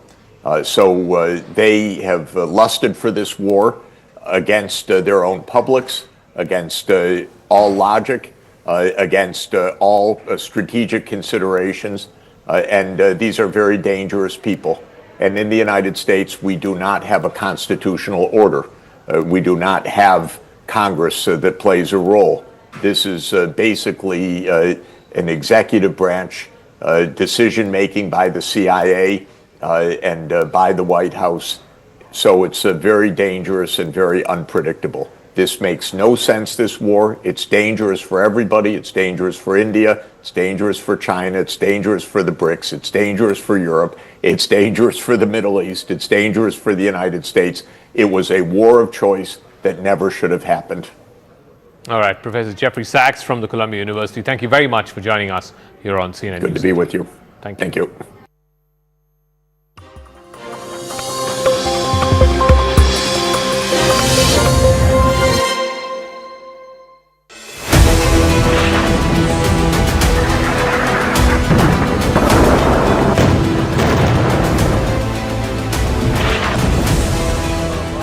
Devastation, a direct hit by a missile. Picture is that the US is not able to defend.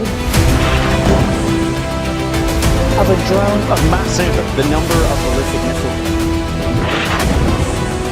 Where is it that Iran is actually placing its resources right now? Tabriz, Sanandaj, Kemal Shah. And this is now what they are doing since yesterday. They are conducting more or less an organized. US bases have been targeted. Drone has been shot down now. Iran can then threaten or attack enemy nationals. A massive missile and drone attack over here. Iran now has been completely, in some ways, dominated. With ballistic missile attack. It means the Kuwaiti air defense was under big strain.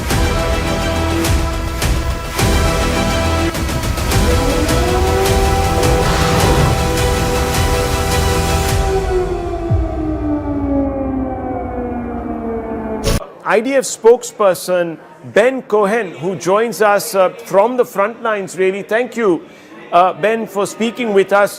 What's the situation right now in Israel? What are we expecting by the way of timelines? Is this war going according to plan? So I just returned from the bomb shelter from a siren that was just in the area. We started this Operation Roaring Lion, on Saturday morning, when the IDF and the U.S. Armed Forces started a joint operation intended to do one thing, and that's eliminate an existential threat, a threat that's relevant to the state of Israel, to the United States, and to the world at large, and that's been proved over the last few days. The strike started on Saturday morning when we eliminated more than 40 senior Iranian commanders, including Supreme Leader Khamenei, and they continued over recent days as we struck aerial defense targets, ballistic missile targets, and other Iranian terrorist regime targets in Tehran and in Iran at large.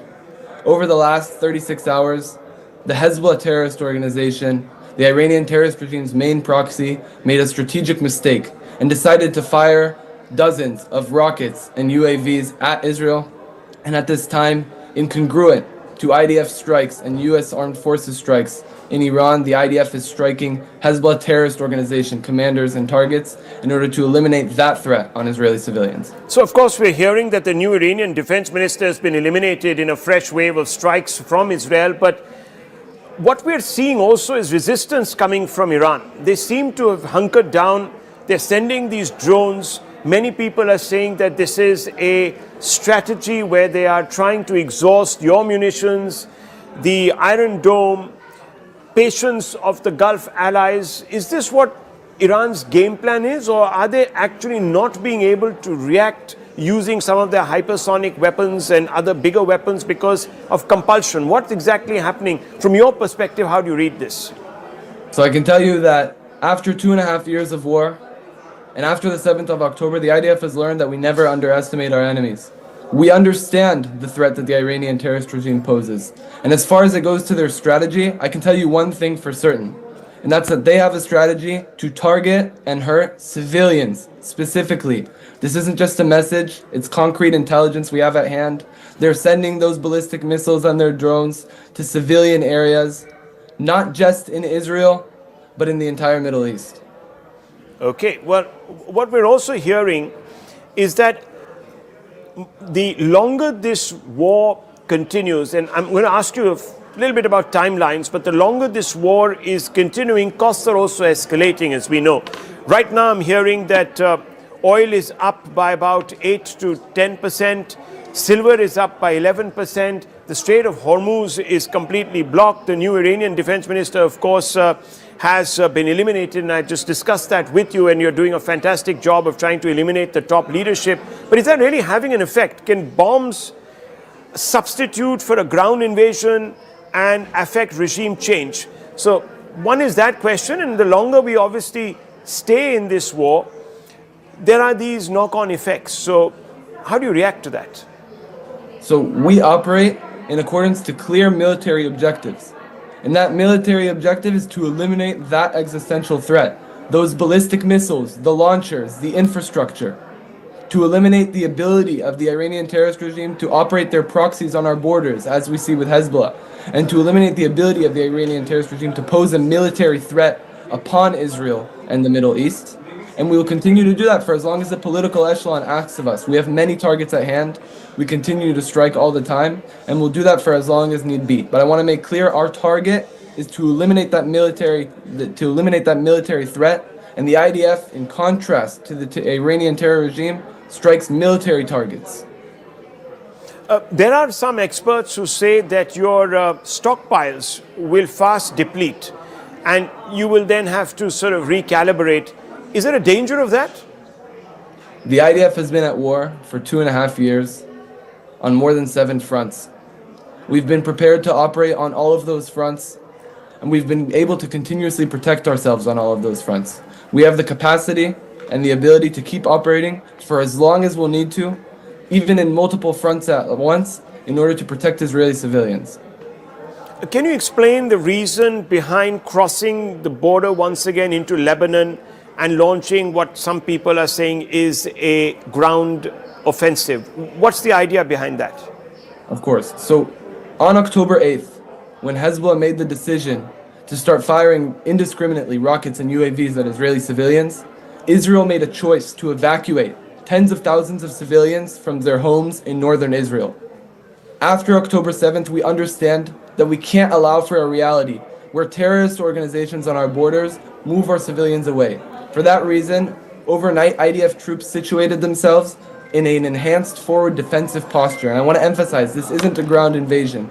We have IDF troops on the northern side of the border with Lebanon in order to protect ourselves from Hezbollah, because we understand that there are civilians in the north, and we need our IDF troops to be able to protect them from the terrorists who can get in their way. Explain to us a little bit about the strategy that has been employed, because what we're seeing is that there is a constant barrage of missiles that are coming out of Iran or drones that are coming out and somehow making it across the Strait of Hormuz or the Gulf and landing in the UAE and other geographies. How is that happening if you have aerial domination? So again, the IDF operates in coordination with the United States Armed Forces and other allies in order to do aerial defense as effectively as possible.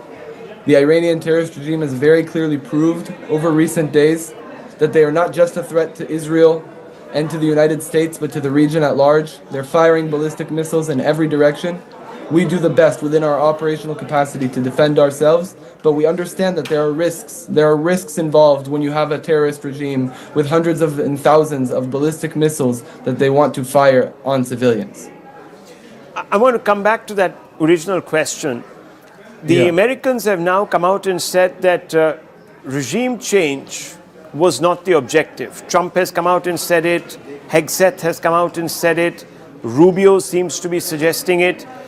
Do you share that? So again, as said, the objective is very clear. It's to eliminate that existential threat that we have on the state of Israel and at large, and that's a military threat. It's the fact that the Iranian regime, since Rising Lion, which is the operation the IDF conducted last year in June, have set out a goal for themselves to manufacture 8,000 ballistic missiles by 2027. Now imagine for yourself for a moment, there was a hit a few days ago in Bet Shemesh in Israel, a synagogue in Israel that gets a direct...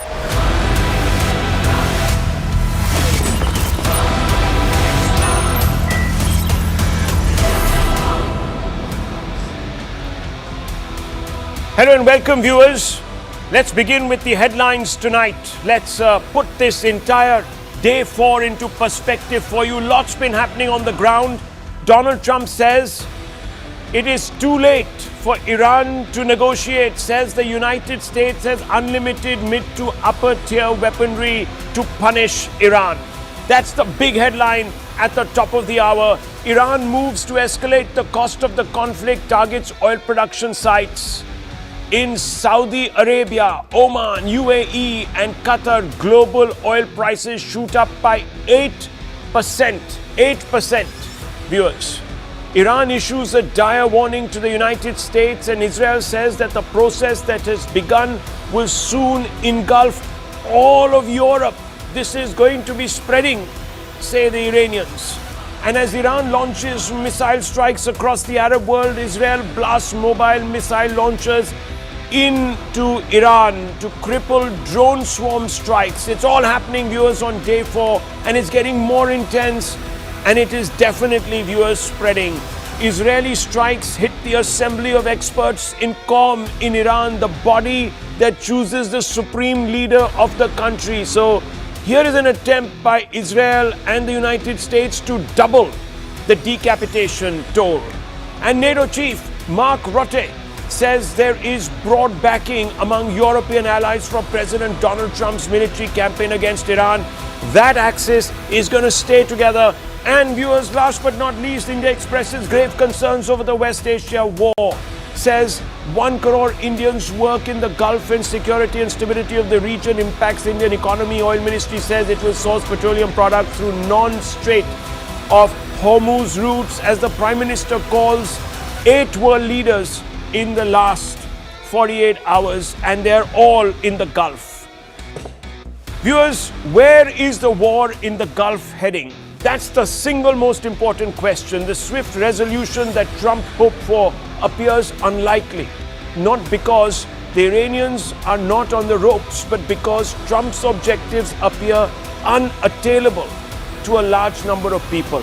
Trump has said that the US with Israel will weaken the regime in Tehran to the point that it will not, or it will melt away.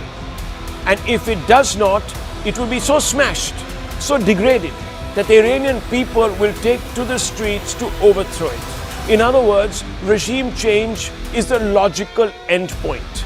Of course, Trump and his fellow cabinet ministers have been flipping and flopping. Are we with regime change? Are we not? But finally he says he wants to go the whole way. Why drag the entire Gulf into a war only to leave the mullahs in power? Let them continue, even if they are on their lease, doesn't obviate the original problem. In time, they will regroup and attempt to clandestinely build Iran's nuclear weapons program back up to where it is today. So regime change is the only desirable option as far as the US and Israel are concerned. But are Israel and US anywhere near affecting a regime change in Iran? Not by a long stretch, with Trump ruling out putting boots on the ground and instead opting for long-range precision missile strikes. But nowhere in the world has a purely aerial operation ousted authoritarians. Knowing that they can't be yanked out of office, the mullahs have hunkered down. Their best bet is to wait it out and move away from direct confrontation. Tehran is framing the conflict as a war of endurance, not immediate victory. Figures such as Ali Larijani have cast it as a test of staying power, betting that Iran can sustain between 60 to 90 days of high intensity confrontation and gradually shift Washington's cost benefit calculus. Tactically, not unlike Ukraine, that was also fighting a Goliath in the shape of Russia, Iran too appears to be taking an asymmetrical, layered approach, targeting enemy radar first, exhausting their air defenses with drones and low-cost missiles. This tactic allows the Iranians to preserve advanced systems for later phases. Iran is activating proxy partners gradually, pressuring energy infrastructure and maritime routes to stretch enemy defenses. The tactic is creating chaos. The Strait of Hormuz is shut. Energy supplies are disrupted. Countries are sweating money, cash. Investors are fidgety. Expats, the backbone of the US states, are wanting to go home. It has turned into a war of attrition. Does another potential war without end loom? Fundamental question, is Iran Trump's Ukraine, viewers? It's a question that I'm going to pose tonight to all our guests. Tom Cooper, the world's #1 military analyst, is with me on the table, and he's been here with us gaming this entire war from day one. Major General G.D. Bakshi, defense expert, is here with us. Dr. Anand Ranganathan, author. Mehek Kook, Republican strategist, also here with us. And Tatiana Kukareva, Russian journalist, who we have had on the show many a times, is here with us. So I want to first bring in the two military experts, and I want to first begin with General Bakshi. General Bakshi, we salute you. You've always been at the forefront of expressing the sharpest opinion in this country. So I'm going to ask you a very straightforward question tonight. As a man who has been in combat, taken a bullet for the country, I want to ask you, from your experience, looking at this war very closely, is Ukraine trap emerging for Trump? Is Iran going to become Trump's Ukraine? Could that be a possibility? It could be. It is already actualizing. Look, there has been overreach on the part of the United States, Israel. They thought that a very effective first strike on 28 February that decapacitated 48 top leaders of Iran would bring Iran to its knees, and they could do a Venezuela redux. Wow. Nothing of that sort has happened, because before the Americans struck, the Iranians had already worked out their counter strategy, which was to decentralize their command and control, to delegate to the 31 Iranian Revolutionary Guard Corps districts. Don't forget, the Iranian missiles are all over the country. They are not focused in any one particular area. They are deep underground. Their whole cities underground, with multiple exit tunnels from which the launchers can go out, fire and come back. They could sustain this from their mountain hideouts for months. And therefore it was no surprise. Within 1 hour of this so-called decapacitating strike, the Iranian had started hitting back. 70 missiles on the first day on American targets, on Israeli targets. Primarily they were hitting the radars. They were trying to blind them, right? Then very night they fired about 200 plus missiles again. They had started initially with 6 Gulf countries where there were American bases. They have widened it to 9. They have launched 2 attacks on the Abraham Lincoln. Don't forget, the Abraham Lincoln was first within the Hormuz, Gulf of Hormuz. When the Americans got very worried about this being sunk, they took it out of the Gulf of Hormuz and into the Gulf of Oman. And yesterday, when it was hit by 4 ballistic missiles, they say that they were able to shoot them all down. To my mind, the Iranians were now just zeroing in. They were just zeroing in. They were trying to gauge reaction, record all that telemetry so that they could perfect the strike. Look, Rahul, one proper full-scale hit on an American aircraft carrier, that means 5,000 sailors down, right? Even if they don't get an aircraft carrier, there are 3 destroyers, Aegis class, Arleigh Burke class, in the Gulf of Hormuz. One goes down, 250 to 300 American sailors down.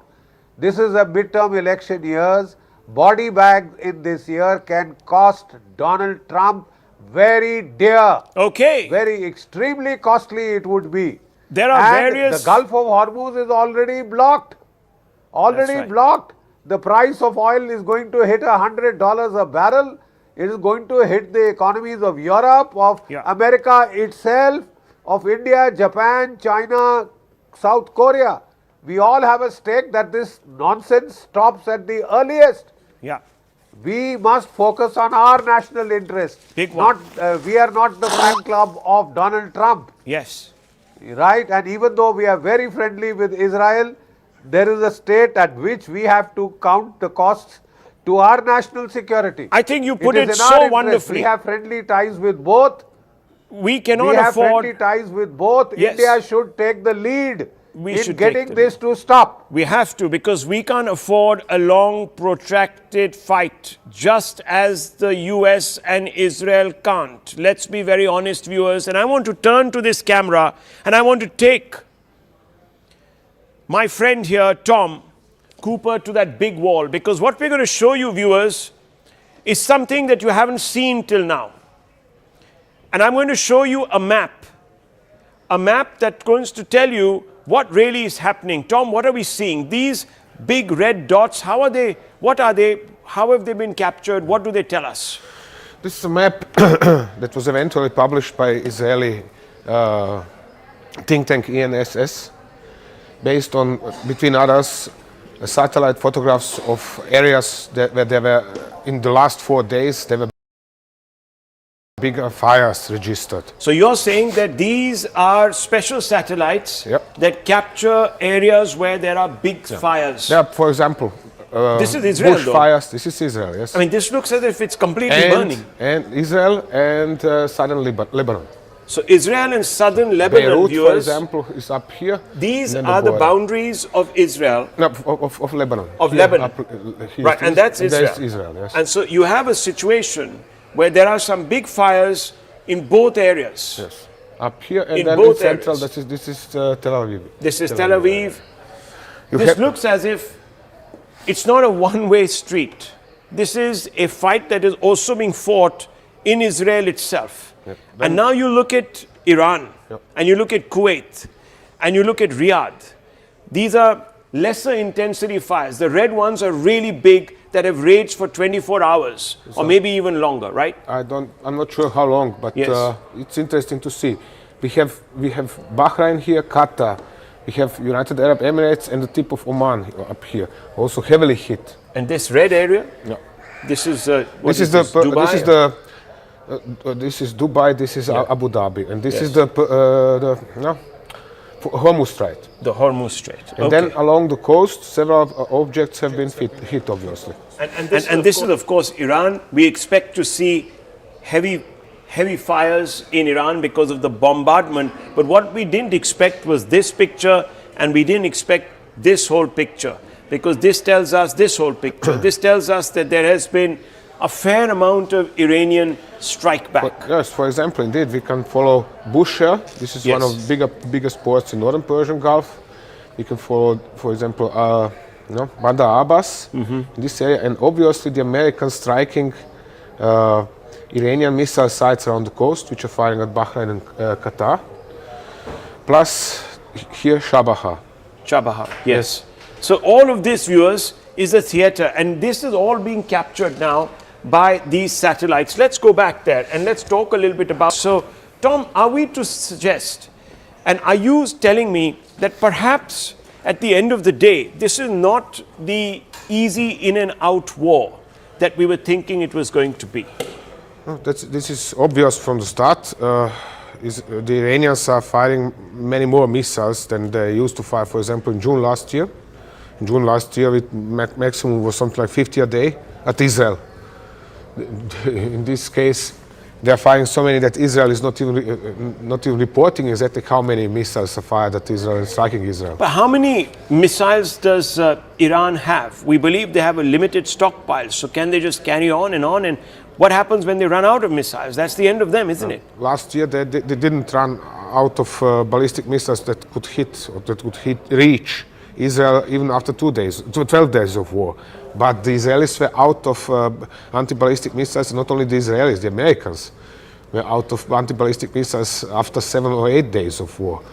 And the Americans have spent a quarter of their stocks of anti-ballistic missiles just to defend Israel last year in June. Therefore, things are not looking good for a specific side in this case. Well, we'll get into whether regime change is possible just with aerial strikes a little later with Tom and another top military expert. We're going to bring that conversation onto the table in about 10 to 12 minutes. But I want to go across to Mehek Cook, who joins me from America. We also have Tatiana Kukureva and Dr. Ranganathan, who are yet to speak. So, Ms. Cook, let me bring you into the conversation and ask you simply this. Are the Americans a little lost?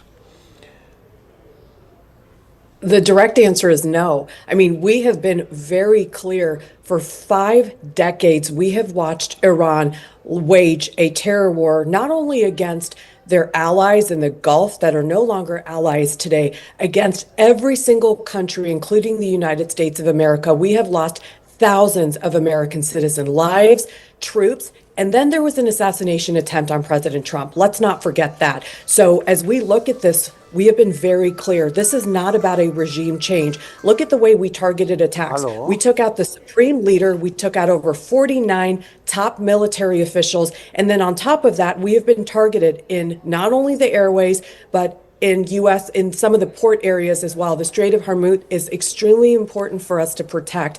And when you talk about oil prices today, this is how India can protect itself. If we actually have a strategic alliance and peace, then we won't see the fluctuations of oil prices that, by the way, have been occurring since 1979. It has been consistent. And the only way to achieve peace, not only for the United States, but for the geopolitical sphere that we're talking about today, is to make sure that we don't have nuclear weapons in Iran. They have been stockpiling nuclear weapons. They did not come to Geneva in good faith. They refused to work with the United States, and we have to draw a very clear line in the sand. And for anybody who thinks that we're not actually succeeding, I mean, this is day 4. Look at what we accomplished in 24 hours. I think every ally, including India, should be on board and supporting us so we can actually achieve peace in the Middle East and economic prosperity for all of us. Well, let me tell you that the Indian government is supporting Israel and the United States in this endeavor.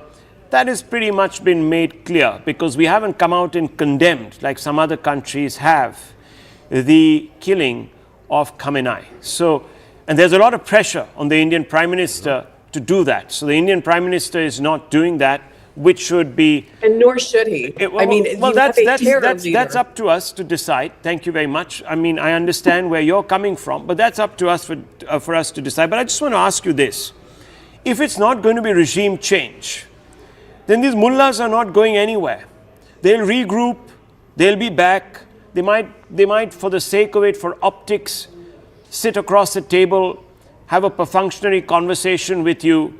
But they'll be back to doing what they do best, which is terrorizing their public, jailing their women and young youth activists, killing Kurds, and sponsoring terror, and also developing a nuclear weapon. Let me tell you that, because they are driven by something greater than just the need for power. This is an ideological fight against the West, and they've said it in as many ways and as many words. So I want to ask you, why are you going to give them this opportunity to regroup? Put troops on the ground.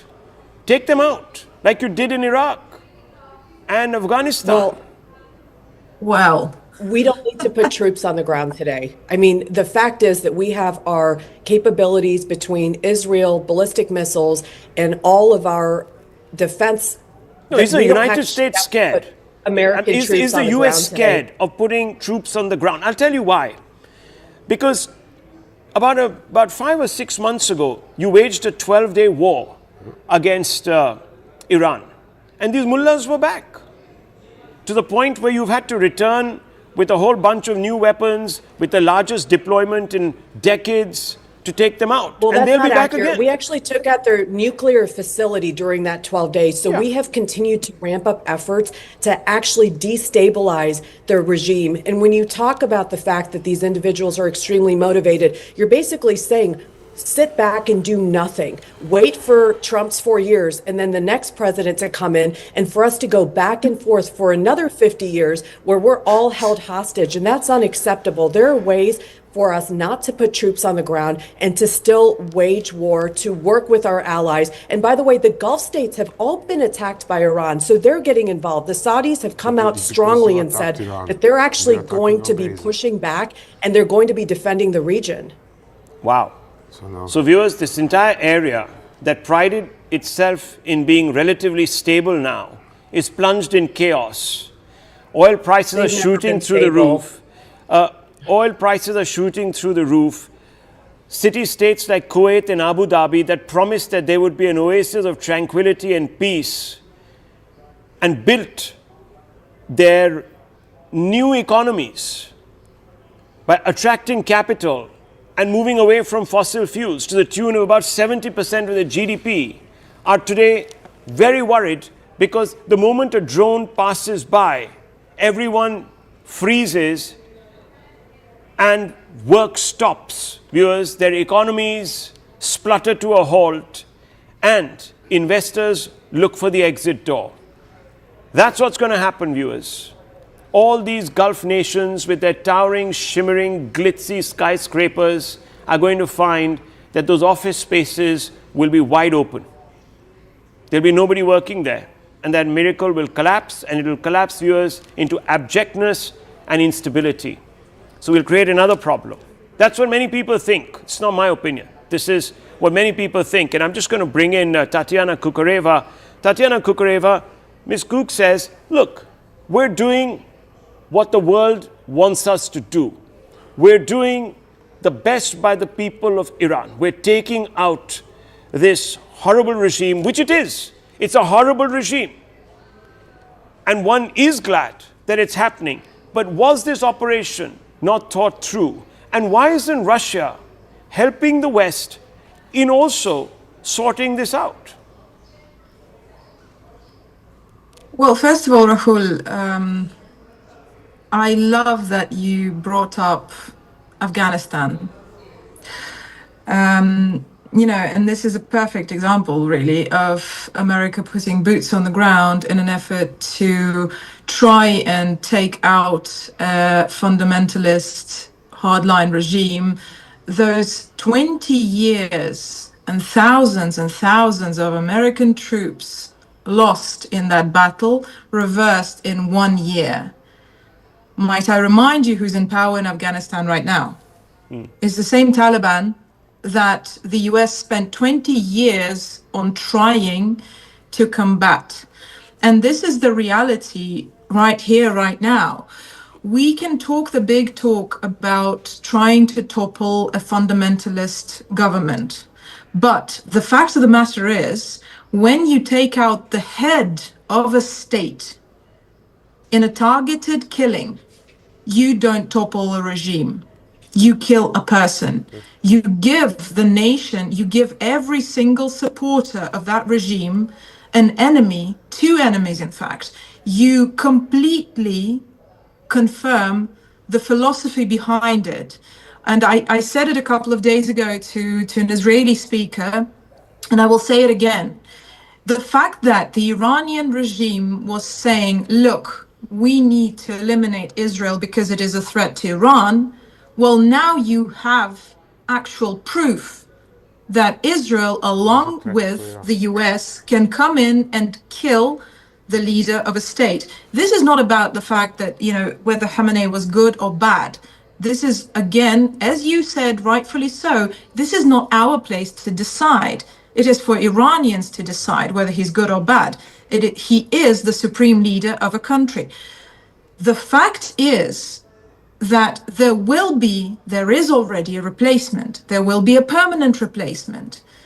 You do not achieve a regime change, and this is spectacular hypocrisy, astonishing when we talk about an actual regime change. Well, I mean, look, it's not as if the Russians have held back when it has come to trying to destabilize another country. You've done it with Ukraine. So I like the way that everyone's sort of preaching here without practicing. Rahul, That apart. No, come on. This is a different story, though. Look, Right. we did not Depends on fly who's in, writing it. airlift. Vladimir Zelensky is alive and well, first and foremost. It's been 4 years, he's alive and well. Yeah, after 5 Well, assassination That is attempts. a very probably- different scenario. Look, I mean, you know, that's because you guys messed up in the first 48 hours of the war. You could have got Zelensky in a body No, we bag. just don't do things in an American way. Okay. You know, there's not one way to do things. We This all- is look, exactly the problem. Look, we've been down that Cold War chute earlier. So look, hang on. No, okay, look. I mean, we're talking about this particular instance right now, and I want to bring Ms. Cook back for a quick response. Meg Cook, you want to respond to Tatiana Kukureva, and then I want to bring in the doctor. Yeah, the good doctor, I might add. Yes. Well, I think there's a lot of comparisons between what's happened in Afghanistan and even Ukraine and Russia. We're looking at a completely different region when we talk about the Middle East, and we have to be cognizant of that. We have a different president. We have somebody who has a backbone and leadership capabilities, and he's been very clear here. So these long drawn out wars is not something President Trump is going to do. He's been very clear to try and do this within 4 to 5 weeks, but he has a clear military objective. He wants to ensure Iran does not have nuclear weapons, not for his term, for generations to come. And it's up to the Iranian people who they decide to elect as their next leader. Okay, so Dr. Ranganathan, this is about his legacy. This is about Trump being benevolent to the world and ensuring that we don't have horrible, and sorry to say, don't like to use adjectives, but perverse leadership imprisoning their own people and exporting terror. Good evening, Rahul, and good evening to my fellow panelists. You know, I could listen to this conversation for hours because I speak as a layman and there are experts out here. But there is a reason why I remain a layman because, pardon me, I disagree with 3 of the views put forward by the experts. They let me come one by one. As far as, Mehekji, who's a Republican analyst, says, well, yes, India should not condole or express condolences at the death. Yes, she's right. I agree with her. But then America should be the last person telling us what to do, what not to do. Just barely a month after Pakistan perpetrated a dastardly terror attack on us and we retaliated in Operation Sindoor that America did not support openly, you had President Trump welcoming the 2 perpetrators, barbarians of Pakistan onto the White House. This is how much they respect India's identity and independence as far as comes to combating terror. So let's not take lessons from America. Number 2, as far as my good friend Tatiana ji is concerned, I'm coming one by one, so please pardon my ignorance out there. When she says it is up to the Iranians to decide who their leader should be, may I humbly disagree, because here was a supreme leader who was a commander of the Iranian armed forces that were directly or indirectly at war with Israel. He was a leader who was clandestinely enriching uranium, existential threat to Israel, who publicly said in 25 years, I want to wipe Israel off the map, who was supporting terror organizations that were perpetrating terror around the world, including Hezbollah and Hamas, who killed and maimed thousands of Israelis. Would he not be a legitimate target? I mean, replace Iran with Pakistan and Israel with India, and 100 out of 100 Indians would say if any Pakistani were to do exactly the same things, India has a legitimate right to go after him. Yeah. So that's point number 2. Point number 3 is, let me come very quickly to 2 things that are arguments in favor of Israel and America and 2 against. In favor, they have awesome intelligence on the ground. We saw on day 1 they eliminated 50 of the top Iranians. That speaks a lot about the intelligence that the Israelis and the Americans have. Number 2, awesome firepower. There is no doubting that. Number 3, majority of the Iranians are or were against this despotic regime. This is not to say this was the only despotic regime that has nuclear arsenal. Okay. There is hypocrisy there. I agree with Tatiana. But the fact is, I think Israelis and Americans are banking on from the ground up. The rebellion starts to topple the existing regime. The things that are against Israel and America is very simple. America, this war is not the same as Putin's war in Ukraine. In the last 3 years, conservative estimate says that 320,000 Russian soldiers, just the soldiers, not civilians, have been killed. Putin is prepared for a long, drawn-out war. Okay. I mean, which other country would accept 320,000 soldiers killed? Here, you have 10 body bags coming in, and Trump is going to have jitters. So that is one thing that is profoundly against. Please remember, America has never won a long drawn-out war. Vietnam, it lost 47,000 US soldiers. We know how it ended. Afghanistan, we know how it ended. So unless this was going to be a quick war, it is going to be a disastrous war for America. So let me tell you, viewers, there's some breaking news coming in, and I'm going to go straight across to Tel Aviv. Thank you. And I'm going to welcome John Spencer, US military expert, one of the other top experts in the world. And we have, of course, continue to have with us Tom Cooper. But big breaking news coming in. Iran continues airstrikes on Tel Aviv with ballistic projectiles that Israel's air defense system could not stop, we are being told. Even as the IDF struck. In fact, those are some pictures from Iranian missile strikes in Tel Aviv. I'm going to go straight across to Sanjay Surya. I hope you're okay where you are, because these do look like devastating strikes.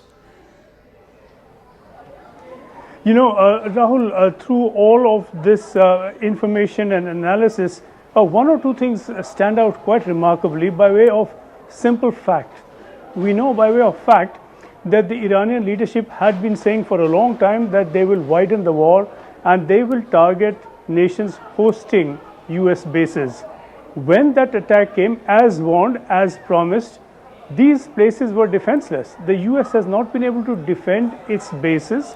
There has not been adequate protection for its own or for the country that is hosting these bases. Right. How is it that this protection failed in spite of all the warnings, in spite of all the information? Yes, great intelligence where Khamenei was, but what happened to the intelligence on this front? But what are we seeing? Critical. I mean, these pictures also, look... here in Israel. I mean, just look at these pictures, Sanjay. I don't know if you can see them on your screen, but this does look like quite an expanse of the city has been hit. These, what kind of missiles are these, Tom? What would you make of them? I'm trying to make out. Looks like multiple re-entry vehicles, perhaps even the cluster bomb units deployed against downtown Tel Aviv, or at least. Well, we don't quite know. Look, I refuse to believe that these pictures, we can just remove them. I just refuse to believe right now that these pictures, there is truth to them. I mean, I just feel that there's something odd about those pictures. I mean, we would have heard by now. That kind of strike is devastating. There were reports some 2 hours ago about a very severe strike on one part of Tel Aviv. Okay, well, let's just be cautious, because let's just find out where those pictures have come from. Those pictures look a little too hard to accept at face value. I might be wrong, but it just does appear that those pictures look unrealistic to me. I'm not going to believe those pictures, so let's just cast them aside. Let's just go with what we know, that there have been strikes, that some of these missiles have got through. How many, we don't know. How many, we don't know. What the situation on the ground is, we don't know. But I just want to go straight across to John Spencer, US military expert. Tom Cooper is also here with us. Thank you, John Spencer, for taking out the time and being a little more patient than we would expected you to be, because it is about 6 minutes into your time. So I'm just going to ask you fundamentally this. The US regime, the US government has decided, and of course the Israelis have decided, that they're going to use the aerial route to soften up the Iranian regime.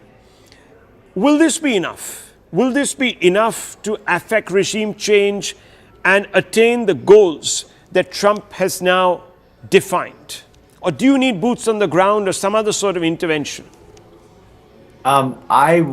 I would say, of course, predictions are really hard, but it's very unlikely that air power alone in this context would achieve that. And that's why a lot of the strategy has been to talk to the Iranian people and for this popular uprising as a byproduct, because there are very few historical cases of air power alone causing a regime change, whether it's Serbia, Milosevic, or Libya.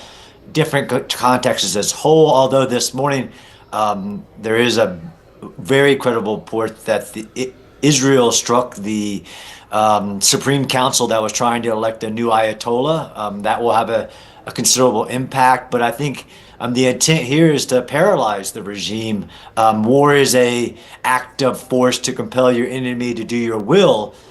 That's what I think we're seeing here, not a direct strategy to cause a regime change, and I think the president has said this, as well as Secretary of Defense, set the conditions for a regime change.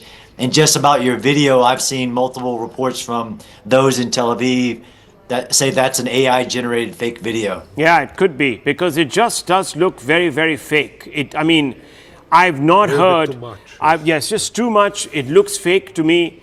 And it just doesn't add up, because by now, we would have had statements from Netanyahu. You would have had a fair bit of reaction coming out of Israel. That did look catastrophic, to be honest, Tom. But do you agree roughly with what John is saying? Essentially, yes.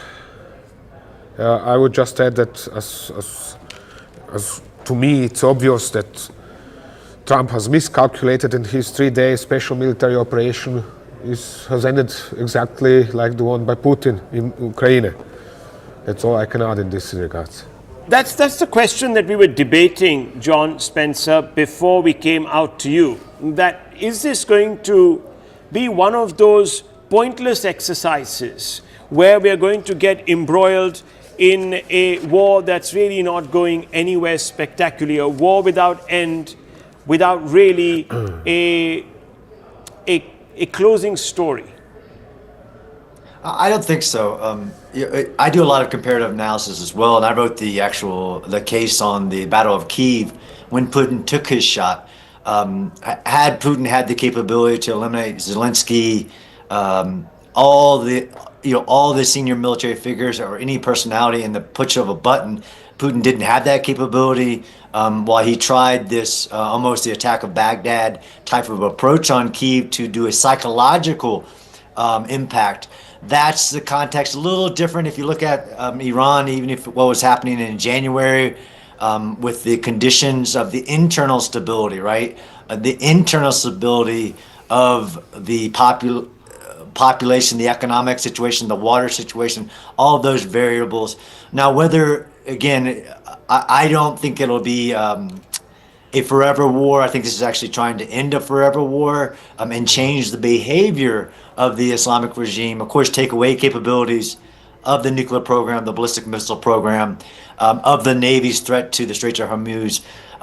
Every war has to look at its context. Whether this is a futile effort, I don't think so. Even if it's, if anything, you have set the conditions for a different paradigm to be in place, one that Israel and the United States will strike any threat coming from the regime going forward. I think that's a decades-long paradigm that is being broken, and it's always a pursuit of political goal. All wars pursues a political goal. What's the goal, which is everybody keeps asking, whether that goal of regime change is the intent of the operation. And if you look at even Putin's special military operation, his intent was to instill a more Russian-friendly government. He failed to do that.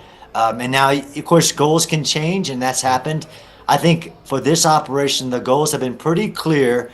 We're all questioning whether that ultimate goal of regime change can happen with the current ends, ways, and means kind of that's being given. I think we're in a wait and see. We're only 4 days, a few days into the operation, and to have 50 plus of all of the old way of thinking happening in Iran, not just the Ayatollah, but 40 senior commanders of that hardliners.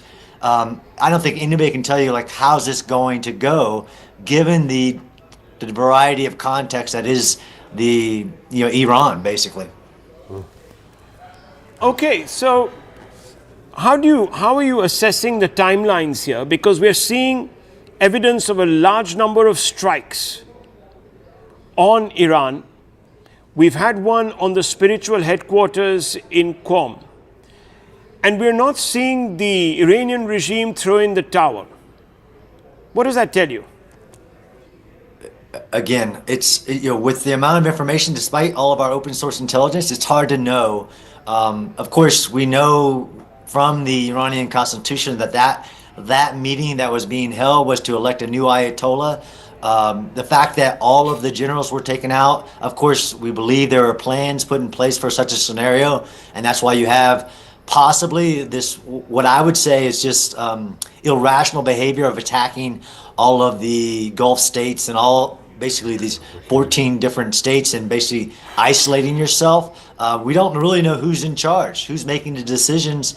So it's hard to say whether the current kind of decapitation campaign, the paralysis of this operation, which is historic. And you look back at even American operations in the past, the invasion of Afghanistan, the invasion of Iraq, any of them, we've just never had this deep intelligence infiltration, precision ability. No military has. This is really historic.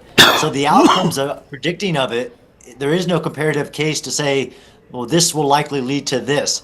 I think we're still in a wait and see who's in charge, what happens next. I don't think the airstrikes will taper off. The United States president said that you haven't even seen the biggest day or the biggest basically airstrikes. Even if you look back to the Persian Gulf 42-day war, the United States did 160,000 sorties, 250,000 bombs and missiles over 43 days to change the behavior of then Saddam Hussein in invasion of Kuwait. And it led to a positive outcome, which is, again, why we have to debate the goals. Well, that's debatable. I mean, Saddam went, yes, you captured him, you hung him, but we saw what Iraq turned into. So if you want it to be a less radicalized state, then perhaps something more needs to be done than just sort of cutting the head of the snake, because this is a hydra we're talking about, not really a snake. So you cut off one head and 10 more appear. So anyhow, look, I mean, that's not what I was talking about, right? I'm not talking about the 2003. I'm talking about changing the behavior, right? This is why you have to look at what the goals of the war are, stated by those participants, belligerents of it. We don't have a voice right now. So you believe that this action will be enough to deter the Iranians from ever contemplating making a nuclear weapon again, or even exporting terror as they have done? I can't make that decision. According to even the last of the negotiator Witkoff, that the old people were not willing to negotiate that, and that's why again if you want that level of a goal, a behavior change, this is the ideal that you have one voice in Iran and the possibilities. Right? It's hard for even if it's 90% of the population to rise up if they don't have arms, right? Even if you go back to the 79 revolution, the Air Force joined the revolution. So that is a complication. No, I don't think we're at the point right now where we believe this would change the behavior. And that's why you keep eliminating the leadership and the hardliners to where is this going to create the byproduct of a regime change to really get them to changing that behavior, or would they come to the negotiation table, which the president said, I'm willing to negotiate again, but it's going back to kind of like the Ukraine-Russia. What is negotiation? You can't negotiate away survival, sovereignty. This is very specific to the goal, just like Kuwait was. Stop invading other countries. In this case would be to give up that nuclear program. I would not say we're there yet. No. Well, don't forget, viewers, that the Iranians, by some accounts, offered, in fact, to give up their program. And they said that we accept all sorts of inspections. So, look, I mean, all of this now doesn't really matter. What matters is where are we going to go with this war? What is the end point? And I think we're getting some views on that. Thank you very much, gentlemen. Thank you very much. I just want to move on to the politics because here in India, viewers, as you know, and let's move on to that story. The Congress party has been slamming India's silence, diplomatic silence on what? On the killing of Khamenei. And Sonia Gandhi has written an article today that has appeared in some newspapers accusing the Prime Minister of abdication. She has come out and said, government silence over Khamenei is not equal to neutrality. Silence is an abdication of principles, in a sense of morality. India cannot remain a mute spectator. Traditional foreign policy values have been ignored. Now, viewers, the BJP has come out, and let's put out that graphic also for you to see. The BJP has come out and said that the Congress was silent, for example, when Gaddafi was killed in 2011. So why are they lecturing us? They also put the national interest first. They took a calculated decision not to sit there and condemn the West or the others who decided to overthrow Muammar Gaddafi. They didn't condole or condemn Gaddafi's hanging. UPA was mum on Saddam Hussein's hanging also. Selective memory and selective outrage are not entirely strong and sustainable arguments. So this is what has been said. So let's open this up because we have with us Sanjay Jha, and I want to bring him into this conversation. Sanjay Jha, it's a bit rich for the Congress party to be sitting here and lecturing Prime Minister Modi on morality and pointing out that he has acted against principles when, for example, the Congress party, if you even go back into the past and you look at its own stand against China, when China was out expanding its sphere of influence, grabbing other countries, taking over territories, back in the day, they didn't say much. They didn't say anything when you had a situation where Gaddafi was toppled or where Saddam Hussein was toppled. And there are several other examples of the Iranians not being real friends of India either. In fact, you even took positions against the Iranians in the United Nations. So what are we talking about here? Rahul, good evening to you and to Anand as well. Let's try and have a serious debate, hopefully no interruptions. I want to make a couple of points very succinctly because I'm assuming the viewers will have known by now what is really going on. Point number one, Narendra Modi, and I say so with full responsibility as the Prime Minister of this country, has abdicated strategic autonomy and has actually become part of the US-Israel axis. India is playing footsie with two powers, one run by a sexual predator, the other by a man accused of genocide, and we are playing footsie. He was there in Tel Aviv, in Parliament, and the silence of Narendra Modi's government on the assassination of Ayatollah Khamenei is basically a statement being made by India that we will not issue a press release of even condolence, forget condemnation, unless we get approval from Tel Aviv or Washington. And are we approving a political assassination of a head of state? Is that how low India has become in terms of its global stature, that we are cautious? We are not going to say a word on the assassination of a head of state in Iran?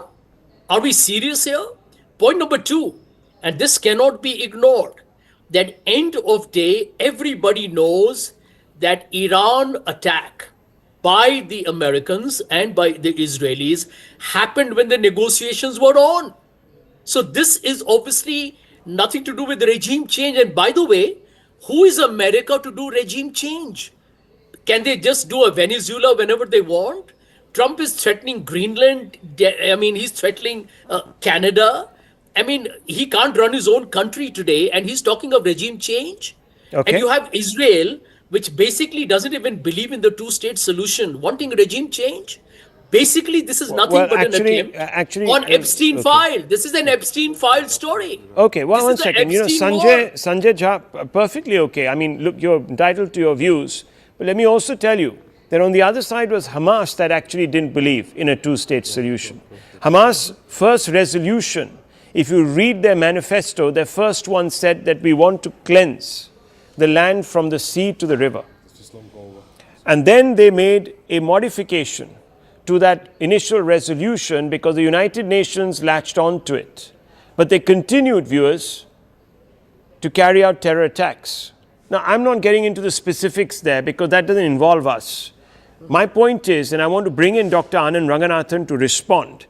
Sanjay Jha says, and there is truth to what is being said here to some extent, that we cannot allow America or anyone to carry out regime change operations whenever they think it is okay for them to do so. So there is that point. At what point does India say, hang on, Trump, you can't be doing this? Or should we be saying it at all? Rahul, when has India not or stepped in to not allow America orchestrate a regime change in the last 80 years? Give me one instance. America has orchestrated perhaps 17 or 18 regime changes. Has India stepped in and said, we are not going to allow you to do that? So that's point number one. Point number two, Sanjay did not answer your blunt questions.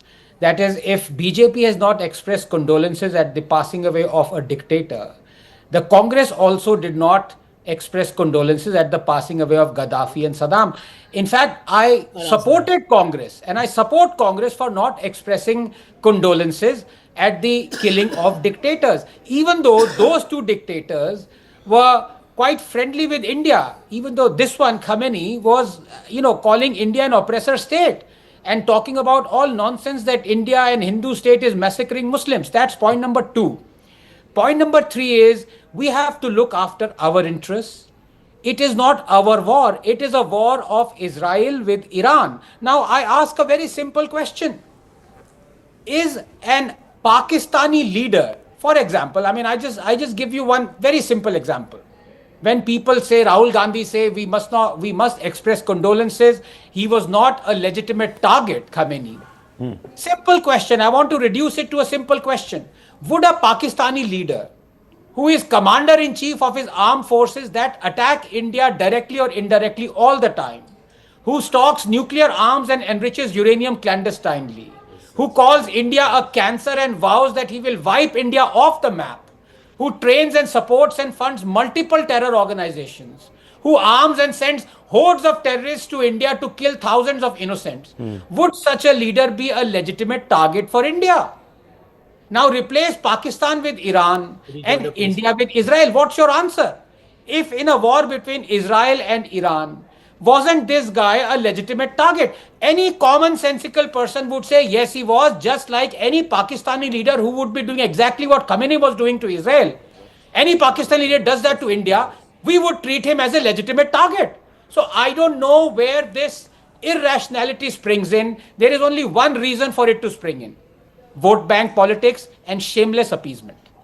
Okay, Sanjay Jha, yes. Look, if Israel is being attacked by proxies that are sponsored by Iran, and it's just not Israel, there are other Gulf nations too that are bled by Iran and its proxies. If they are to legitimately say that, look, we're not going to deal with this guy, he spilled enough Israeli blood or Syrian blood or Iraqi blood or what have you, the time has come when we take him out. Would you support that, yes or no? Would you support, for example, an Indian Prime Minister who decided to take out Shehbaz Sharif? Well, let me tell you one thing, Rahul, that it is a tragedy that Narendra Modi has become so weak. But you're not answering the question. You can attack Modi as much as you want, but please answer the question. I want to ask you, where was the Congress's high principle when Gaddafi was pulled out of a pipe and beaten and toppled? Where was the Congress when Saddam Hussein was plucked out of a hole in the ground and hung within days? Where was you? Where was your morality then? Just a simple, straightforward question. Should you have spoken then or not? Yeah, Rahul, but Anand has said many things that need to be. No, I'm rebutted asking you this in an question because I absolute began way. my interview with Well, you on that question. Let me answer, Would you? answer I'll ask you another question. The How many Taliban, times- the why are Taliban. you Excuse me, wasting one time? second. I'll ask you Okay. another question. The Yeah. Taliban captured an Indian aircraft called IC-814. Yeah. The Taliban executed a few people on that particular plane. The Americans go in and take out the Taliban. Just asking you, sir, would you have supported the American action back then when they took out the Taliban? Yes or no? That was also regime change. Now, if you don't interrupt me, I'll answer your questions very quickly. It is a false propaganda by the BJP. What? Please go down, do an internet search. I have already done it. Enough leaders from the Congress party condemned what happened in Libya with Gaddafi. Did the Indian government, no, compare apples with apples, compare apples with apples. Did the Indian government take a position? The Prime Minister of India is the head of the executive. Show me a statement from the Indian government saying we condemn what has happened with Gaddafi. Just show it to me. We condemn the United States. We condemn external intervention in Libya. Just show me that statement, sir. Yeah, I'm just answering you.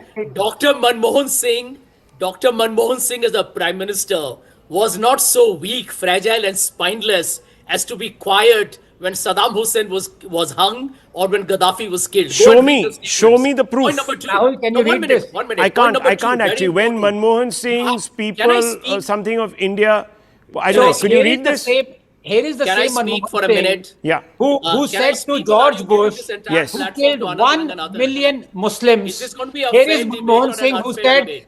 Mr. Bush, people of India deeply love you. That's This got was nothing to do with after this, by Bush the had way. massacred 1 million Muslims.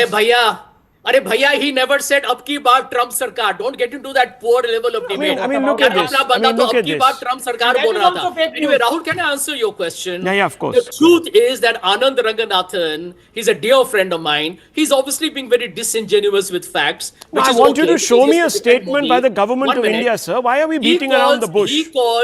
He calls Ayatollah Khamenei a dictator, but he's not willing to call Netanyahu as a genocide man.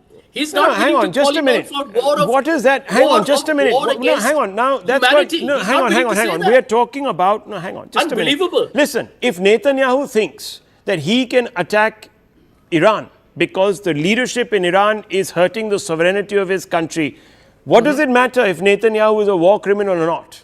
He is doing what he wants to No, do the to tragedy is defend his India, country's boss. interests, and he's been elected by his people to do that. And Yeah, but- the but opposition, why hang on, is the India's opposition in Prime Israel, one Minister- second, sir, the opposition in Israel, please, let me allow you.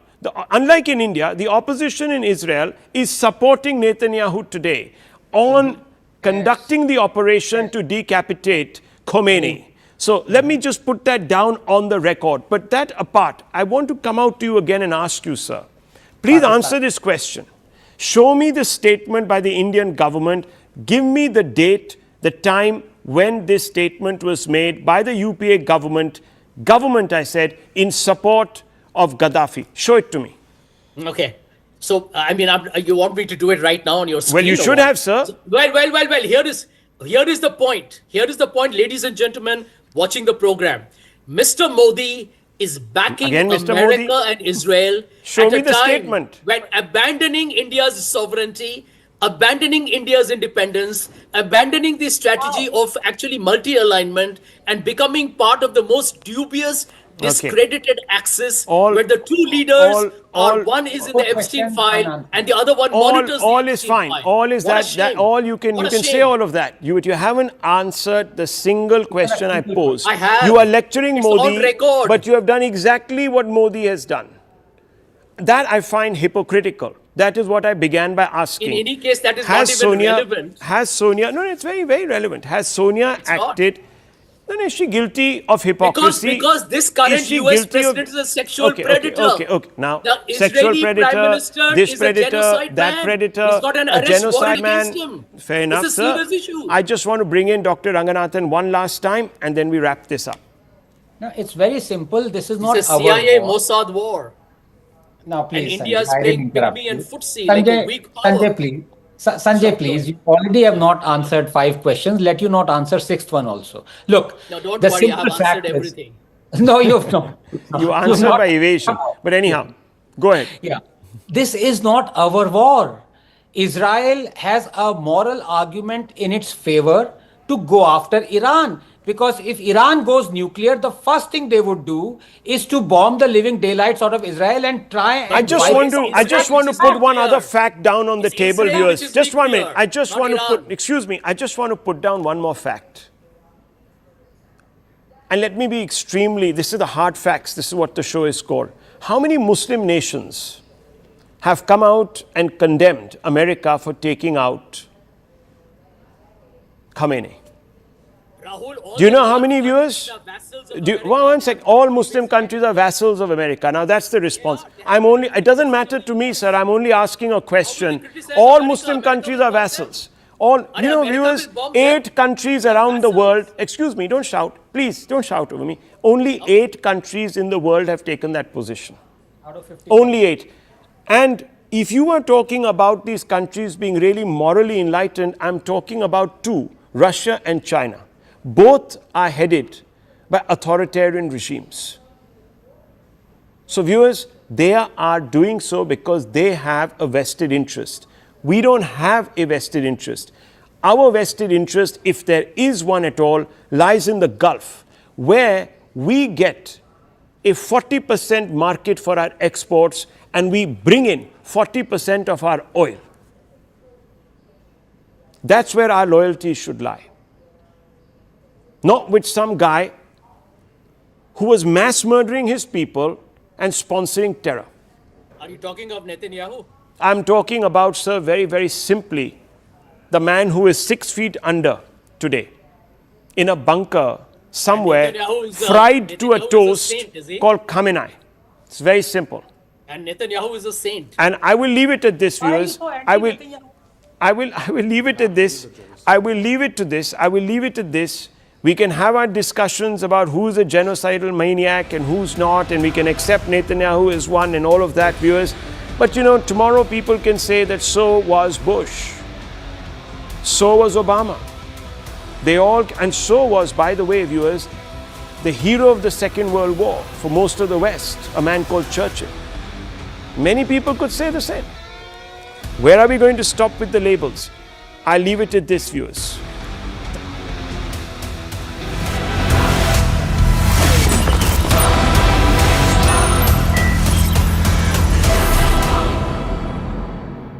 IDF spokesperson Ben Cohen, who joins us from the front lines, really. Thank you, Ben, for speaking with us. What's the situation right now in Israel? What are we expecting by the way of timelines? Is this war going according to plan? So I just returned from the bomb shelter from a siren that was just in the area. We started this Operation Roaring Lion, on Saturday morning, when the IDF and the U.S. Armed Forces started a joint operation intended to do one thing, and that's eliminate an existential threat, a threat that's relevant to the state of Israel, to the United States, and to the world at large, and that's been proved over the last few days. The strike started on Saturday morning when we eliminated more than 40 senior Iranian commanders, including Supreme Leader Khamenei, and they continued over recent days as we struck aerial defense targets, ballistic missile targets, and other Iranian terrorist regime targets in Tehran and in Iran at large.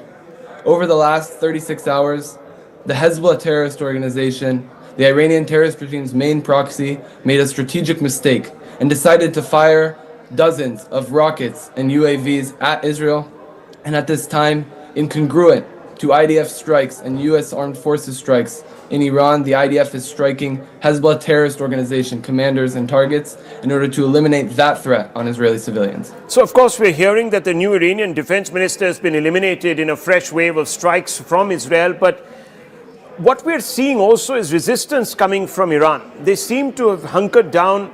They're sending these drones. Many people are saying that this is a strategy where they are trying to exhaust your munitions, the Iron Dome, patience of the Gulf allies. Is this what Iran's game plan is, or are they actually not being able to react using some of their hypersonic weapons and other bigger weapons because of compulsion? What's exactly happening? From your perspective, how do you read this?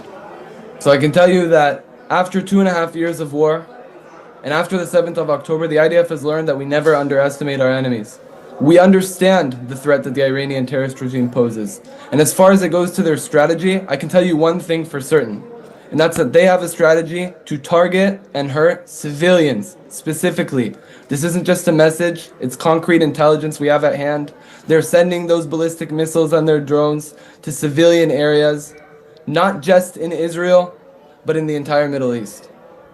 Okay, well, what we're also hearing is that the longer this war continues, and I'm going to ask you a little bit about timelines, but the longer this war is continuing, costs are also escalating, as we know.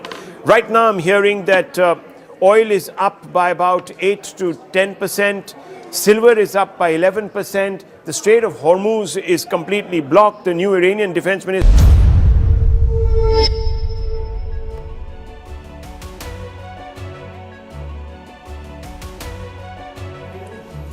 Hello, Namaskar. This is First Post and you're watching Vantage with me, Palki Sharma.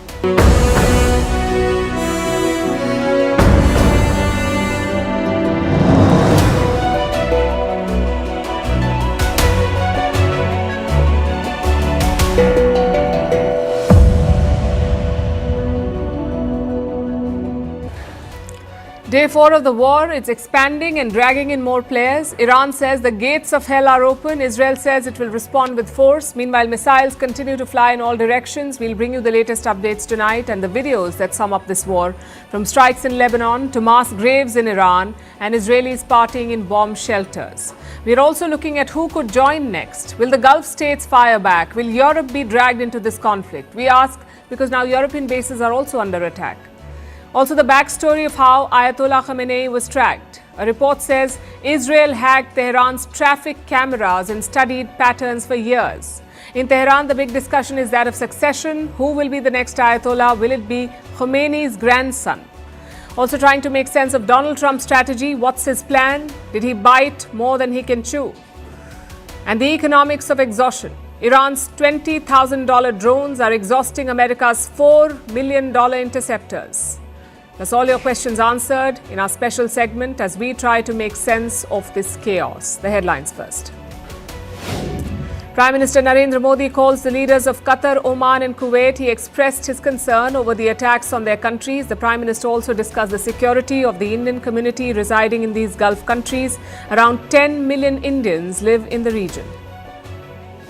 Italy summons the Iranian ambassador to protest a drone attack on a UK base in Cyprus. The country's deputy prime minister said he reiterated Rome's stand that Italy is not part of the US and Israel's war against Iran. Reports say the British base could have been hit by drones launched by Hezbollah from nearby Lebanon. Donald Trump says the historical relationship between the US and Britain is not like it used to be. This comes amid a diplomatic spat over the war against Iran. British Prime Minister Keir Starmer had angered Trump by initially refusing to play any role in the war. Starmer later agreed to allow the US limited use of its military bases. Russia's central bank sues the European Union over indefinitely freezing its assets. Around $230 billion of Moscow's reserves have been frozen by the bloc over the Ukraine war. Russia cannot access the assets till it ends the war and provides reparations to Ukraine. And the Sudan's government says drone attacks on its territory are coming from Ethiopia. For nearly 3 years, a civil war has been raging in the Sudan. But this is the first time that Ethiopia has been officially accused of interference.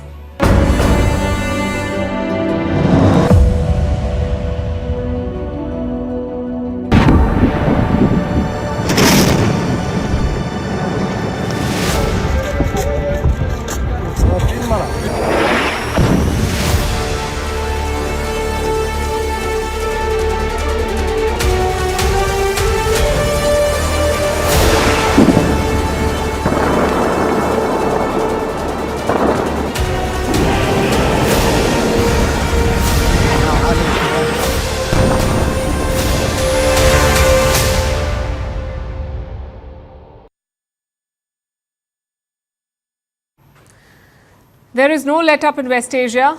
Iran is talking about opening the gates of hell. Their missiles and drones are slamming into Gulf states and Israeli cities. It's fast turning into a war of attrition. American air defenses versus Iranian missiles.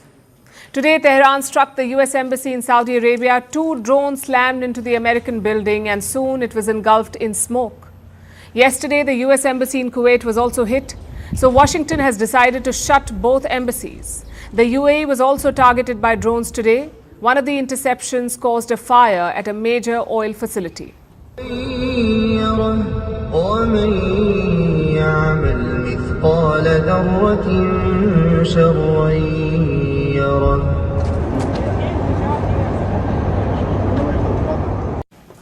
Missiles also targeted Israeli cities. A large wave was fired early in the morning. Some of them were shot down by Israeli and US air defenses, but a few missiles did find their target. They hit multiple locations in central Israel. Reports say 9 people have been injured.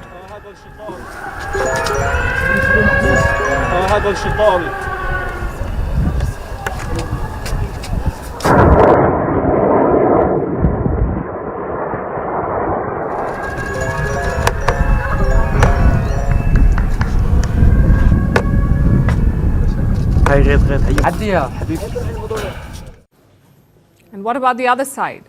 Well, Israel has opened a second front against Lebanon. Their fighter jets are bombing targets deep in Beirut. As of now, 40 people have been killed, have been wounded in Lebanon. And it's not just an aerial onslaught. Israel has ordered a ground invasion as well. They plan to create a buffer zone in southern Lebanon. Meanwhile, the Hezbollah is trying to fight back. They're firing rockets at northern Israel, leading to mid-air interceptions by the Iron Dome.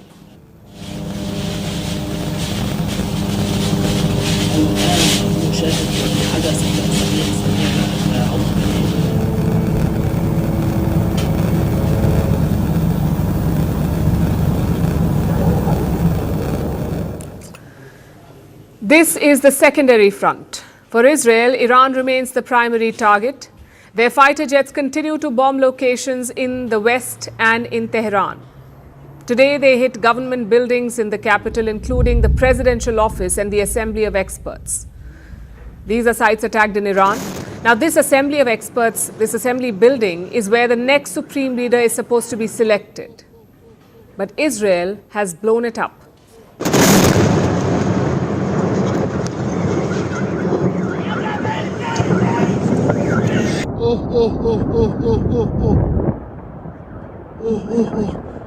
مرزارانی وای وای دوباره زد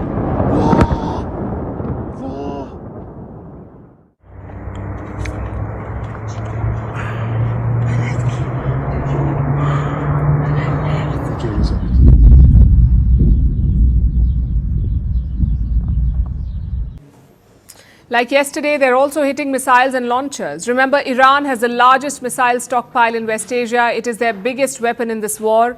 Israeli jets are flying multiple sorties into Iran. They're taking out more and more launching sites.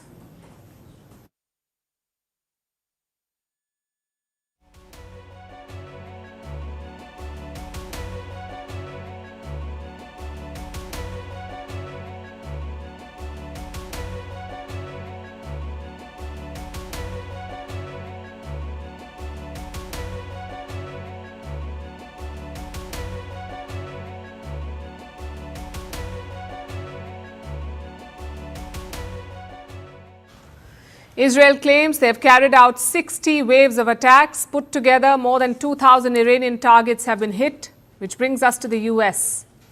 What is the American military up to? The US has deployed its B-2 and B-1 bombers. They're using these planes to strike underground silos and launching sites, locations that cannot be breached easily. In addition, the US is also bombing internal security targets.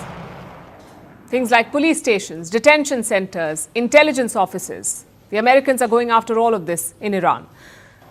And these facilities are used by the regime to crack down on dissent. By attacking them, the US is hoping to weaken the regime's grip on power. Basically, they're setting the stage for massive protests in Iran. And that sums up the battlefield updates. What about diplomacy? Is anyone interested in an off-ramp? Well, look at Donald Trump's latest message, and I'm quoting. Their air defense, Air Force, Navy, and leadership is gone. They want to talk. I said, too late. And just to be clear, until yesterday, Trump did want to talk to the Iranians. He said the new Iranian leadership had reached out to him. But then Iran's security chief rebuffed him. He said there would be no negotiations with the Americans. So now, 24 hours later, Trump has also made a U-turn. He says there will be no talks. But here's the problem. Wars are not just fought with resolve.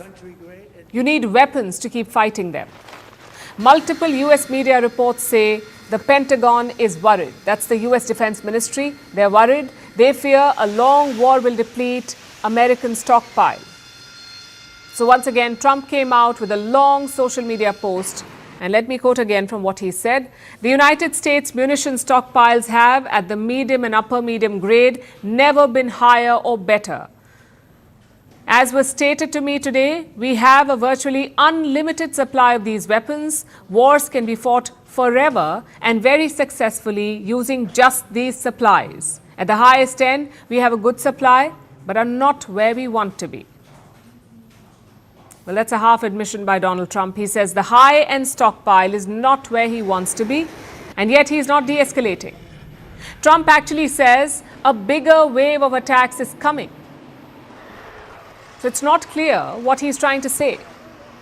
Like I said, more than 2,000 Iranian targets have already been hit. More than 2,000 targets. So what would a bigger wave look like? That's the question. Israel's Prime Minister Benjamin Netanyahu is betting on quick success. He says this will not be an endless war.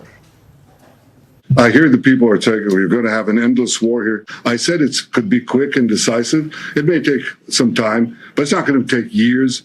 It's not an endless war. In fact, it's an effort right now to achieve the peace that we all yearn and pray for. And I think together we'll achieve it. Trump is saying something different, though. We'll tell you about his position later on the show. But for now, listen to the Iranian military. They are not backing down either. Despite the sustained attacks from the other side, the Iranians continue to hit back. The Iranian guards say the gates of hell are opening for America and Israel. The enemy must await continuous punitive attacks. The gates of hell will open more and more, moment by moment, upon the United States and Israel.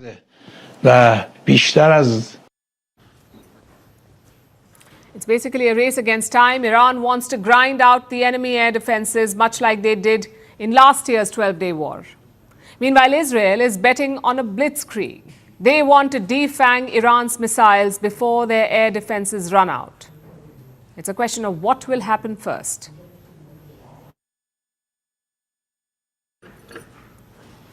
Like I said, it's day 4 of the war, and by now you know the drill. This war is playing out on your screens too. Your feed is flooded. Every hour, thousands of videos are pouring in. So every day, we try to cut through the noise. We bring you the most important videos from the last 24 hours because, as we keep saying, misinformation is flying faster than missiles. And with artificial intelligence in the mix, it's harder than ever to tell what is real. So let's bring you our top videos. The top videos that you need to see today. Video number 1 is from Beirut. Beirut is the capital of Lebanon. As you know, the war is spreading across the region. Multiple countries are coming under fire. And last night, it was Lebanon that took the hit. Lebanon is home to the Hezbollah. It's a Shia militant group and a regional proxy of Iran. Now, Israel says Hezbollah has joined the war, which is why they're hitting Hezbollah bases in Lebanon. The Israelis are hitting these bases. As you can see on your screens, there are visuals on the blasts. They show Israeli strikes on multiple Hezbollah targets.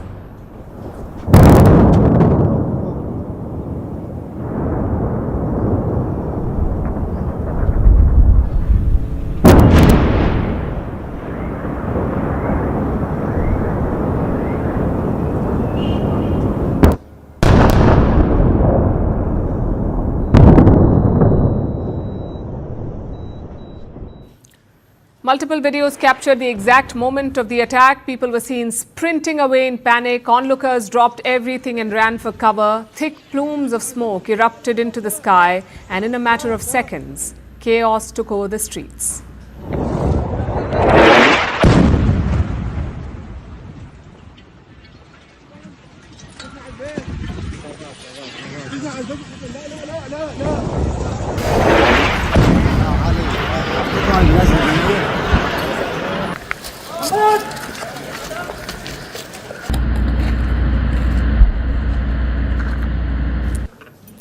Video number 3 is from Iran. It is a disturbing video, so we advise viewer discretion. These are images from a city called Minab in the south of the country. A US-Israeli strike hit a school in the city. It killed 160 schoolgirls. Now, the US and Israel insist that they were not behind the strike, but Iran has been slamming them. And now we have images of mass graves being dug to bury the children. Take a look.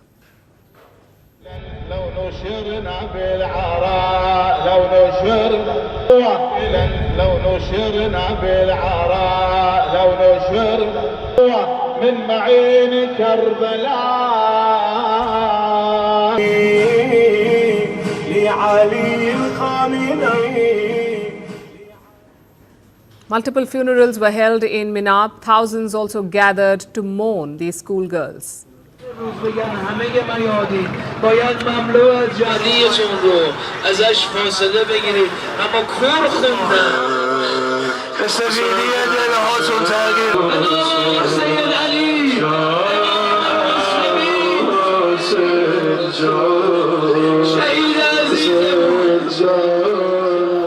Here's another video from Iran. It shows people running for their lives.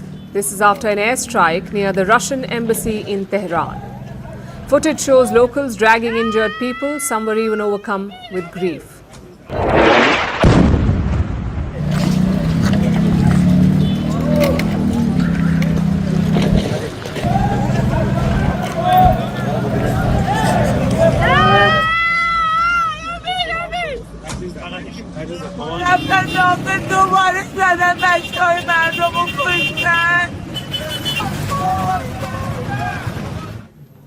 It's not just Iran. Israel too is coming under fire. Yesterday, Israeli Prime Minister Benjamin Netanyahu visited West Jerusalem. He toured a site that was struck by Iranian missiles.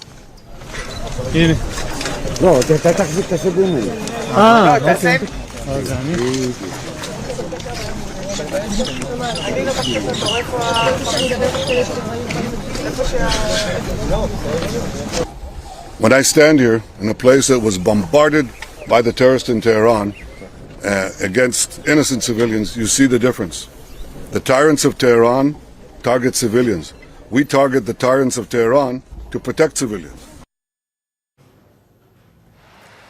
And what is a war without the weapons? Like I said, all sides are releasing war videos every hour. Iran released footage showing the launch of its missiles, especially the Qadr and Imad missiles.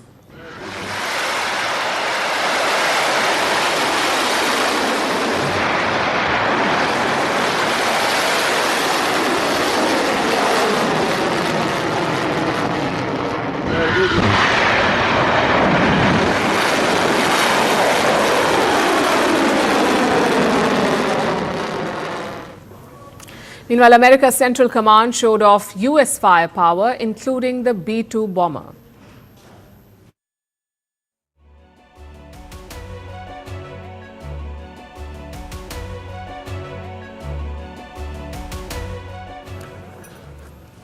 Caught in this crossfire are the Gulf states. Iran is attacking them left, right and center, and while the physical damage has been limited, the strikes have shattered the sense of security. Cities like Dubai were seen as safe havens, centers of global finance and tourism.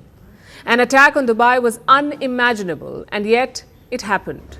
And since then, the mood has shifted. Yes, the skyscrapers still shine. Yes, the malls are still packed. But there's an edge in the air, and it seems the leadership knows this. So today, in an attempt to show that Dubai is safe, the UAE president himself went to a mall. We're talking about MBZ, Mohammed bin Zayed Al Nahyan. He was seen walking through the Dubai Mall. With him was the Crown Prince of Dubai, Sheikh Hamdan. Later, they enjoyed a meal at a restaurant. They even interacted with other people visiting the mall.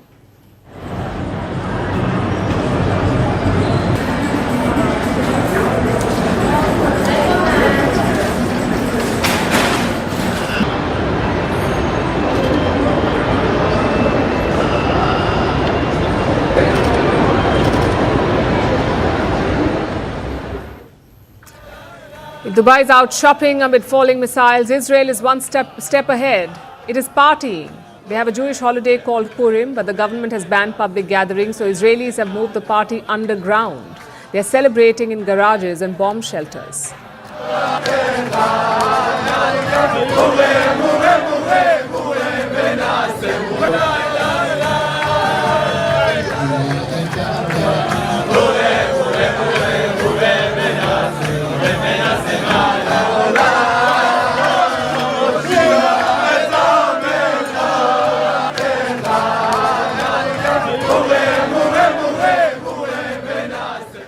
Those are our top videos for today. The military war is not slowing down, and neither is the information war around it. So like we say every day, make sure you verify what you're sharing online.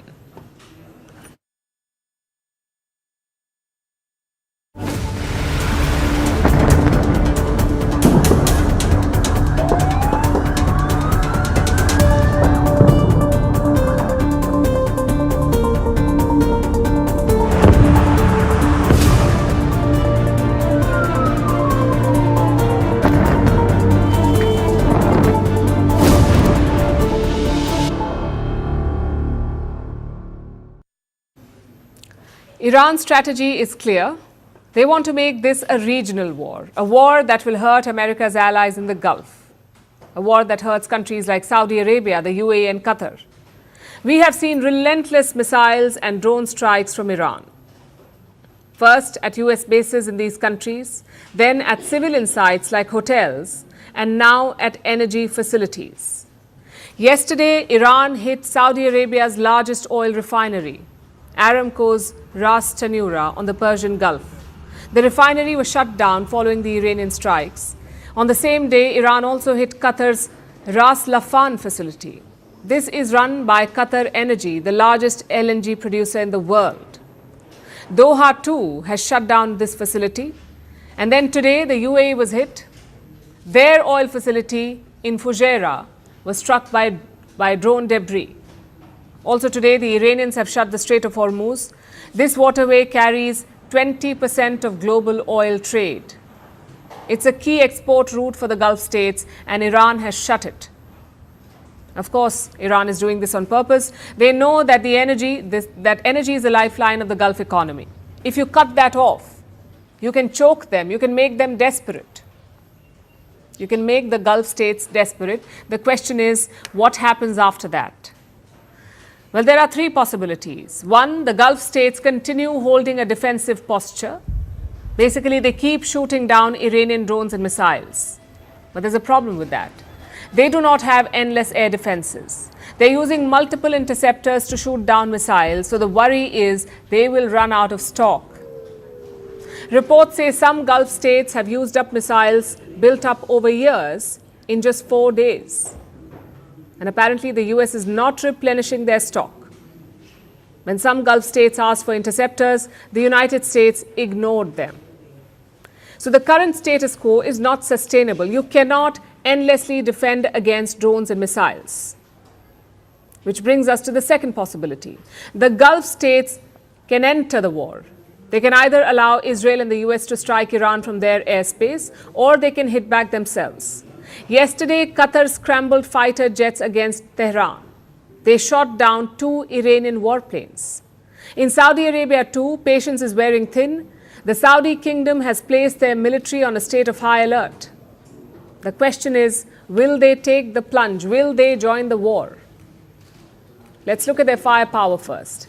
Saudi Arabia has around 280 fighter aircraft. This includes the F-15 and the Eurofighter Typhoon. The UAE has around 100 fighters. This includes the F-16s and the French Mirage 2000s. Qatar has also has more than 100 aircraft. This includes the Rafale, the Eurofighter, and the Mirage.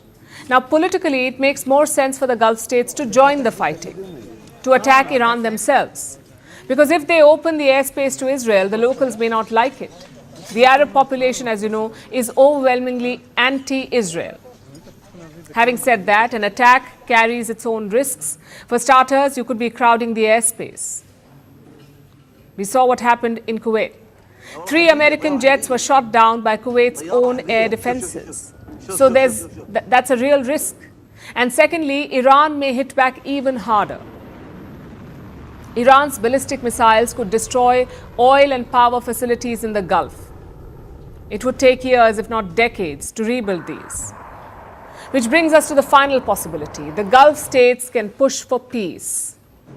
Now, this too is happening according to reports. The UAE and Qatar are privately lobbying for a quick ceasefire. They're asking American allies to find an off-ramp for Donald Trump. If true, this is ideal for Iran. This was the whole point of attacking the Gulf states. Iran wanted them to put pressure on Trump, to push Trump for a ceasefire. Of course, Trump may or may not listen to them. He says he's willing to fight a long war. It's certainly a massive dilemma for these Gulf states. They cannot shoot down missiles forever, nor can they risk even bigger Iranian attacks. And of course, they can't do nothing. So they will have to pick one of these options. Whatever they choose, expect them to act together. These attacks from Iran have united the Gulf states like never before, so any response will likely be a joint one.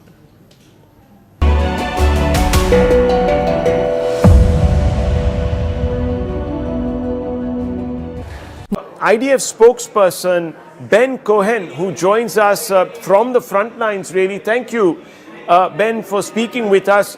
What's the situation right now in Israel? What are we expecting by the way of timelines? Is this war going according to plan? So I just returned from the bomb shelter from a siren that was just in the area. We started this Operation Roaring Lion, on Saturday morning, when the IDF and the U.S. Armed Forces started a joint operation intended to do one thing, and that's eliminate an existential threat, a threat that's relevant to the state of Israel, to the United States, and to the world at large, and that's been proved over the last few days. The strike started on Saturday morning when we eliminated more than 40 senior Iranian commanders, including Supreme Leader Khamenei, and they continued over recent days as we struck aerial defense targets, ballistic missile targets, and other Iranian terrorist regime targets in Tehran and in Iran at large. Over the last 36 hours, the Hezbollah terrorist organization, the Iranian terrorist regime's main proxy, made a strategic mistake and decided to fire dozens of rockets and UAVs at Israel, and at this time, incongruent to IDF strikes and U.S. Armed Forces strikes in Iran, the IDF is striking Hezbollah terrorist organization commanders and targets in order to eliminate that threat on Israeli civilians. So, of course, we're hearing that the new Iranian defense minister has been eliminated in a fresh wave of strikes from Israel. But what we're seeing also is resistance coming from Iran. They seem to have hunkered down. They're sending these drones. Many people are saying that this is a strategy where they are trying to exhaust your munitions, the Iron Dome, patience of the Gulf allies. Is this what Iran's game plan is, or are they actually not being able to react using some of their hypersonic weapons and other bigger weapons because of compulsion? What's exactly happening? From your perspective, how do you read this? So I can tell you that after 2.5 years of war, and after the 7th of October, the IDF has learned that we never underestimate our enemies. We understand the threat that the Iranian terrorist regime poses. And as far as it goes to their strategy, I can tell you one thing for certain, and that's that they have a strategy to target and hurt civilians specifically. This isn't just a message, it's concrete intelligence we have at hand. They're sending those ballistic missiles on their drones to civilian areas, not just in Israel, but in the entire Middle East. Okay, well, what we're also hearing is that the longer this war continues, and I'm going to ask you a little bit about timelines, but the longer this war is continuing, costs are also escalating, as we know. Right now, I'm hearing that oil is up by about 8 to 10%, silver is up by 11%, the Strait of Hormuz is completely blocked. The new Iranian defense minister, of course, has been eliminated, and I just discussed that with you, and you're doing a fantastic... Having an effect, can bombs substitute...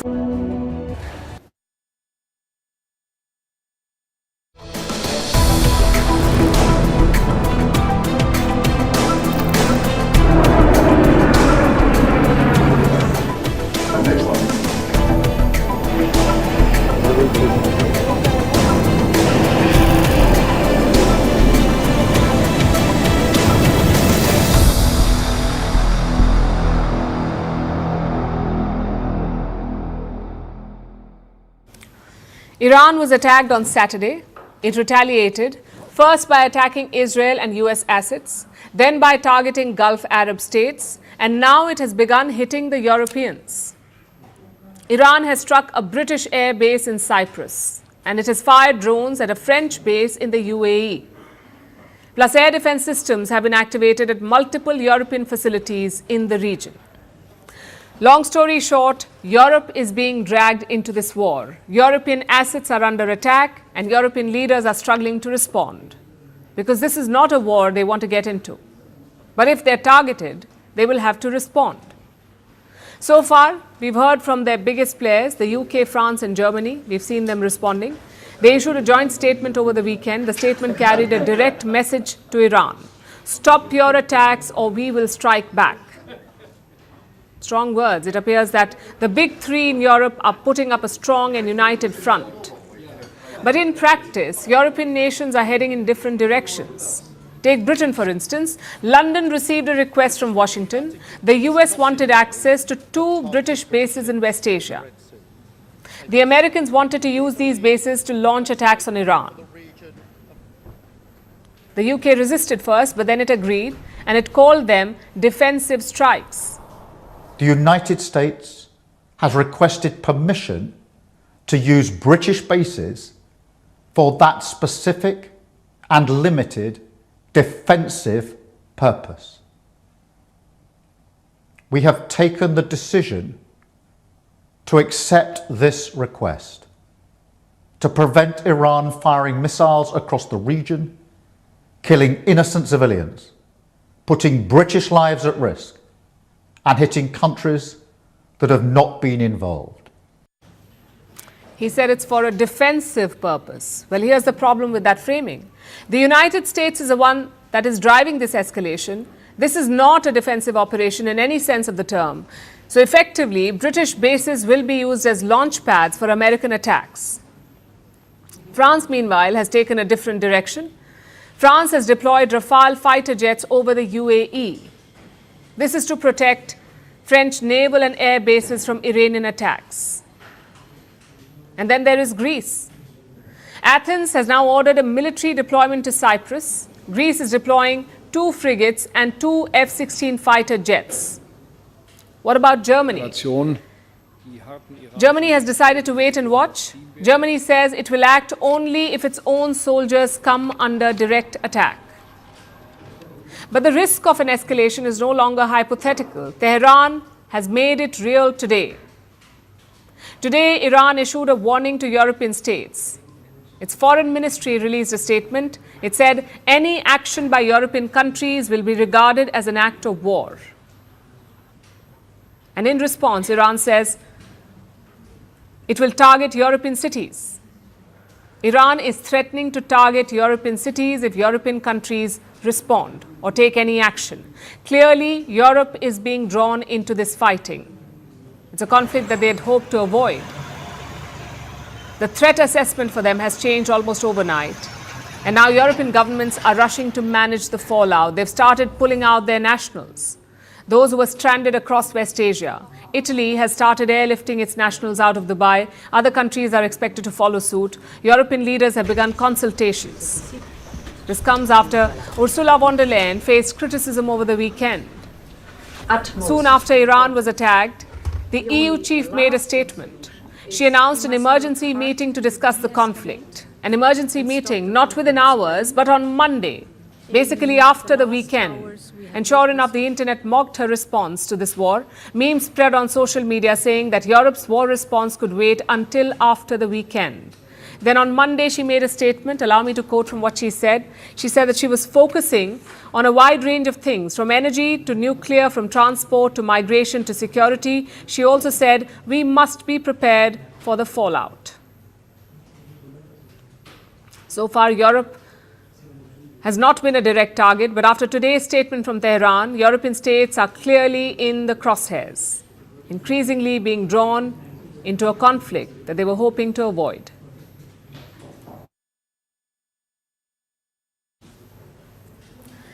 It was a quiet Saturday morning in Tehran. Iran's supreme leader walked into what was supposed to be another meeting. and minutes later, he was dead. Ayatollah Khamenei was killed in a joint strike by the US and Israel. But you already know this. Our story tonight is not the strike. Our story is the run-up to the strike and how it came about. It begins with surveillance that went on for years.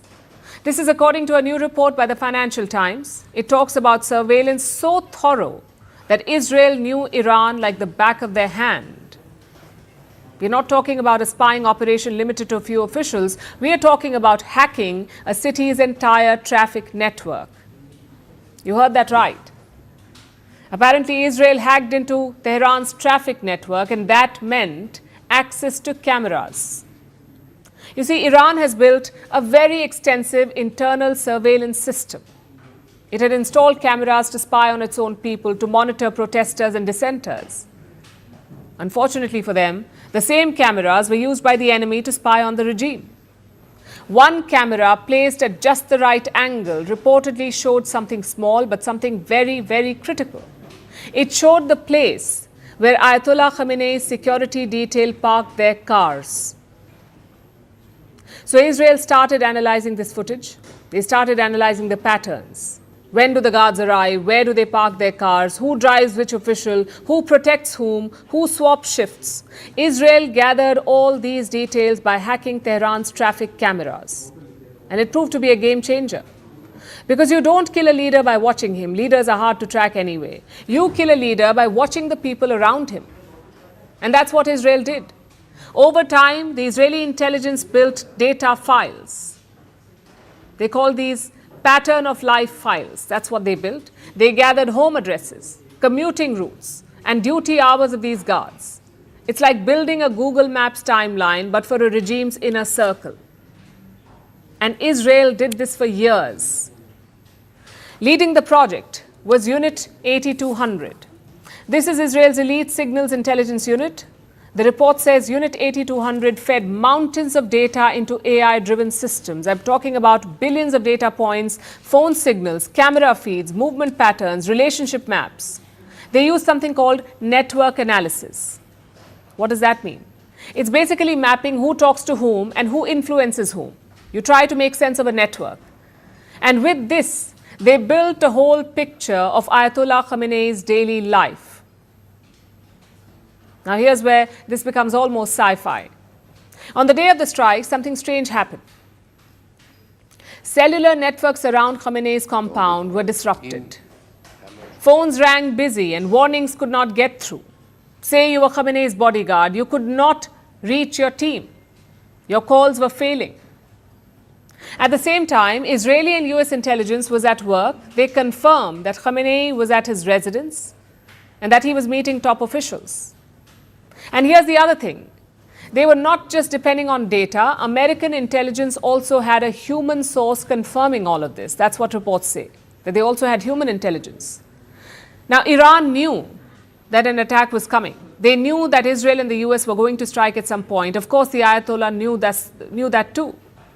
But apparently, he refused to go to a bunker. He wanted to die as a so-called martyr.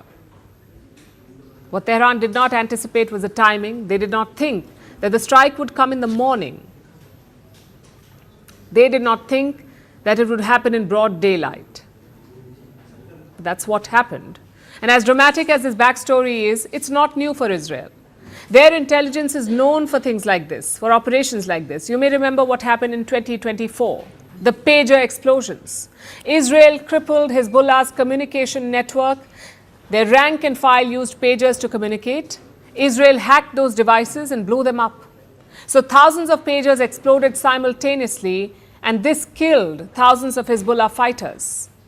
That operation too is said to have taken years of infiltration, years of analyzing the same data, of figuring out patterns and knowing when to strike. And it tells you a lot about modern warfare. Wars today are not fought with just missiles and jets. They're fought with data, with years of invisible surveillance and algorithms. And it's something that Israel has mastered, the long game in a world of fast-moving conflicts.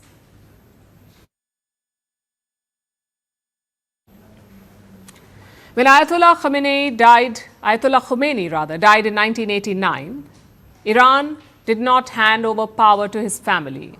It handed power to Ali Khamenei. He was a cleric, a loyalist, and a safe pick for the regime. For 35 years, Ali Khamenei held the line. Now he's gone. A new name is doing the rounds as his possible replacement, and that's Hassan Khomeini. He is the grandson of Ayatollah Khomeini, the founder of the Islamic Republic. So why is his name gaining traction? There are several factors that work in his favor. There is the name, of course, but beyond that, Hassan Khomeini is a moderate, someone who could potentially reconnect the regime with a large population that is growing alienated. Our next report has more. Iran is facing a question it has not faced in 35 years. Who leads the Islamic Republic? Ayatollah Ali Khamenei is dead.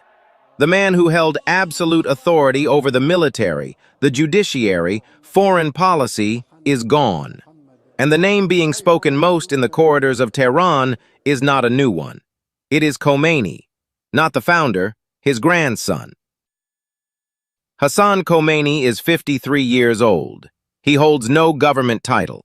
He has never served as a minister, a judge, or an administrator. But he holds something no appointment can manufacture, the name of the revolution itself. He is the custodian of his grandfather's mausoleum in southern Tehran. That mausoleum is not just a tomb. It is a shrine, a pilgrimage site, the physical symbol of the Islamic Republic's founding moment.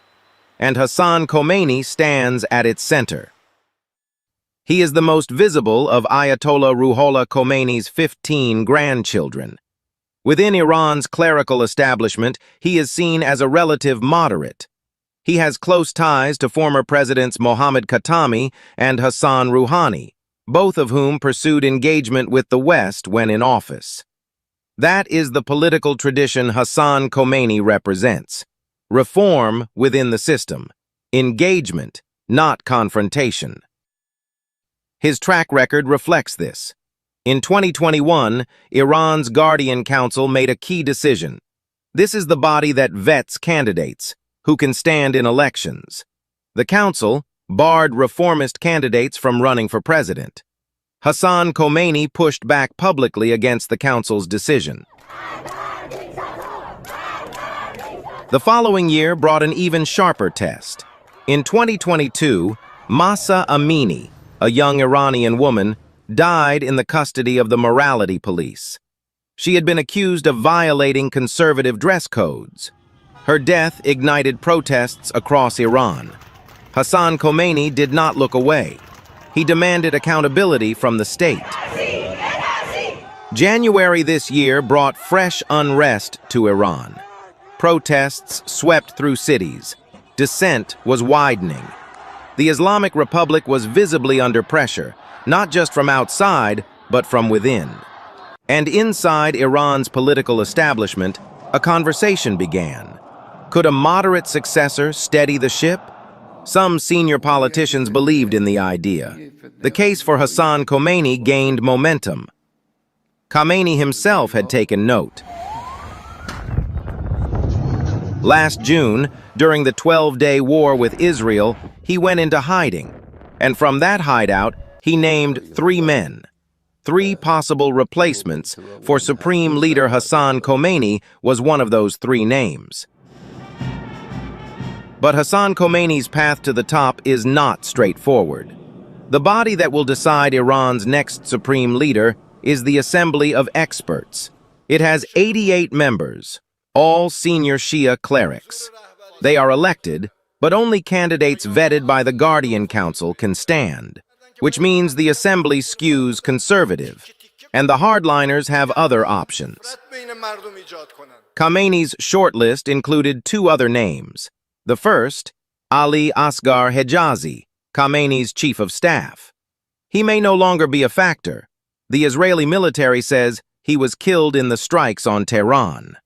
The second, Gholam Hossein Mohseni Ejeye, head of Iran's judiciary. Again, he is a hardliner. There is a 4th name circulating too. Mojtaba Khamenei, the supreme leader's own son. He is powerful. He has operated in the shadows for years. Certain factions want him. But Khamenei himself made his position clear. He did not want the post of supreme leader to become hereditary. So the choice narrows.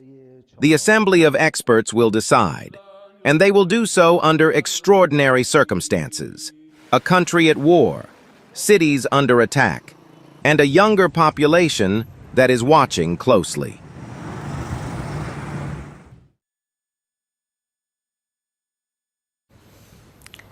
Donald Trump calls himself the president of peace.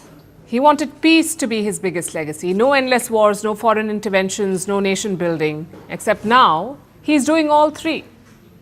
Trump has bombed 7 countries in 1 year. 7 countries: Iraq, Syria, Venezuela, Nigeria, Yemen, Somalia, and of course, Iran. In Venezuela, he kidnapped the head of state. In Iran, he killed the supreme leader, both without any global sanction or approval. Trump's predecessors gave elaborate excuses for their wars. They talked about building democracy. They spoke about nation building.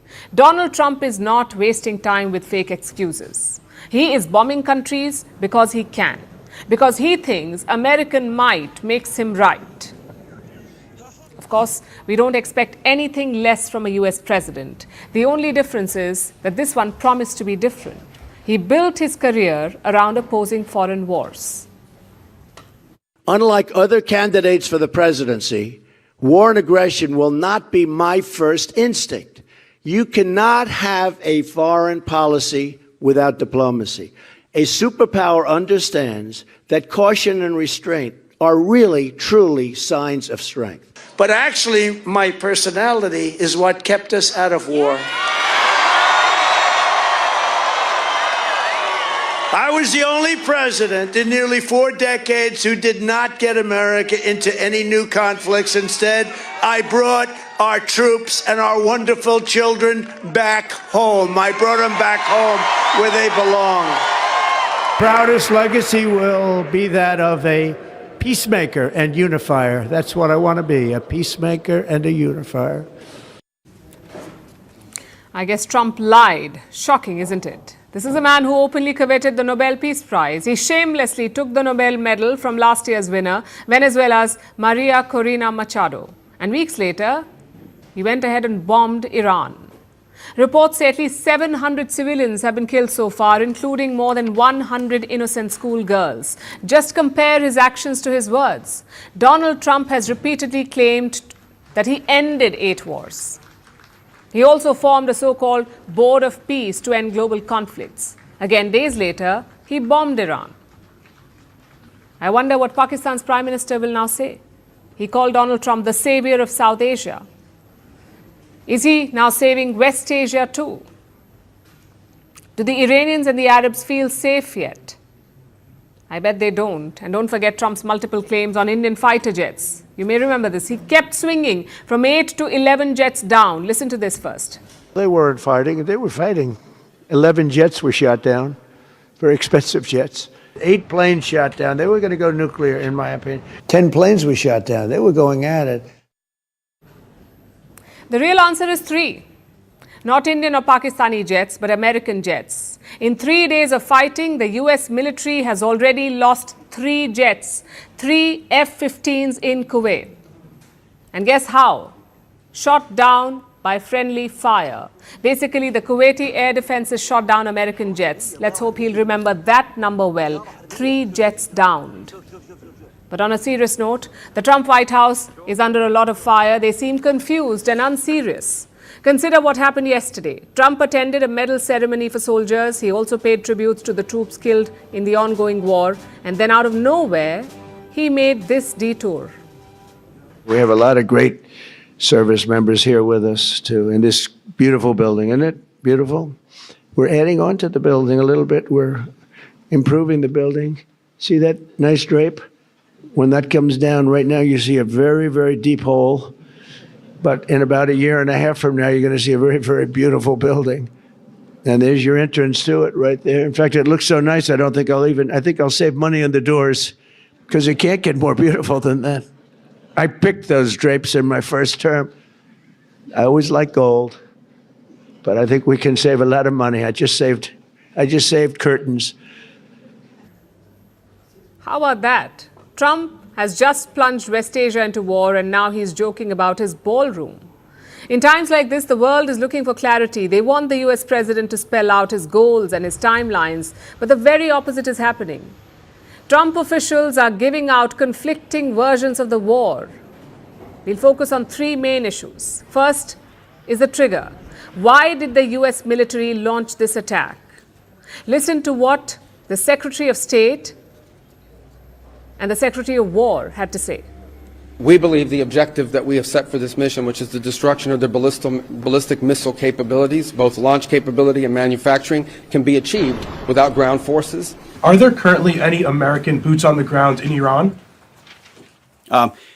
No, but we're not going to go into the exercise of what we will or will not do. I think it's one of those fallacies for a long time that this department or presidents or others should tell the American people this, and our enemies, by the way, here's exactly what we'll do. Marco Rubio says Israel was going to attack anyway. The US feared that Iran would retaliate against US bases too, so Washington decided to attack first. I'm afraid this is not what preemptive means. This is provocation, not preemption. But the Pentagon, that's the US Defense Ministry, they're offering a completely different version. They say this attack was always in the works. It's meant to destroy Iran's missiles and its navy. So a clear discrepancy there. Now to the second issue. Will America put soldiers on the ground? Again, two different answers. We believe the objective that we have set for this mission, which is the destruction of their ballistic missile capabilities, both launch capability and manufacturing, can be achieved without ground forces. Are there currently any American boots on the ground in Iran? No, but we're not going to go into the exercise of what we will or will not do. I think it's one of those fallacies for a long time that this department or presidents or others should tell the American people this, and our enemies, by the way, here's exactly what we'll do. Now the third issue. How long will this campaign last? The Pentagon chief says this will not be an endless war, but Donald Trump says it'll last for as long as it takes. This is not Iraq. This is not endless. I was there for both. Our generation knows better, and so does this president. He called the last 20 years of nation-building wars dumb, and he's right. We're already substantially ahead of our time projections, but whatever the time is, it's okay. Whatever it takes, we will always, and we have right from the beginning, we projected 4 to 5 weeks, but we have capability to go far longer than that. At first, Trump said the war could last 4 to 5 weeks. Now he says as long as it takes. So which one is it? Trump officials also appear confused about their end goal. The president himself had openly called for regime change in Iran, but his Secretary of War says this is not a regime change war. I call upon all Iranian patriots who yearn for freedom to seize this moment, to be brave, be bold, be heroic, and take back your country. America is with you. I made a promise to you, and I fulfilled that promise. The rest will be up to you, but we'll be there to help. This is not a so-called regime change war, but the regime sure did change, and the world is better off for it. No stupid rules of engagement, no nation-building quagmire, no democracy-building exercise, no politically correct wars. We fight to win, and we don't waste time or lives. Again, which one is it? Trump is treating this war like a school project, something that he can make up along the way. But the fact is, he's playing with the lives of millions of people. War is not a real estate deal or a TV show. It's as real as it gets.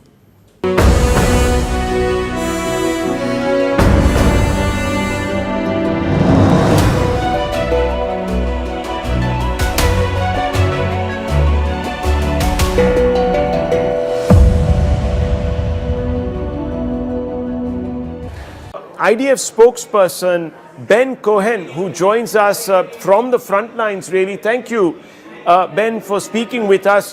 What's the situation right now in Israel. What are we expecting by the way of timelines? Is this war going according to plan? So I just returned from the bomb shelter from a siren that was just in the area.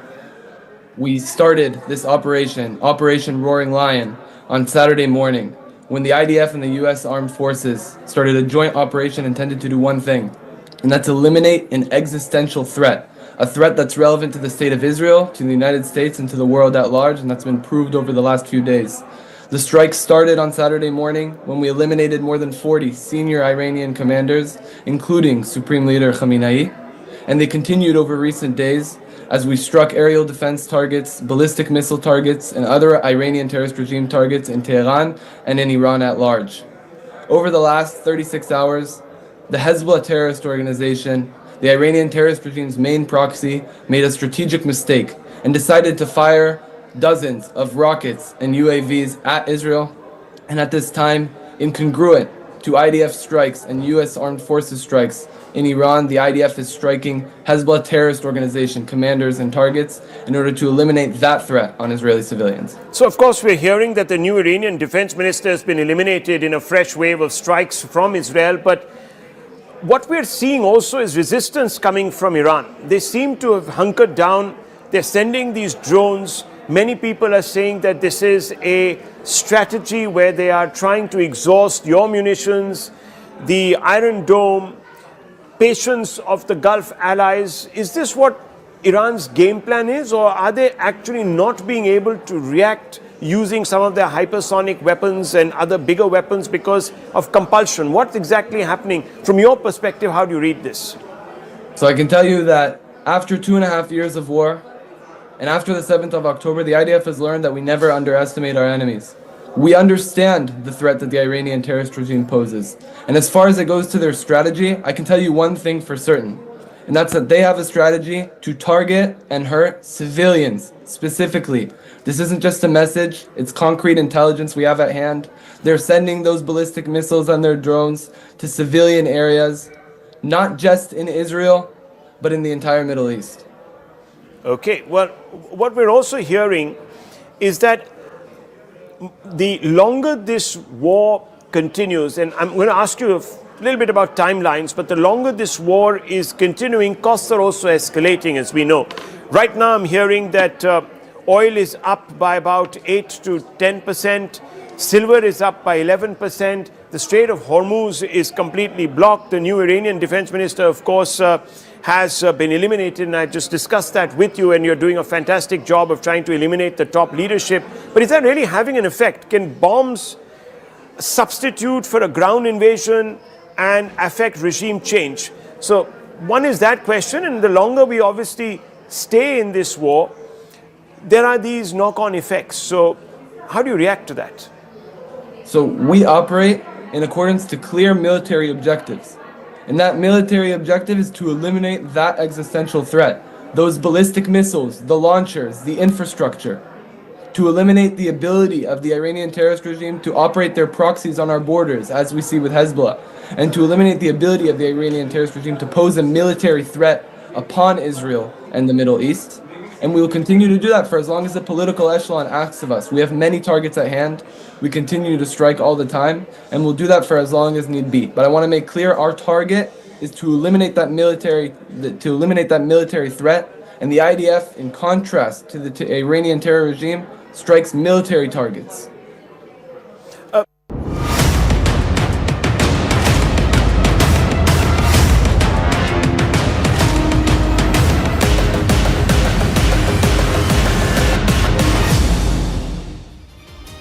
The battle lines are getting deeper in the Middle East. Hello and welcome. I'm Ayushman Singh Jamwal, and you are watching CNN News 18's rolling coverage of the conflict in the Middle East as West Asia enters its 4th day of conflict. We bring you the latest updates. Iran is expanding the ambit of the conflict, going guerrilla against America's traditional Gulf Arab allies in the hope that these countries will put pressure on Donald Trump to quickly end the war. America, as a result, is now constantly shifting the goalpost. We get you the big updates.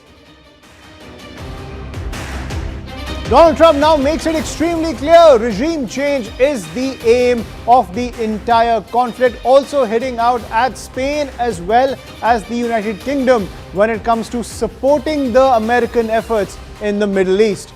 Moreover, Iran moves to escalate the cost of the conflict, targets oil production sites in Saudi Arabia, Oman, the UAE and Qatar. Global oil prices shoot by a whopping 8%. Sending shockwaves across the energy markets across the globe. Iran now issues a dire warning to the United States, and Israel says that the process that has begun will soon engulf Europe. This also comes as Donald Trump has criticized his European allies for not fully supporting his war efforts in the Middle East. And as Iran launches missile strikes across the Arab world, Israel blasts mobile missile units in Iran to cripple Iran's drone swarm strikes that have crippled the energy markets across the globe by hitting those oil sites in the Arab world. Moreover, Israeli strikes hit the assembly of experts in Qom in Iran, the body that chooses the supreme leader of the country. Meanwhile, NATO chief Mark Rutte says that there is broad backing among European allies for President Donald Trump's military campaign, even as Donald Trump is giving a different sentiment to his European allies. So is this conflict in the Middle East going to turn into another diplomatic row between the European allies as well as the United States? Has Trump now soured the NATO allies when it comes to the conflict in the Middle East? We'll have to wait and see how that plays out, even though Donald Trump is adamant that regime change will be the mission of the United States and Israel. And back home, India expresses grave concerns over the West Asia war, says 1 crore Indians work in the Gulf and security and stability of the region impacts in the Indian economy. Oil Ministry says it will source petroleum products through non-Strait of Hormuz routes. So new routes being analyzed by the Indian administration to ensure that the energy security remains intact and oil prices don't shoot up back home. But getting a big piece of breaking news that's coming in, where US President Donald Trump held a press briefing just a short while back and made it extremely clear that America's aim in the Middle East is regime change. In Iran, talking about the Ayatollah regime. Now, that is the pitch that's coming in from the US president, saying that while his subordinates are moving the goalpost time and time again, Donald Trump has said in just a short while back in a press briefing that his aim is regime change in the nation of Iran. He reiterated that the United States has unlimited middle and upper ammunition to destroy the terrorist regime, also making it extremely clear that Iran will have to cow down to US military pressure, claiming that Iran has no option but to negotiate. Even when it comes to negotiation, Donald Trump has said that it's too late for them to negotiate and the Iranian regime has to fall. There has to be a new set of leaders to take over the country and to protect the democratic principles when it comes to the movement calling for an end to dictatorship in Iran. That is what Donald Trump has said. He also said that if the United States did not intervene, Iran would have been armed with a nuclear weapon. Listen in to what the US president had to say as he justifies the cause for war, in effect trying to rein in the NATO allies to continue the efforts in the Middle East. You see, we were having negotiations with these lunatics, and it was my opinion that they were going to attack first. They were going to attack. If we didn't do it, they were going to attack first. I felt strongly about that. And we have great negotiators, great people, people that do this very successfully and have done it all their lives very successful. And based on the way the negotiation was going, I think they were going to attack first. And I didn't want that to happen. So if anything, I might have forced Israel's hand. But Israel was ready and we were ready, and we've had a very, very powerful impact. Spain has been terrible. In fact, I told Scott to cut off all dealings with Spain. Spain, first of all, it started when every European nation, at my request, paid 5%, which they should be doing. And everybody was enthusiastic about it, Germany, everybody. And Spain didn't do it. And now Spain actually said that we can't use their bases, and that's all right. We could use their base if we want. We could just fly in and use it. Nobody's going to tell us not to use it, but we don't have to. But they were unfriendly, and so I told him we don't want to. Spain has absolutely nothing that we need other than great people. They have great people, and I'm not. By the way, I'm not happy with the UK either. that island that you read about, the lease, okay, he made it for whatever reason, he made a lease of the island. Somebody came and took it away from him. And it's taken 3-4 days for us to work out where we can land there. It would have been much more convenient landing there as opposed to flying many extra hours. So we are very surprised. We're hitting them very hard. And the big scale hitting goes now. They no longer have air protection. They no longer have any detection facilities at all left. And so they're going to be in for a lot of hurt. These are bad people. These are people that killed. I guess it's 35,000. It's coming out 35,000 over the last 3 weeks. Protesters, 35,000 violently killed. So these are bad people. And the leader of the pack is gone. And as you know, 49 people were taken out in the first hit. And I guess there was another hit today on the new leadership. And it looks like that was pretty substantial also. And let's get to our guests as the developments come in thick and fast from the Middle East. I'm joined by Lieutenant Colonel Doron Avital, former commander of the Special Forces of the IDF. Thank you, sir, for joining us on the broadcast, as well as Ashok Sajjanar, former diplomat. Also joining us is Yasmin Madar, Iranian scholar as well as political activist. Thank you so much for joining us, ladies and gentlemen. Lieutenant Colonel Avital, I'll come to you first. The fourth day of Operation Roaring Lion, Netanyahu very confident about the action that has been taken against the Iranian regime. Donald Trump also full support behind the Israeli government. But given the fact that the energy corridor in the Arab world is now under constant pressure and threat, given the fact that even oil prices have shot up, has there been some level of miscalculation from the Americans as well as the Israelis? It's yet to be seen, looking forward, what will be the consequences. In terms of tactical achievements and the objective that was set, the objective was set very fast, very quickly in the first few days. Elimination of the leadership, the whole infrastructure of air defense systems. So basically, Iran is completely open, eliminating the Navy, the Iranian Navy. But still, of course, we have to look at the long run. What is the end game of this war? And this is where Trump steps in with the regime shift. But the question, which regime? He actually said that even the second line of regime was eliminated. So who is the regime shift? He talks about better leadership. Is it like in the prospect of this liberal democracy, whatever that can emerge in Iran? It's hard to see this. The question, what kind of new leadership can emerge that can end this game? The strategy of the Iranian is very clear. Create enough chaos that would force the hand of Trump and would force the hand of the US, and then to conclude this with negotiation. It's not clear. Right. And Yasmin Mathur, when it comes to regime change, now that's something that Donald Trump is talking extensively about. The first pitch coming in from the United States was to dismantle the nuclear arsenal as well as the nuclear capabilities of the Iranian regime. Now, Donald Trump, you just heard him. He said that the Ayatollah's regime has killed over 35,000 people, and these are bad people as per the US president, and another regime needs to take control. Is that easier said than done given the institutions of power in Iran? It's easier said than done. There are a number of issues. First of all, the 35,000 is an exaggerated figure. A lot of people were killed, probably a few thousand, and that's bad enough. There's no need to exaggerate. However, this regime has many enemies. Protests shows that it's clear. But it also has a support base. And that support you have seen when Khamenei was killed, that support was on the streets of major cities.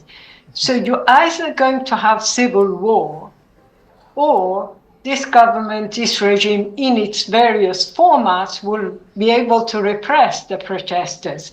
You are not going to have suddenly these people moving away and the new government, a liberal democracy. I don't know what that is nowadays, given the world situation, but a democracy suddenly flourishes out of it. This government has repressed liberal opposition, left opposition, secular opposition. Who is left to replace? Many people believe that Trump believes he can replace this with others within the current regime, or a strong man from the commanders of the Revolutionary Guard. Maybe he has people in mind, I don't know. But none of this will serve the people of Iran or the protesters. Now, the protesters will have to calculate, are they going to face these huge crowds where nationalism, patriotism has changed the equation in terms of how many people are against the regime, how many people are for the regime? We don't know. Right. And that's a very interesting take. Ashok Sajjanar, I want to come to you on that. Could we see the resurgence of a new wave of Iranian nationalism? Of course, there's a lot of anger against the Ayatollah's regime, but given the fact that this is all-out war against Iran, so many people are dying in these strikes, and at the same time, this notion of regime change, as Yasmin is also pointing out, is easier said than done. Could this politically turn into the resurgence of Iranian nationalism, which is something counterintuitive to the aims of the United States as well as Israel? Yeah, thank you very much, Ayushman, for having me on the show. I think it is very, very unclear, number one, as to what is the end game.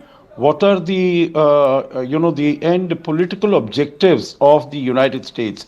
You would recall that, when the whole thing started, first it was putting a cap on the Iranian nuclear enrichment program. Then it was mentioned that, it is the missile capabilities and, the short range and the long range missile capabilities.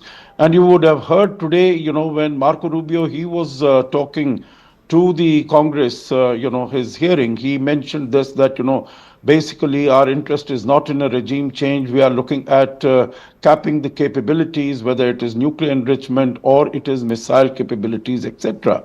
But, initially what Mr. Trump might have said about the regime change, but it keeps varying, it keeps going here and there. So I think it is bringing in a lot of confusion.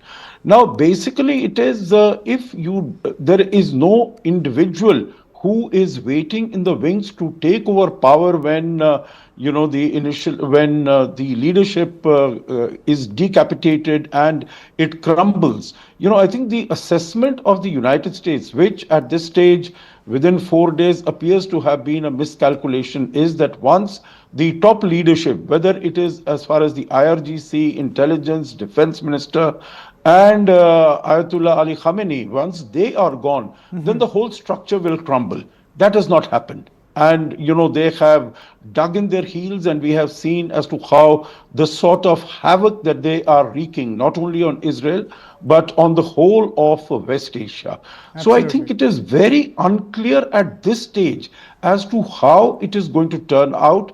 Basically, I think the intent of President Trump would be, get some moderate elements from within the regime. And, this people who are from there, because Mr. Pezeshkian is known to be not an extremist. You might not call him a liberal or something, but like him, the former President Hassan Rouhani was there. He was the one who, when the JCPOA was signed in 2015, then he was the president at that time, and he was very keen that Iran should start collaborating and cooperating with the United States. So if they can get someone of that nature, who, the basic things what they would want is the threat to Israel, because what Mahmoud Ahmadinejad and some of the others would say that we are going to, and even Ayatollah Khamenei, that we are going to wipe Israel out of the map of the world. If there are people who are willing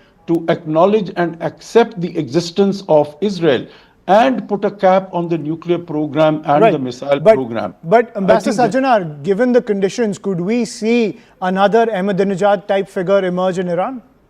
Oh, it is very possible, because, when there are circumstances like this, and, I have served in Iran, and I know that the Iranian people are very proud people. So, while they might have their own grouse against the ruling dispensation, but to see a foreign power coming and trying to dislodge them and trying to artificially put someone else in its place, that would, they would not be, very amenable as far as that situation and circumstances concerned. Right, so that's also the big question. Has the United States and Israel, have they created the conditions to create another Ahmadinejad-style Frankenstein monster inside Iran? Because the containment through diplomacy as well as sanctions, that has been blown out of the water.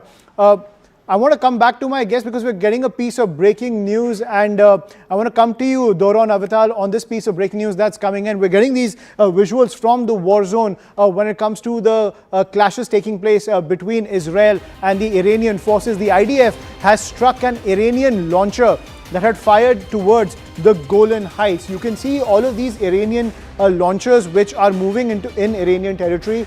They are just trucks loaded with a launcher for a swarm drone, and these swarm drones have been used across the Arab world to take on the energy infrastructure. These are not traditional military assets at the end of the day.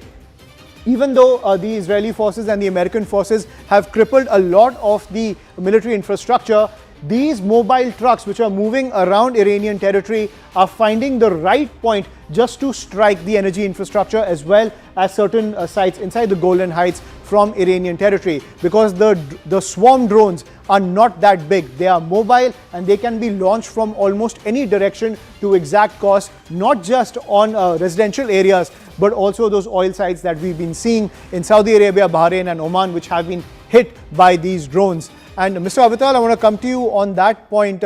In your opinion, has that been a miscalculation coming in from the Israeli side? Because you have taken on the traditional military assets of Iran, but technology has come a long way. And these kind of arms which are at the disposal of the Iranian military is something that is being used to raise the cost of war. How does Israel react to that? We've seen the IDF target these trucks that have been hitting the Golan Heights, but at the same time, these trucks are spanned across Iran. Can Israel definitively take them on?